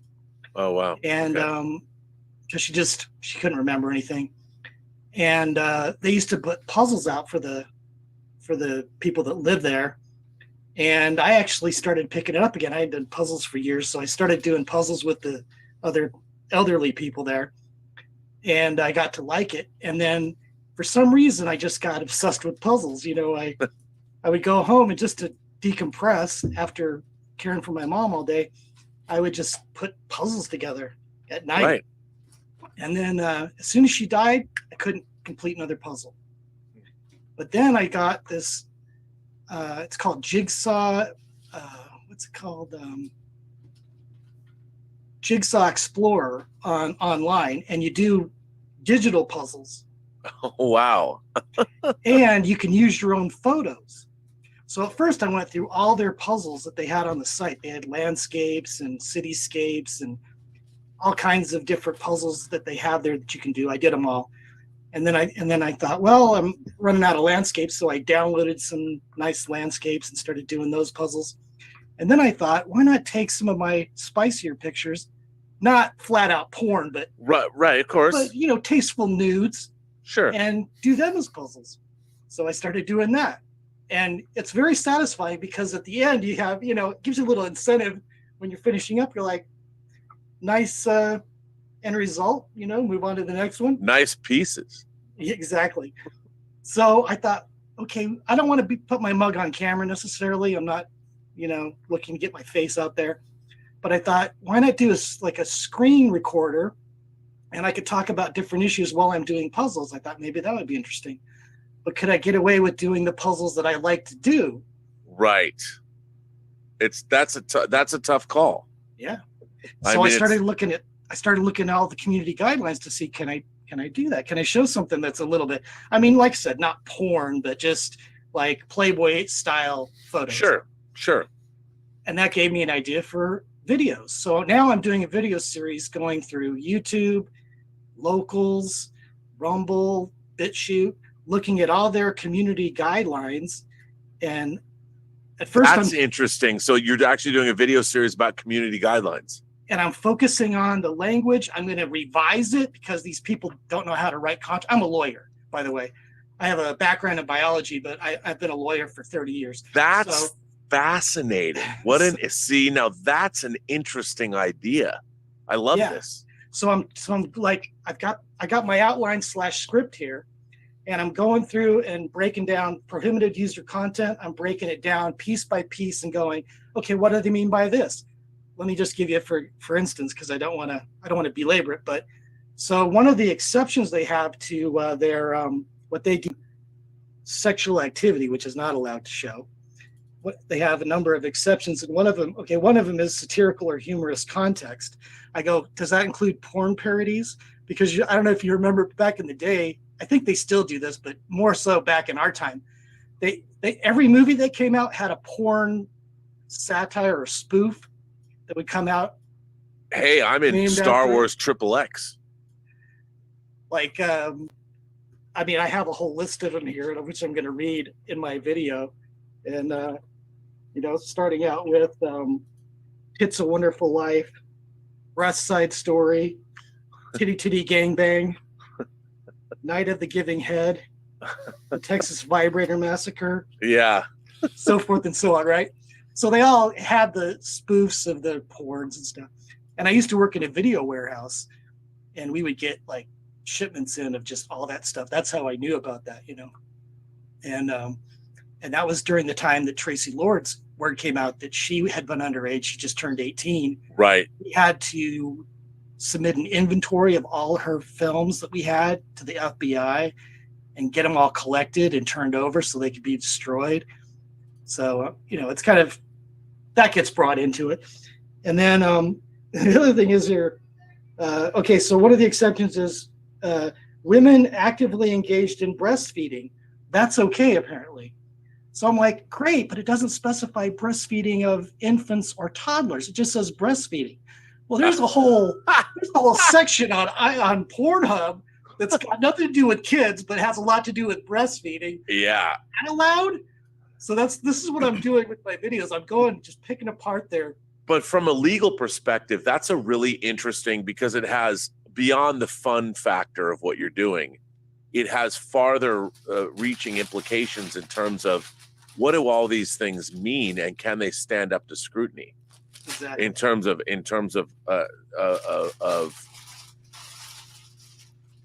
what does it all mean at the end of the day? And I find that to be, because what is interesting, what is intent? What is the intent of the laws that are being made, and then what are they really saying? And I feel that more now than ever, something like this, that's a fascinating. I could see this being. Now, is this already up on YouTube? I'm shooting it this weekend. Okay. So I'm a little premature with talking about it, but I'm planning on posting it either tomorrow or maybe Monday, depending on. I have to put it into.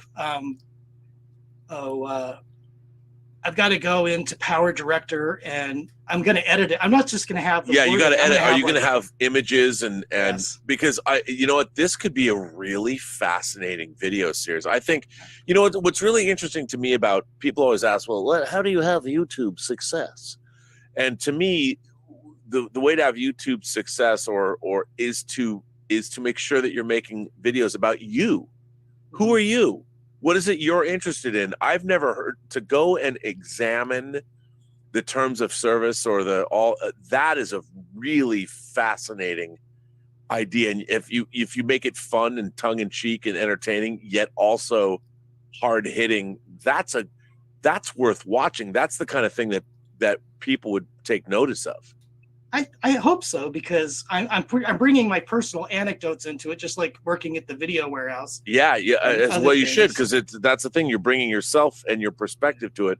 But what a cool idea! I love this idea. Please send me the link. Whether it's on Twitter or whatever, email or postgeeksingularity.com. Send that to me, because I would love to see these. By the way, make them good. Don't fuck up. This is a great idea. No, I'm defindefinitely make them good. I've been watching video after video, just refreshing myself on how to use Power Director, so I can do some fun effects and because this is fascinating. I mean, it's you know, we live in our society is so weird now, where I think that our own humanity and human beings are weird. I mean, if you really think about it, we're weird. Like especially in America, when it comes to like sex and nudity, all of human sexuality is weird. You know, when you think about what turns people on, bizarre. You know, but it's all part of. I love it because I've always been sort of sexuality has interested me from a creative standpoint. Like creatively, what does it all mean? Like if you can imagine things, you're imagining it's weird. It's you're imagining things based on a physiological response. Wacky.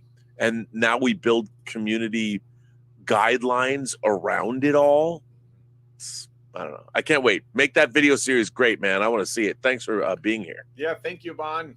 And I've got Marcus Bisma coming up. Marcus, you should be able to unmute now. Hi, Rob. How are you, man? Good. So, have you seen 1899? I watched the first episode. Oh, you are only okay. Well, so you haven't seen the whole thing? No, I have not. Well, no, I have not. No, but I found the first episode intriguing, but I've read a couple of reviews that said it's pretty slow. I love watching it. It's a great experience, but I mean, I still need time to process it. It's not a series that is easy to understand, and I don't want to say more because I don't want to spoil anything. Okay. I don't even want to say what is it about. Did you like it? I like watching it. Like I said, I like watching it, but I still need time to think about it. And what I want to ask you is about movies that is not easy to process or is about not easy to understand. Like John Campea, multiple he said that the film, it's a filmmaker's job is to make sure the audience understand everything in the movie. If not, then the movie is a failure. Do you agree with that? No, I don't. Because here's the thing, there are the filmmaker, like I'll give you an example. One of my favorite things in the world is Michelangelo Antonioni's Ennui trilogy. There's 3 movies, early 60s, La Notte, La Ventura, and The Eclipse. Now these movies, I would defy anyone to tell me what they think La Ventura is about. And here's the thing, because back then, I think now American movies especially are locked into a formula, this 3-act formula. Whereas European films, especially European films of the 50s and 60s, like what Antonioni was doing, like La Notte is basically a dinner party movie. Or look at something like Last Year at Marienbad.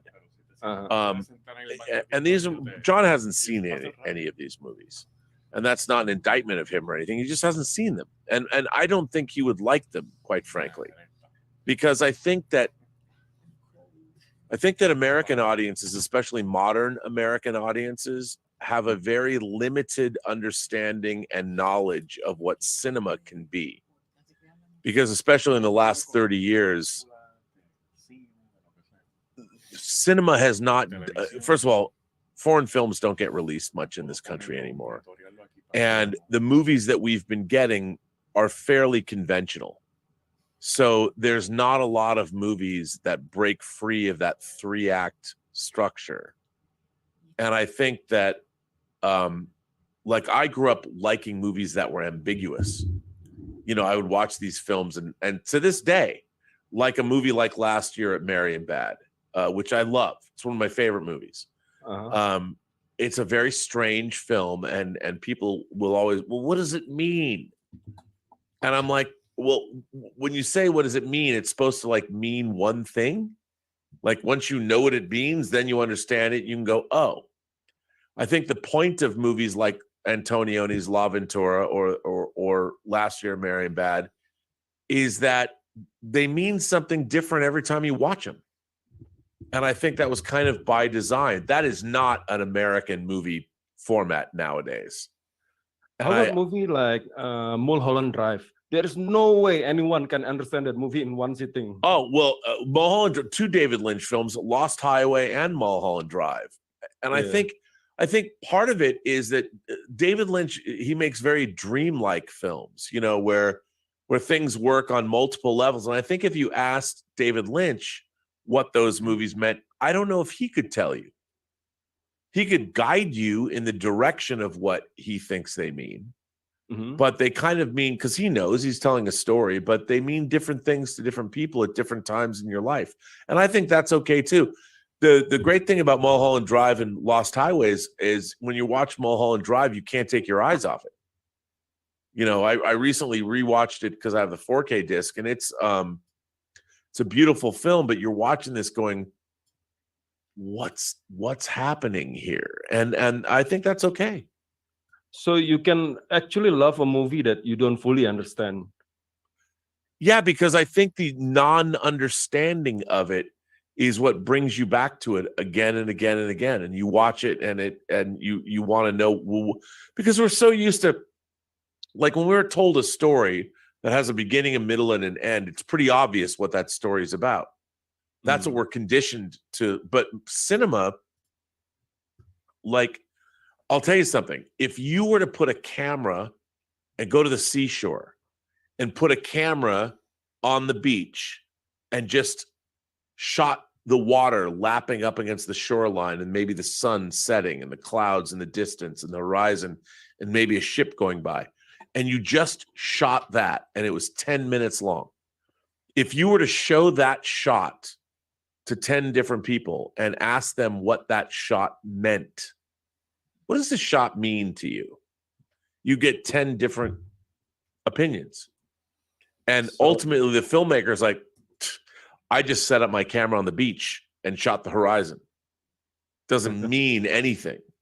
But when you sit down and watch something like that, a single shot, you can sit there and go, well, it reminded me of when I was 14 years old and I was taking a vacation with my parents and I was standing on the beach wondering, where's my future? And it looked just like this shot. So I see this and it means it's contemplative about what the future holds for anybody. So Rob, how do you draw as a filmmaker, how do you draw the line between internationally fake and not totally lost the audience? That it is your intent. Well, it's funny because Tango Shalom, the first place Tango Shalom played, it had its world premiere in Jaipur, India. That was the first place it ever played. And we didn't know what the audience would think of it because it had never been shown to anybody. And, you know, India, singing, dancing. What was really funny was A.R. Rahman, who's an Indian composer, who's a friend of the director of the movie.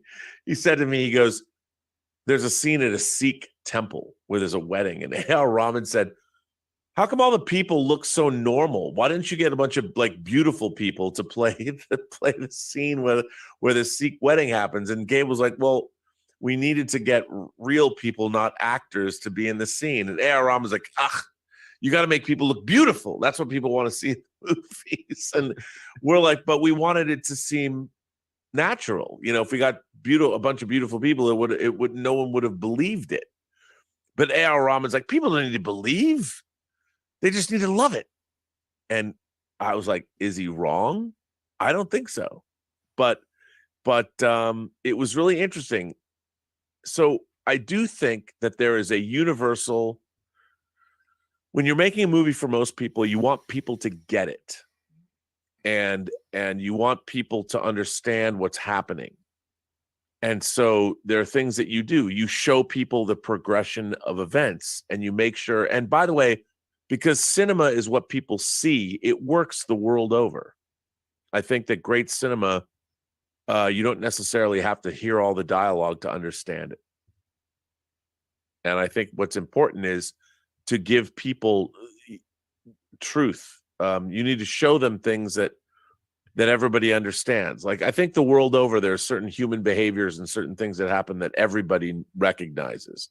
Like if a man and a woman get in a fight, for instance, and you don't have a word, there's no word exchange, you just see the faces of a man and a woman.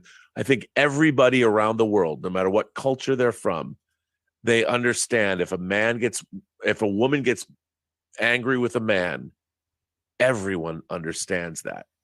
And you can make a great piece of cinema based on that. No words, just show a woman getting pissed at the man she loves. I think that is universal and understood around the world. So if you can shoot that correctly, everybody understands it. And I think it's important. That's what you want from great storytelling.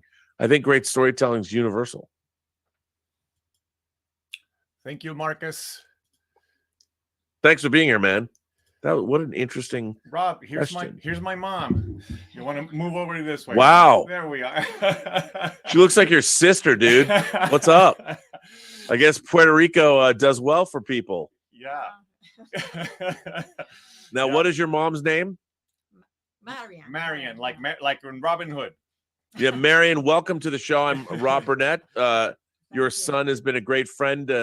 He and I first met because he watched my YouTube channel, and I went to Portland, and my friend Mike came out. I was working in Portland with my friend Mike, who's an ER doctor, and Roberto took us out for drinks. Yeah.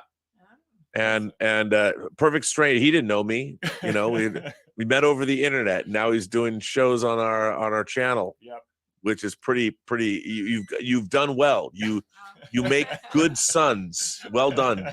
I bow to you. You've done a fantastic job. Yeah, well, it's great. Now, my mom usually comes out for Thanksgiving, but it's been 2 years because of the pandemic. So this is a big deal. We hadn't seen each other in a long time. I got to see her this summer, but it had been almost 3 years since she's been out here. So, well, having moms on the channel is big, but now I got to ask you: is there any secret you can tell us about Roberto that we don't know? Any secrets? Oh no. I don't know what you know about him. So Oh well, not like what was he? What was he like as a kid? Was he a good kid? Oh, he was a good kid. Yeah, I can't complain. Yeah. Did he ever do anything bad when he was a kid? Excuse me? Did he ever do anything? Did I ever do anything bad? Hice algo malo de chiquito. Oh yes, I guess he. At some point, I would definitely torment my sister a lot, which I don't think she liked. All right. That's true. Yeah, it was funny. Sometimes we were just sitting at dinner, and she would complain, "Mommy, Roberto is watching me." And he would love doing that. Just staring at her and giving her trouble. So, yeah. But he's been a very good son. I really can't complain. It's really. I figured as much. I didn't think we were going to get any bad reports about Roberto. He seems like a very upstanding member of the community. In my family, with all my cousins, the joke was that I was the one white sheep of the family. Everybody else always got in trouble, but I was always the one who did everything by the book. Yeah. I love that. Anyway, Rob, let's go ahead and move on to the next person. Marion, it was great to meet you. Thanks for coming on the show. But we've got we're gonna put on Andrew right now, and we're gonna shift gears here. So let me go ahead and mute myself and get myself out. And Andrew, hello, sir. You should be Rob, able to. could you hear me well? Yeah, you sound good. Okay, great. I went out and bought all equipment. I've been meaning to become a member for a couple of months. And then graciously, I think it was PF Dennis, bought a bunch of membership last night. Yes. Yeah, So that was amazing. So then I was like, okay, I've been meaning to join on these conversations. Well, you So I sound went out great. I went out today and bought a bunch of, camera and microphone. You look good and sound good. You made good choices. So where are you coming to us from? New Jersey. I'm on the East all right. Coast. Nice. So nice. I've been watching the stream all day. Good times. Yeah, this has been good. This has been a really good stream. Yeah, it definitely has been. But one of the things I want to discuss was House of the Dragon, and I guess the screenplay adaptation. Yes. Like, what would you call it? Well, I guess because they're taking it from a book. Yeah, and the book isn't like a regular novel. It's more of a history. And what's interesting is the Maesters in the book, they've said that their accounts are unreliable. Yeah. So to me, I look at House of the Dragon, the series, the HBO series, as the definitive version of what actually happened. So in a way, it's kind of a reverse adaptation in the sense that the material that was adapted was unreliable. And it's almost like, because George R.R. Martin is a co-creator of this series, that he's giving us his definitive account. So it's the most true adaptation of untruly reported events. I don't know what we call that. It's the first time we've ever had something like that before. But you said that you haven't read the Fire and Blood novel. You've only read the Wiki of Song of Ice and Yes, Fire? that is correct. I have not read the book. Because the book is very dry. Yes. I mean, some key scenes in the first season, they're 2 sentences long. Yes, and that's what I've heard. Yeah, so it's like, oh, so-and-so died and everyone was sad. And then the show makes, a 15-minute scene from it. Right, which I think is cool, because that's, these pivotal events. I mean, I really liked House of the Dragon. I thought it was audacious and the time jumping and all that, and I was really involved. I mean, you can see what I think is so. I think that House of the Dragon it's like watching a slow moving car crash, where all of this could have been avoided, and yet it's going to turn into a horrible civil war where all these people are going to die, which I love, by the way. Kill them all. Now, what's unique about House of the Dragon is Fire and Blood is pretty much an encyclopedia. It's not a novel. Right, it's not a novel. Does any other works follow that pattern? Because I know The Expanse, the writers originally developed the IP as a board game. Yes. And then they were like, oh, wow, we have so much world building, we should make this to a novel. And the 2 gentlemen co-wrote the series. Yes. I think, it's ironically enough, I think the Silmarillion, the Second Age of Middle-earth is kind of like that. The appendices, the Silmarillion, the story of Beren and Luthien, what Tolkien wrote is kind of similar. There's a lot of it, but I think that's kind of the same thing in a way, maybe. But I think a lot of this fantasy stuff, I mean, what's weird is all this world, we all love world building. I love world building.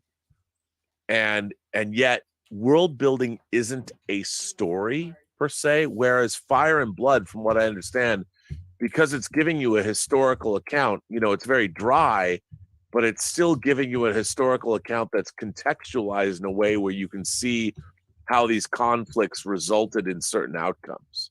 Right. So I think that makes for good storytelling. And the fact that they could hang they can make what they made out of House of the Dragon out of Fire and Blood shows that, because who doesn't love reading those histories? Even when I was reading the Wikipedia entry on Fire and Blood about the Dance of the Dragons, and then you go in there and you read it, and then you go into the Dance of the Dragons section of that, and then you read it all, and it's you drill down on Wikipedia. Yeah, you drill down. It's really good. I mean, the story is really, I think it's really good, and it seems, because all of George R.R. Martin's work in Game of Thrones and House of the Dragon is based on there are real world things that happen that he took inspiration from. Right. So, which I really love. And I House of the Dragon, it's interesting to me because this seems so funny, but I still believe it. House of the Dragon feels to me, if Game of Thrones is Rocky, House of the Dragon is Rocky 3. In that, like, I love Rocky 3. But it's you look at Rocky 1 about the underdog and the neighborhood, and he had to be an enforcer for the mob for a little while, was fine. But Rocky 3 was wildly entertaining. It's still Rocky, and you love it all. You got Apollo Creed, you've got Clubber Lang, you've got, and it's a whole lot of fun, and it's still Rocky, but it doesn't have the resonance of the first Rocky. It doesn't, the emotional. But Game of Thrones is totally, to me, wildly entertaining. It feels like it's part of that universe, And I just find it very satisfying because the breakneck pace is it's great. And because it's very confined to these two groups of people. I love it. I thought it was great. Did like you like said, it? I love the world building that George R. R. Martin did. Oh, it's so fascinating. I mean, I love world building in general. I mean, that's how every sci-fi and fantasy story hooks you. It just, in the first opening scene, it just creates this imagery and hooks you in. Yeah, 100%. And I love great world building.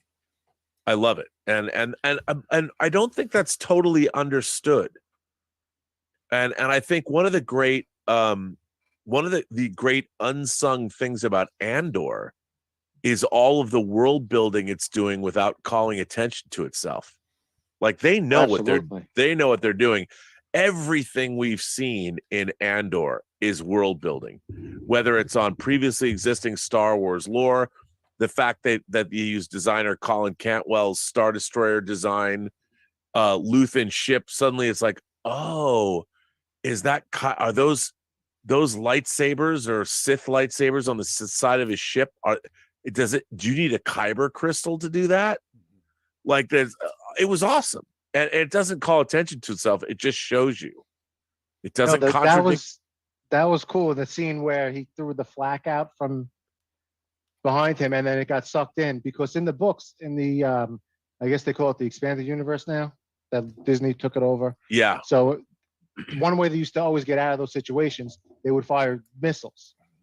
Yeah. So I guess this was a little bit different, and the fact that they used almost like a real world application of when they throw out those chafes and on fighter jets, he threw out that flak and it just got sucked right in and blew up the dish. It was awesome. It That was a awesome. great scene. I love it. Was so great. And the effects in that sequence were amazing.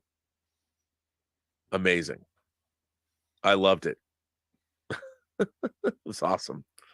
Now, one thing with Andor, in the next episode, I hope Andor doesn't go to the funeral procession, because then it's going to set up the same thing we just saw, where he's captured. So Right. he can't go and get captured, and he can't go and escape being captured. They have to do something else with him. I agree. And I don't know what that is. I don't know what that is. They're going to bring Bix and put her at the ceremony almost to draw out people. Yep. And maybe they'll draw somebody different or somebody we're not expecting. I think that's one thing they could do. I agree. I don't know what's going to happen, but I can't wait. I'm so excited to see where it goes. Although I'm sad that what am I going to do with my life now? Although we do get the Guardians of the Galaxy Christmas holiday special on Friday. So But that these could be- one shots, they just come and they go. I know they kind of come and I go know, your I attention, know. like these weekly series do. I know. This show's been so great. 12. I can't believe we've watched 12 episodes of this. And now Over it's 2 over. months. I know. It's been so good. I love it. Rob, I don't want to take up too much of your time. There's a couple of guys waiting after me. Yep. Well, it's good to see you. Thanks for coming by. I'm glad you got gifted a membership. That was cool. Yeah, thank you. Yeah, welcome. Absolutely. Andrew. Good to see you, man. Hey, and I think another movie that's kind of like a House of the Dragon, or what they're doing with House of the Dragon. We were just saying in the chat, the Fantastic Beasts movie. That was also kind of like a, take a reference book and turn it into a movie series, even though they really don't relate to one another that much. Right. Yeah.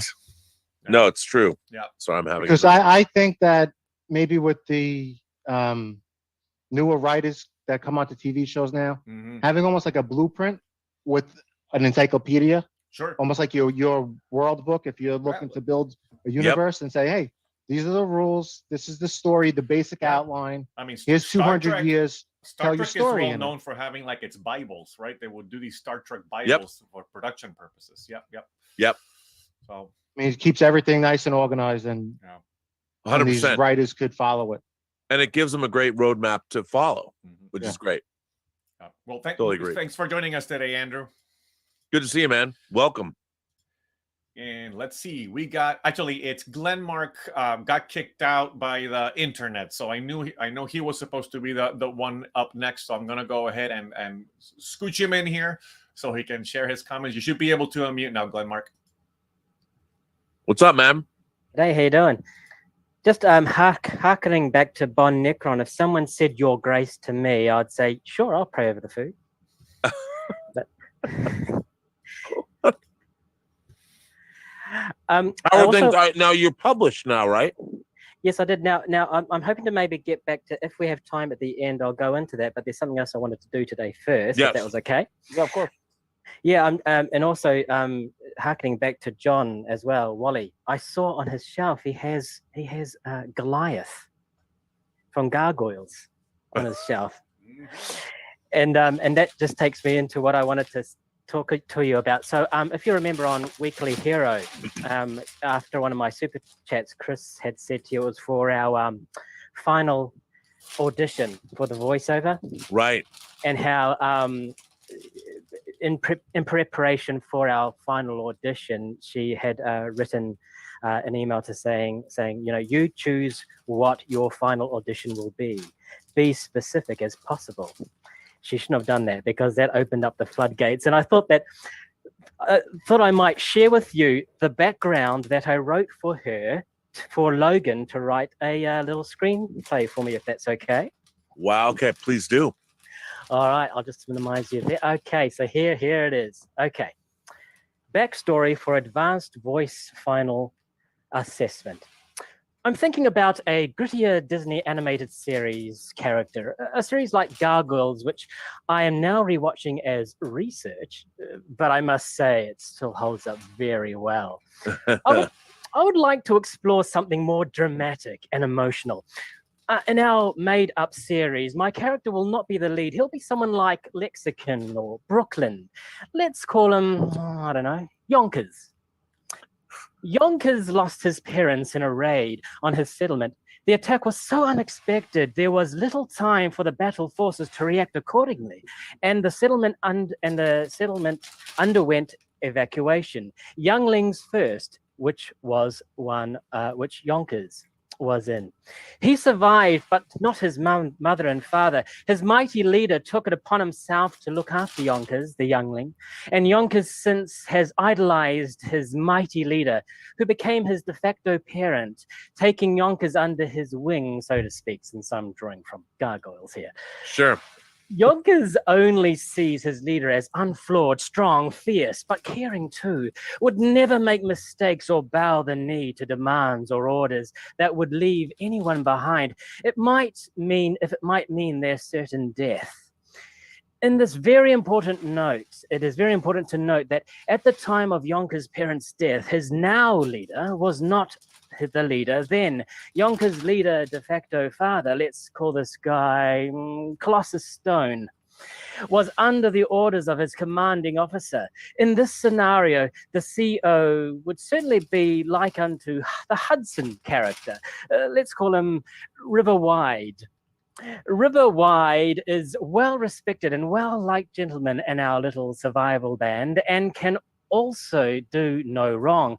One night though, due to the scenario of this week's imaginary episode, Upon the Strings of Command, Yonkers overhears an argument between Colossus Stone and River Wide and discovers that Colossus Stone could have attempted to go back to pull his parents from the rubble. Yonkers confronts Colossus Stone. Monologue would include many emotional beats: pain, hurt, grief, tears, anger, bitterness. The works. Give me the works, Chris. Wow. Did she give you an A for that? Do you get A's? I mean, that's an amazing backstory for your monologue. Yeah. Well done. That was a lot of fun. She must have loved that. Logan and her must have loved that. Oh yeah, Logan, he said, I would watch the shit out of that. And he wrote a terrific monologue. And what was fun was so they we kind of play acted that they were the ones who we were coming in for our auditions, and they would play it out like a real audition would happen. And so I would say my thing, and then they would say, oh, okay, we need to tweak this and that and whatnot. And yeah, I've actually still got the footage. I've still got the footage of that recording. So if I could probably check with Chris, and if you wanted to see it, I could probably send it to you. I'd love to see it. That'd be great. or get her to show it to me. That would be funny. Yeah. It better be good though. There's enough backstory there. You did a fine job. You did all the work, so that's good. Anyway, yeah. So that was a lot of fun. Yeah. Yeah, and yes, she's so great. Just absolutely. She's the best. I love her to death. And Logan's great too. So I did get to meet him over the face-to-face. Oh yeah, Logan's great as well. I mean, yeah, they're both fantastic. They're one of the best couples I know. Yeah, they're really great. I'm not sure how much time I got, but I can quickly show you if you like. I do have my physical copies of my book has arrived on Thursday. Congratulations! Thank you very much. It's kind of weird because I'm just showing a children's picture book to adults, but hey, you wrote it. So there it is. Now, what was it like for you to get? Was that the first book that you published? Yeah, I have. There was another book that I was included in. It was Modern Fairy Tales, where we could just take fairy tales and modernize them up a bit, which was quite fun. And I sent in 9 pieces, and 1 was selected. So I've been published like one little verse. Right, but this is your own book. This is my What was it like for you to first get that book and hold it in your hand? Well, actually, Rob, what I'm thinking I might do is I might write a letter for observations. If you like. Please do. Yes, I would love for you to write a letter about that. So I might just I might sit back and have a think about it all and write a little letter and send it to you. I'd love that. I'd love to hear what you thought, because that's a big deal. You know, yeah. I've only ever been published once in a book, and it was back in 2018. I wrote an essay for a book on Blade Runner. It was called The Cyberpunk Nexus, and I remember when I got. I saw that. I was thinking about buying it, actually. Yeah, it's a pretty interesting book. It's got a bunch of essays and articles and stuff. And I wrote for this, but it was the first time I ever was publishing a book. And when I opened it, when I got the book, you know, I saw it's a short essay, but I was still like, wow. You know, it's like, wow, I'm a published author. I'm publishing a book. It never got old. I'm like, wow. I was walking a lot taller that day. Yeah, I'm still absolutely walking taller. Yes. Well, congratulations on the book. That's amazing. Thank you. Thank you very much. Yeah.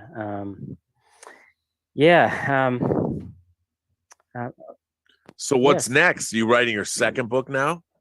Well, I've already done that, and I've actually sent that to her. And my editor got in touch with me about 3 weeks ago, and she said she's already got the illustrations for the second book. So, wow. So that's pretty exciting. So that's going to be published sort of late February. Wow, that's amazing. That's incredible.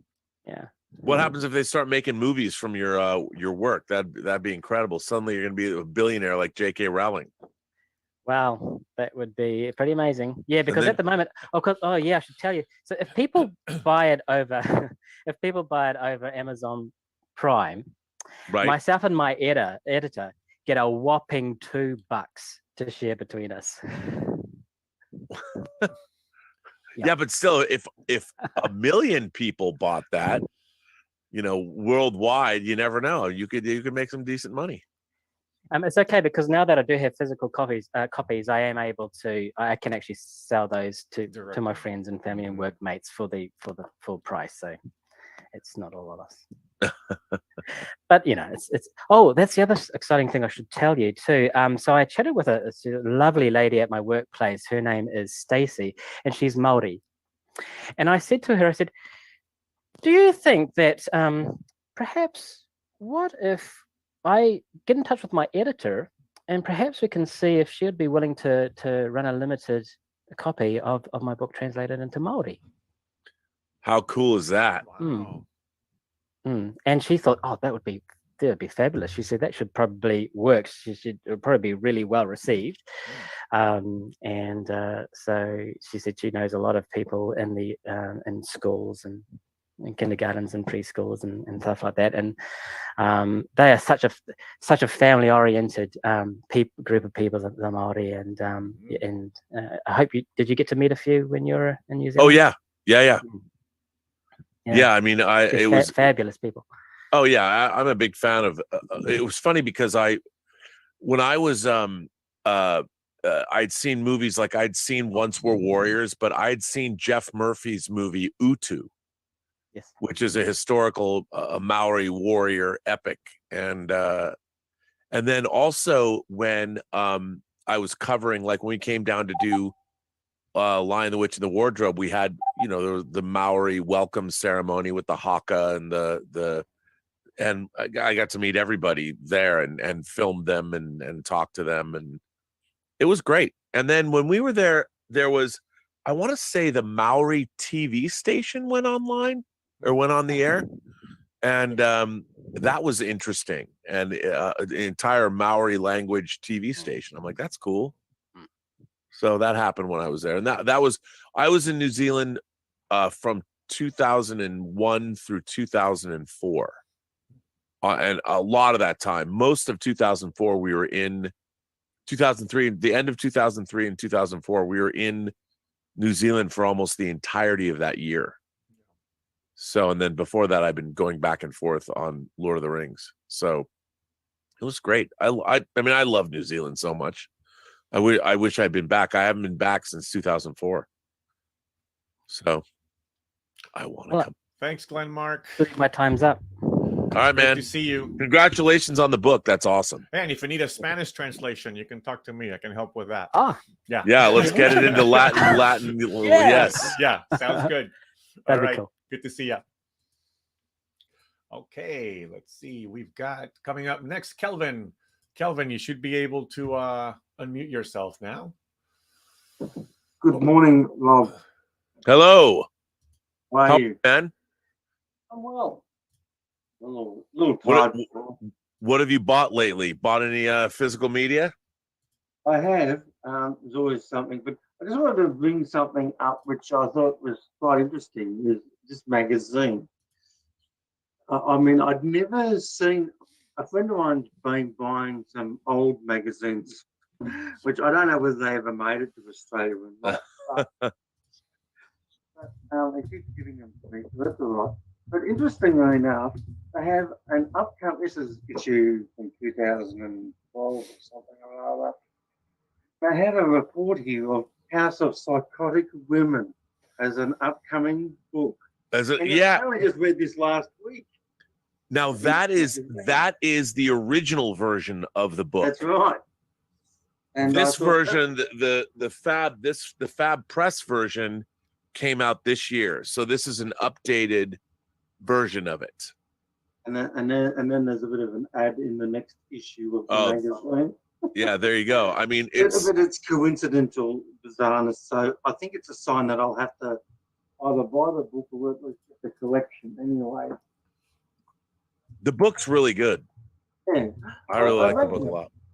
Oh, that's good. Yeah, because I went into those movies and I thought, I've never heard of any of these things. No, I know. Some I'd heard of. I mean, she starts the book with a whole account of Zulewski's movie Possession with Sam Neill and Isabella Gianni, and I'm like, yeah, I love Possession. So I'm like, I'm in. I love this Sam book. Neill, Isabella Gianni. Yep. It's what a crazy movie that is. I've never seen it. Yeah. Anyway, I mean, I just wanted to actually want to talk about Halloween 3 a little bit. Season of the Witch. Conal Cochran. Yes. Because I saw that way back in 1984, whenever it came out on video, and I didn't like it. I thought, where's Michael Myers? Right.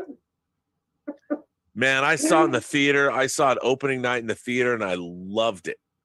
Because at the time, what people forget is there was a thought that they were going to make Carpenter and his cronies were going to make a movie every year it was going to be Halloween was going to get turned into an anthology movie.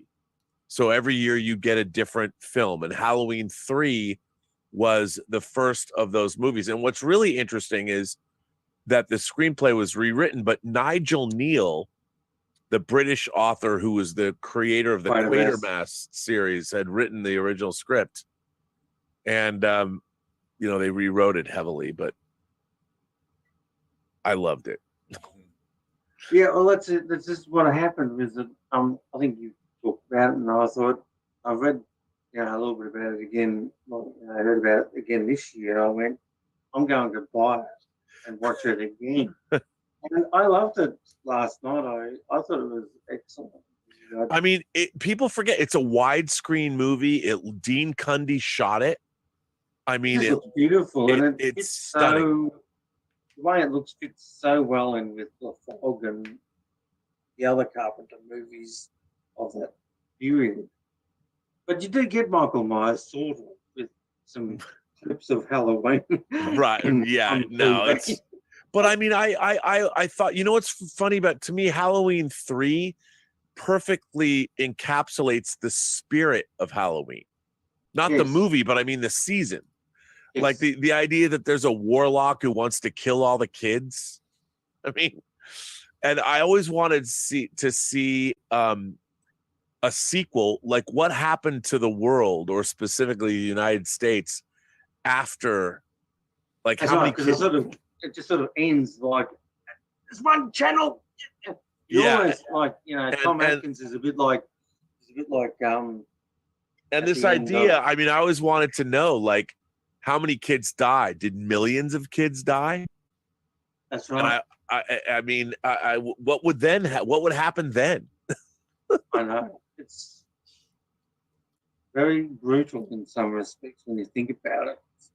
And it still has one of the most disturbing things in the movie that I've ever seen in the movie, when the woman's fiddling with the thing and she gets zapped in the mouth. Oh, it's so good. I mean, her mouth is just completely destroyed, and then the cockroach crawls out of her mouth. I love that.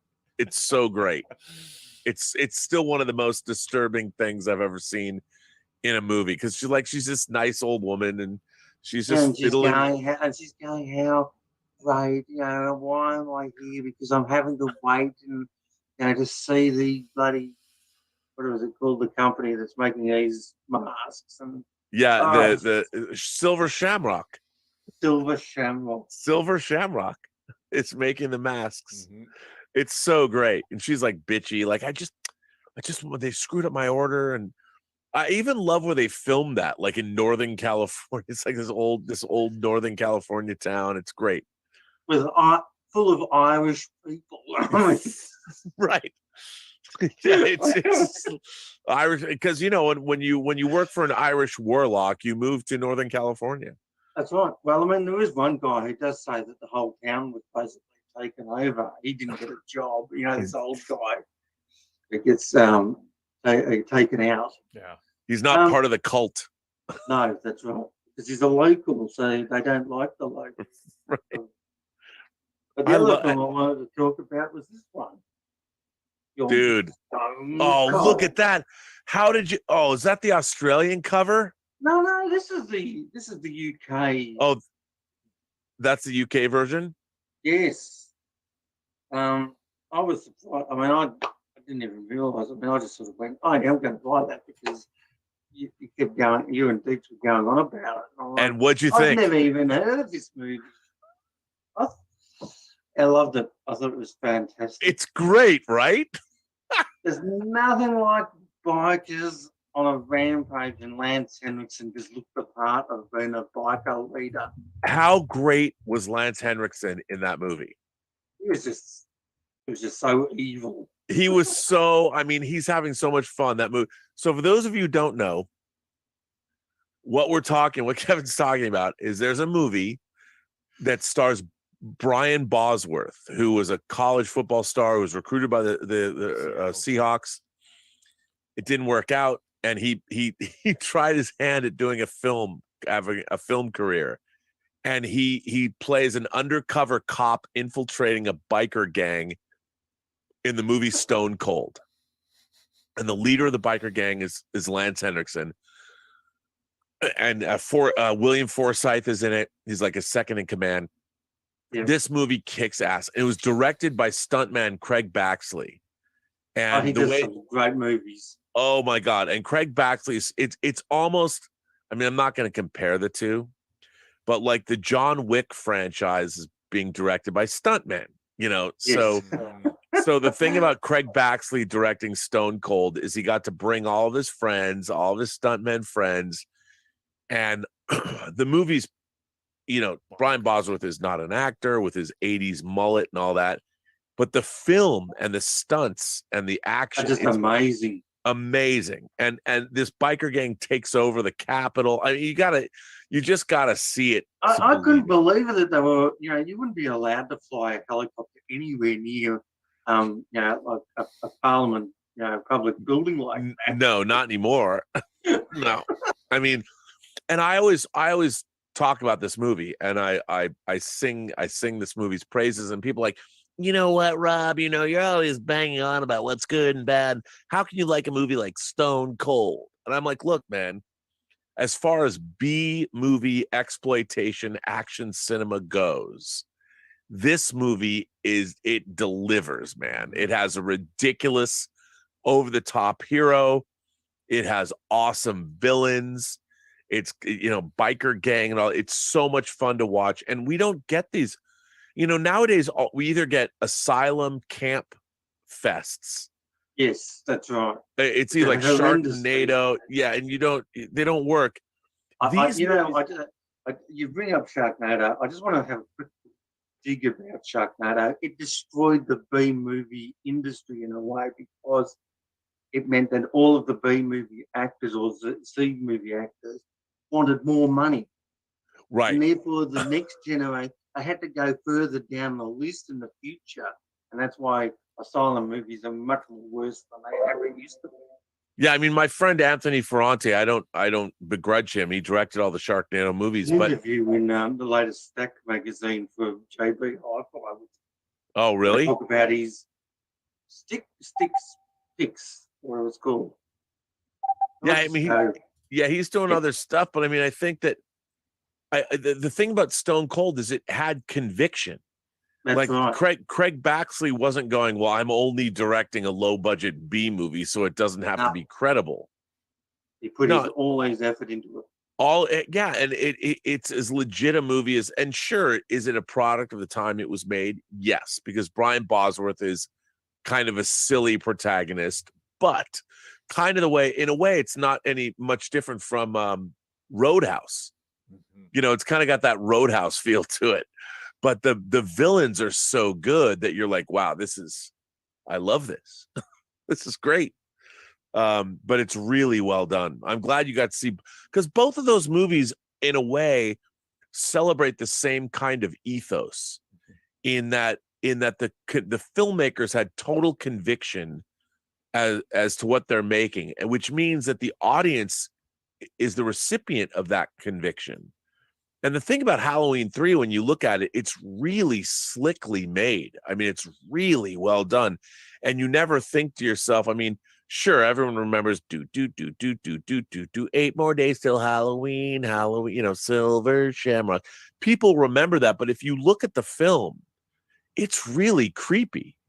And it's got like robot, you know, android killers, and it's got a warlock wielding a part of Stonehenge. I mean, it's out there, but it believes in itself, and that's what makes it scary and creepy and good. That's why people still like it. And it's got a great Carpenter scored the movie. The score is great. The opening theme with the with the electronic, the Atari 2800 graphics of the pumpkin in the beginning. I mean, it's really good. I love it. Thank you, Kelvin. Great to see you. We did get a super chat that I forgot to read. It came in about an hour ago, Rob. You're going to find this funny because it says, I can't believe you're still doing a members chat after over 4 hours, Rob. LOL. This video was still playing when I left home to watch the menu, and when I've come back, it is still on. Good thing you do for your members. Well, Roberto, part of it's thank you for doing it. I know your mom's there. I'm keeping you away. I think we got 2 more. We got 3 more people. We got 2 more people. 2 more. Yep. So let's go ahead and move. We got Tom and we got Ernst. Our moderator extraordinaire, Tom Jr. Jackson. Tom, you should be able. What's up, buddy? Hey, Rob, how's it going? How are you? Sorry I couldn't hang out with you the other night. That's all right. That's all right, buddy. the holiday, things are busy. It's all right. Thanks for being a great moderator, though. Thank you. I've been getting some really nice comments about the things, my channel and stuff like that too. Yeah, People which like is what I have to great. say. Where can people find your channel? It is on YouTube. No, I know it's on YouTube, but what is the name? So assume that people out there. Okay. Hello, so you everyone. can- if This you is wanna Tom look to Jr. my- Jackson. He's a big member of the community. He moderates these shows here. He has his own YouTube channel. Tom, what is your YouTube channel? Well, my YouTube channel is called Something Something Chat Show with Tom Jr. Jackson. I have reviews, movie reviews, some book reviews. I'm at some point going to do an interview with you, hopefully. Yes, we got to do that probably this week. Yeah. It's a good, it's a fun channel. And I have I've been doing it for 6 months. I have almost over 70 videos on there already. Oh wow. Wow, that's good. Great. Yeah. So it's good. I've been doing well with it, and I'm enjoying it. I'm enjoying it a lot. I just, what I watched the other night was the new Christmas Story.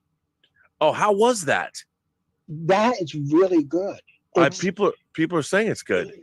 Yeah, it's a tribute to the original movie. It's a tribute to Darren McGavin, his character, and there's a great twist on how it circles back to the original film in such a way. It's like, oh, this is cool, because you can actually watch it, and then it brings it back, and there's a lot of nods to the original film in it and stuff, and they got all the original kids back. Yeah, all grown as up adults and now, stuff. that's so cool. Yeah, and he said now is Peter Brooks. He said now is the time to do it. Right. It was the perfect time to do it now. Yep. And it's a great tribute to Gene Shepard as well. Right, that's what I've heard. Yeah. You know what? I saw Black Panther Wakanda the day it opened, and I was sitting there watching the movie, and Phase 4 came right to me like that. And I figured it out. Oh, and really? I've actually written it down here. What it is, it's about family, love, loss, grief, and overcoming it. And I realized that when watching it through Shuri and her holding the anger, not wanting to accept that T'Challa was gone. Right. And she's very angry over that. And then I thought about Thor and his arc through Endgame and through Love and Thunder, and how he went through the grief of not killing Thanos the right way, and how everybody went through everything, and then his breakup with Jane. And I thought about Jane and her not wanting to accept that she had cancer, and she was like, stage 4, what's that? What is that? And then I thought about Wanda and her grief over Vision and her kids, and Doctor Strange and his dealing with his girlfriend leaving him and marrying someone else, and Star-Lord losing Gamora. And it's all about these people overcoming these things, and it's either got to do with family or dealing with the grief, or just coming out and saying, yeah, this is a big thing. Right. And I'm like, that's a powerful theme to run through superhero movies. And they may not all connect, but it is a theme, and it is a powerful one. And it hit me while watching Wakanda Forever. And I was like, that's deep. And I don't think anybody who's reviewed any of the movies has ever picked up on any of that. You might be And right. I was blown away by that. I'm like, that is genius. Yeah. You don't realize that. Okay, here's what Thor is going through in Love and Thunder. He is just avoiding everything. Just, I'm fine. Yeah, I'm good. Yeah, okay. But he's not. And he's acting that way because he knows at some point he's going to have to fully deal with it. and say, well, I did this. This is what happened. You know, I'm now seeing the girl who broke up with me. And so now, what do I do? Well, I'm fine. Well, you know, he's not fine. Right. So it's about dealing with that, and then finding out that she's dying. How do you handle that? Sure. Absolutely. You know, and I think that was brilliant that they weaved all that in there, and I think we're going to see a little bit of that in the holiday special for the Guardians, and that will probably play a bit into Guardians 3 with Star-Lord dealing with Gamora. Right, exactly. I totally agree with that. That's very astute. I think you're absolutely right about that. And just sitting there, I'm watching the movie, and I'm like watching Shuri, and it hit me, and I'm like going through my mind, though, writing my review as I'm watching this movie, and I'm like, oh my God. And it just hit me, all these parallels and things. I'm like, that's pretty cool that I could see that. Oh yeah, and not absolutely. a whole lot of other people were doing that. And I just allowed myself to have that view. And Wakanda Forever was the most emotional movie I've ever seen. And it was definitely rooted in real. And the original plan was, had Chadwick not died, the movie was still going to be about grief, but it was going to be about his character, T'Challa. Can never pronounce it right. T'Challa. T'Challa, dealing with the grief of being gone for those 5 years. That was the original script, and then he died. He got the script before he died, right? And that was going to be the movie, and then they had to change it after he died. But I don't know. I don't know how much more powerful it would have been had it been about that. But I mean, I'm not saying that they were exploiting his death. I think it was done in a respectful way. Yeah, I do too. And I really, in that ending, wasn't expecting that. And I in that movie, the whole movie itself, 3 or 4 times really got me. Right. Absolutely. I totally agree. Yeah. I got the David Bowie film. Moonrise Daydream. Yeah, I love that movie. I saw that at the movies. Great. I really liked it. It's really great. You got to see it? Yeah, I saw it in I eventually saw it in IMAX. I saw the first part of it at CinemaCon, and then I finally saw it in IMAX. It's really good. It's and especially when you hear it with that sound, that surround sound, the 7.1, and oh, it's incredible. I love that. And then I got what's it? 3,000 Years of Longing. Yeah, that I haven't seen. I can't wait to see that. I haven't watched it yet, but I want to. At some point, I got this list of movies I'm trying to get through.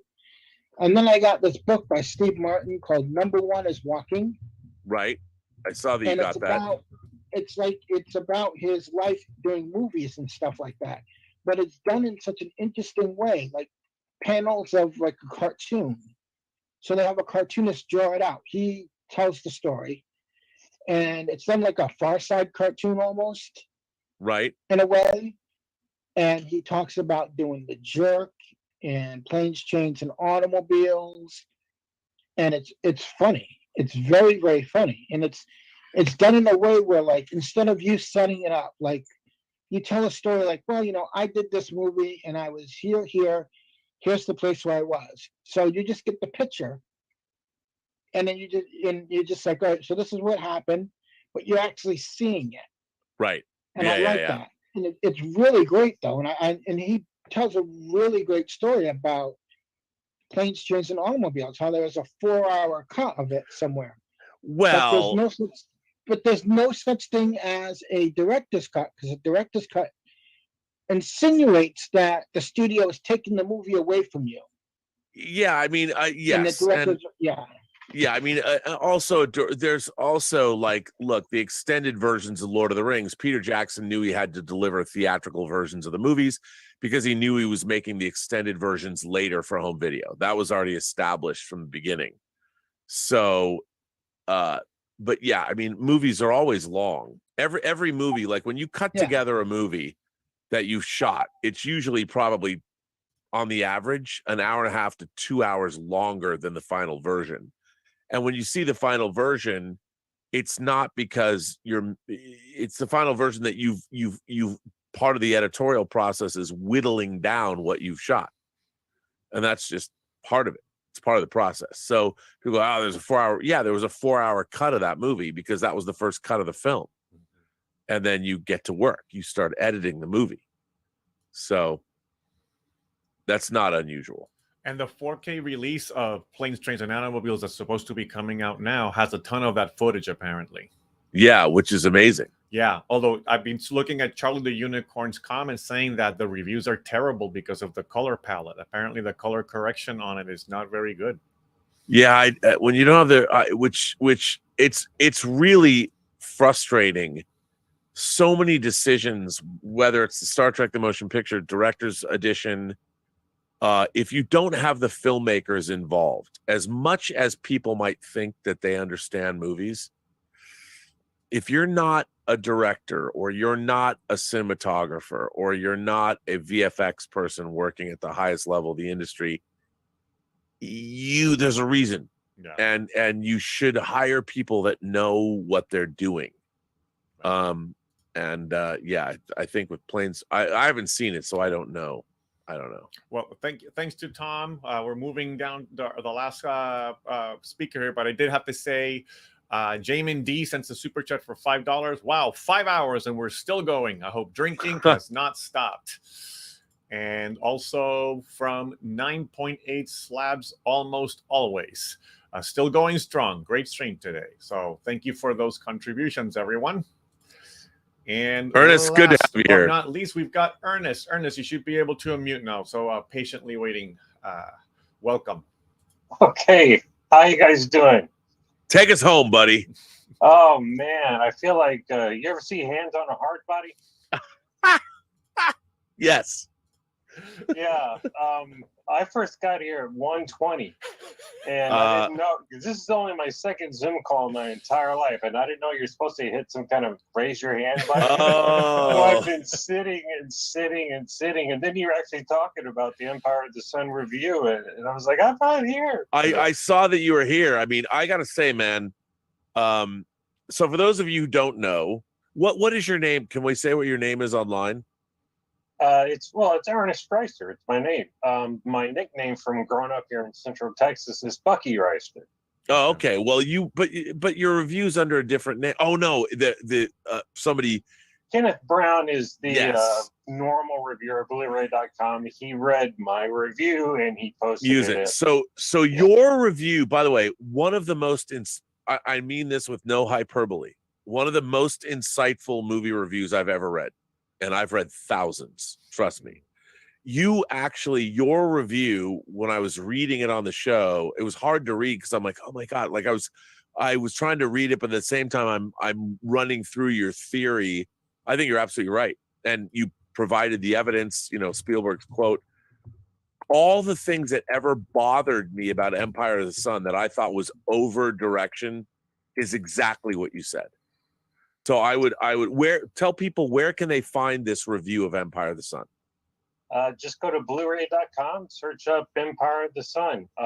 It was originally written, I used to run an email newsletter called The Outsider, and a lot of people, it started off with like 12 people, and then pretty soon they were all daisy chaining it all over the place. Roger Ebert actually read it. He was one of my readers. I'm in 3 of his books. But anyway, the path to Empire of the Sun. Empire of the Sun is a very personal film to me because I was just picking up cameras for my for the first time, and I got to tell you, in 1985, I hated Steven Spielberg for the dumbest reason. Okay, because prior to me picking up a camera, I loved animation, right? So I was really jazzed up about this movie called The Black Cauldron coming out. I'm 14 years old. Uh-oh. Black Cauldron's coming out. Steven Spielberg, well, Universal, I can't blame Spielberg for it. He re-released his E.T., re-released it against the Black Cauldron. And the Black Cauldron had no chance. Not that it's that good anyway, but there are things about it, Black Cauldron I still admire. But anyway, hated Steven Spielberg. Two things happened. What happened in 1984 at the Oscars? What film won Best Picture?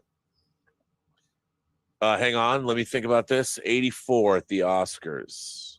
Technically, it would be the ceremonies in 85, but the movie was released in 84. So Out of Africa was 85. So, right. So 84 would be, wasn't Gandhi, because that was before.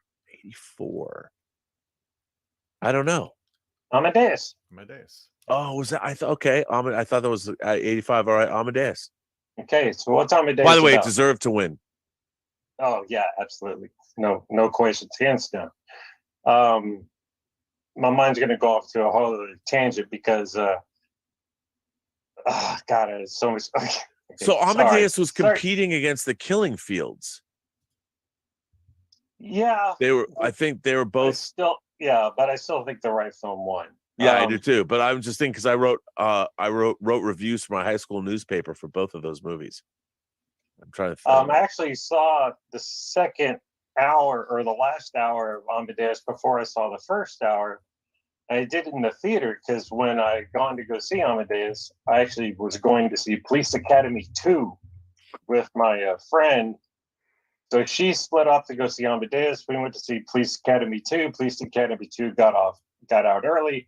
So I go into Amadeus right when it was right after the Don Giovanni sequence. Right. So I saw the last hour of Amadeus before the first hour. Whatever. Anyway, Amadeus is about what? It's about Salieri's envious nature. He's completely envious of Amadeus because no matter how good Salieri is, he will never be better than Amadeus is. What happens in 1985? The Color Purple at the Academy Awards. 11 nominations. And it doesn't win one. Win a single one. And who is not nominated for director after winning the DGA? Spielberg. Yeah. Right. So I got a camera in my hand and I'm trying to, I'm a young man and I'm like, reading some stories, in the newspapers about, this shocking cinema of The Color Purple. And so this intense hatred I had for Spielberg suddenly just came around again. I was like, well, I saw The Color Purple and I really liked it. I did too. I love The Color Purple. And then you started piecing things together. Jaws, Close Encounters, Raiders, all these films I saw as a kid in the theater, I'm like, this guy's a really great filmmaker. What's the hang up here with the Academy? And when you pick up a movie camera for the first time and you actually try to make a movie and then you watch other movies, your whole perception of everything is just blown. Yeah. So I finished my first movie when I was 16 years old. I saw Empire of the Sun. I was stunned at the camera work, the staging, the directing for the lens. And the reviews were coming out. And a guy here in Austin, his name was Patrick Taggart, just totally trashed the film, said it was pointless. I think he gave it a 1.5 stars. Siskel and Ebert over the weekend, they reviewed it. They also used the word pointless. And I just felt so disconnected. I said, how are people watching this? And to be honest with you, I saw Empire of the Sun before I saw the China Odyssey, which was the making of special. Yeah, the documentary, right? Yeah, which aired on either NBC or CBS. So I knew something was going on in the movie, but I couldn't put my finger on exactly what it was. And then I saw that documentary, which I taped. Spielberg says he thinks half of it, is true in the broad strokes. The other half is, faulty memories. Sure. And then you go click. It was just like a light bulb, and the next time I saw it, the whole thing just opened up for me. So that brings up kind of like what you're talking about earlier with John Campea when he said it's the responsibility of a filmmaker to make sure the audience understands what a film's about. And when you were telling that story, I'm trying to think, what could Spielberg have done? Because I think Empire of the Sun is really blatantly subtle, if such a word exists. You know, it's funny. The problem is that people weren't looking for that in Spielberg's work. Exactly.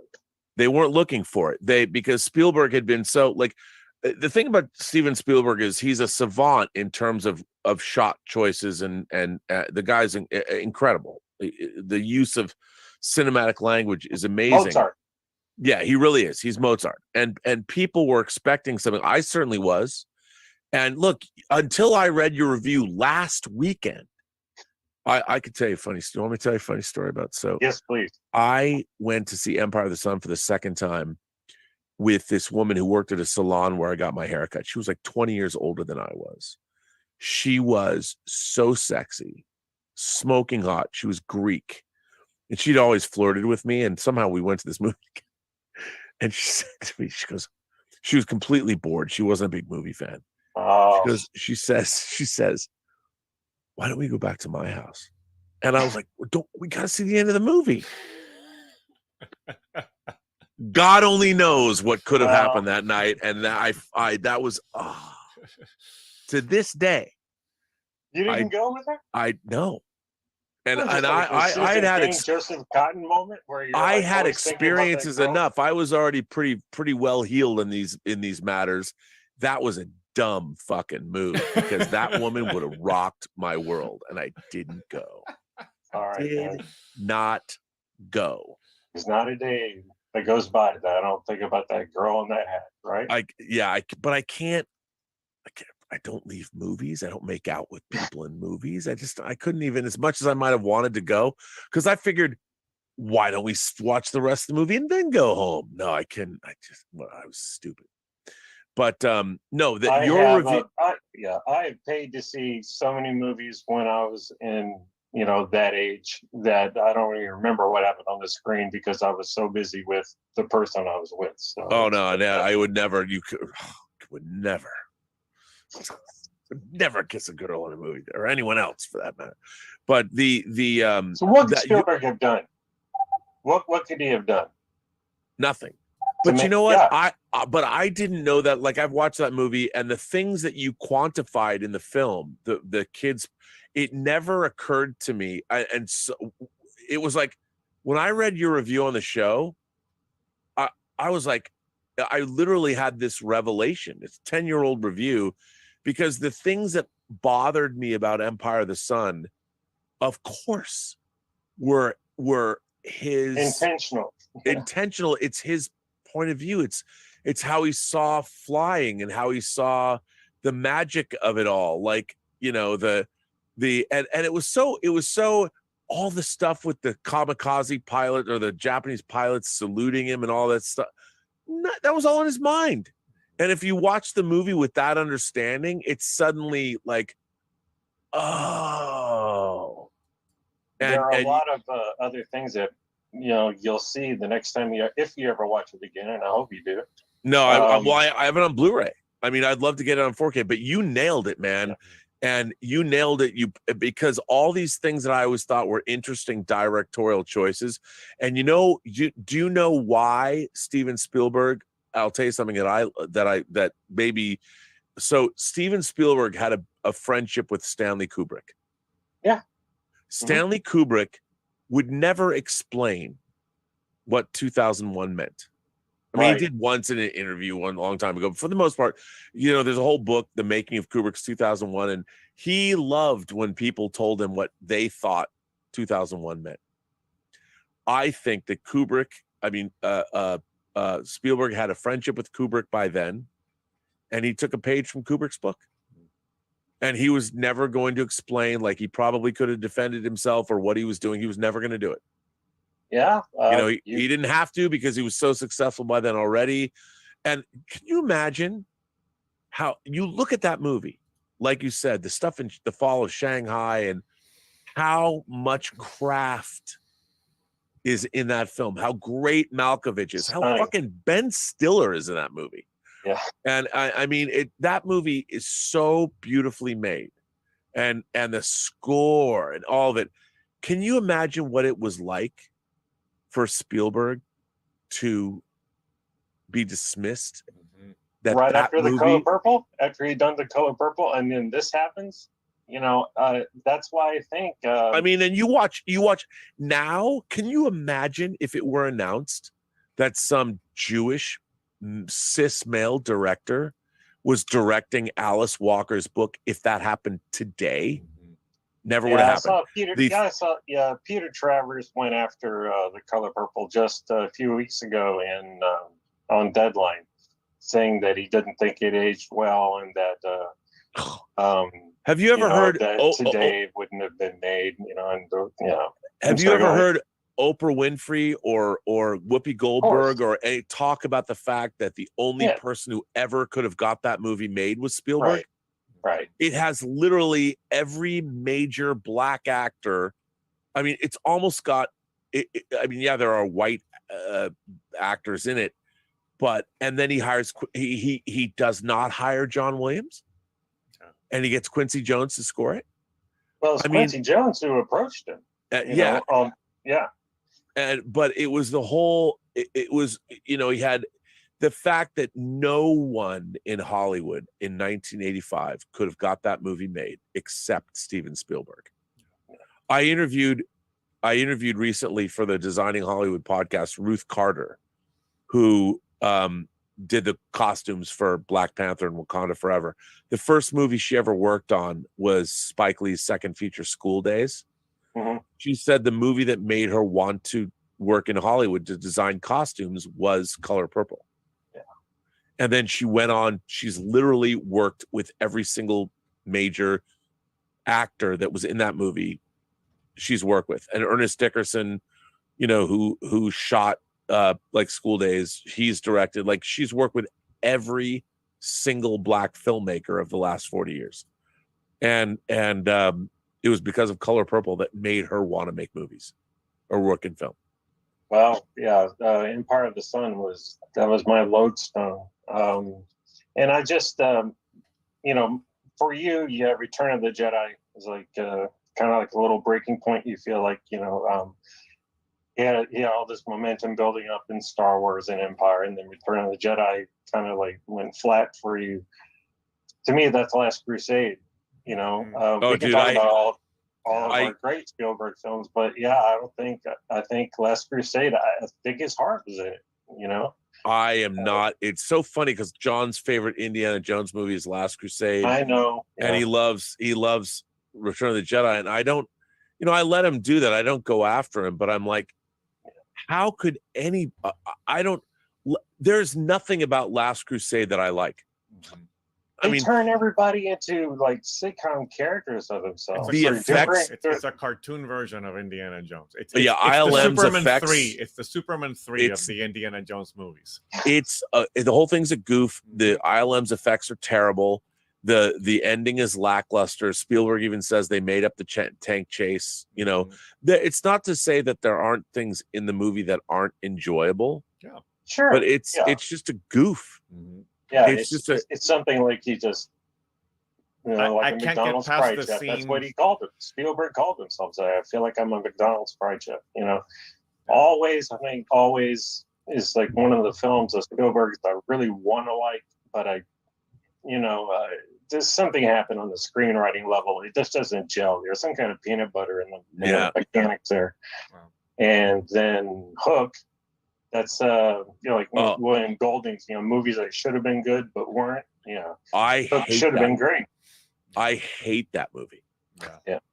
I was on set. I walked on. I didn't even know I was on the Columbia lot, and I accidentally walked into a soundstage. The door, and there was the whole. It was one of the most amazing sets I've ever seen in my life. That whole shit. It was absolutely astonishing. That was one of the moments in my life when I walked on to the set and not knowing. I thought I was supposed to go into another set. And I walked in there, and it was literally like seeing heaven. It was so amazing to go from, because what people, if you've never been on a studio lot and you've never gone onto a sound stage, basically you're going from these very industrial looking buildings, and you walk in, and then suddenly you're in Oz, and it was all lit up. They were shooting. It was real. And I was so excited for that movie, and boy, did I hate it. Yeah. Hated it. Funny story about Hook that you just reminded me of, but that anecdote. I was a production assistant with the miniature effects unit on Starship Troopers with ImageWorks. So down at the Sony lot, I had to run over to drop off, I don't know, something of one of their scene shops. And they had the baseball scoreboard from Hook, giant thing, hanging, on the back wall, just for fun. Yep. And I saw that, I was like, that's a cool, what that is, whatever. I want to say that, and I don't know if this is true, but I saw Paul Verhoeven. It was the third time I've run into Paul Verhoeven in my life on the set. He was in his trailer during the shooting of Starship Troopers, but I want to say it probably doesn't link up. The time doesn't link up, but I want to say when I was on the set of Hook was also the same time I ran into Paul Verhoeven and talked to him in his. That would have been around Basic Instinct, wouldn't it have been? It might have, but I don't think no, because this was 90. This was actually, yeah, this was when he was shooting Starship Troopers. Is when I saw him on the lot, and that Starship Troopers was what, 97. By the way, I still don't have my 4K of Starship Troopers. Why do I not?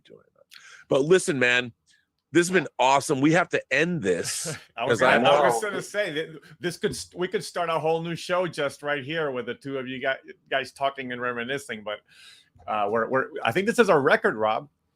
Yeah, this is what 5 and almost 6 hours. Well, no, almost 5 hours. No, sorry, almost 6. No, you're right. Almost. Jeez. Yeah, it's 6 because we started at 11. That's right.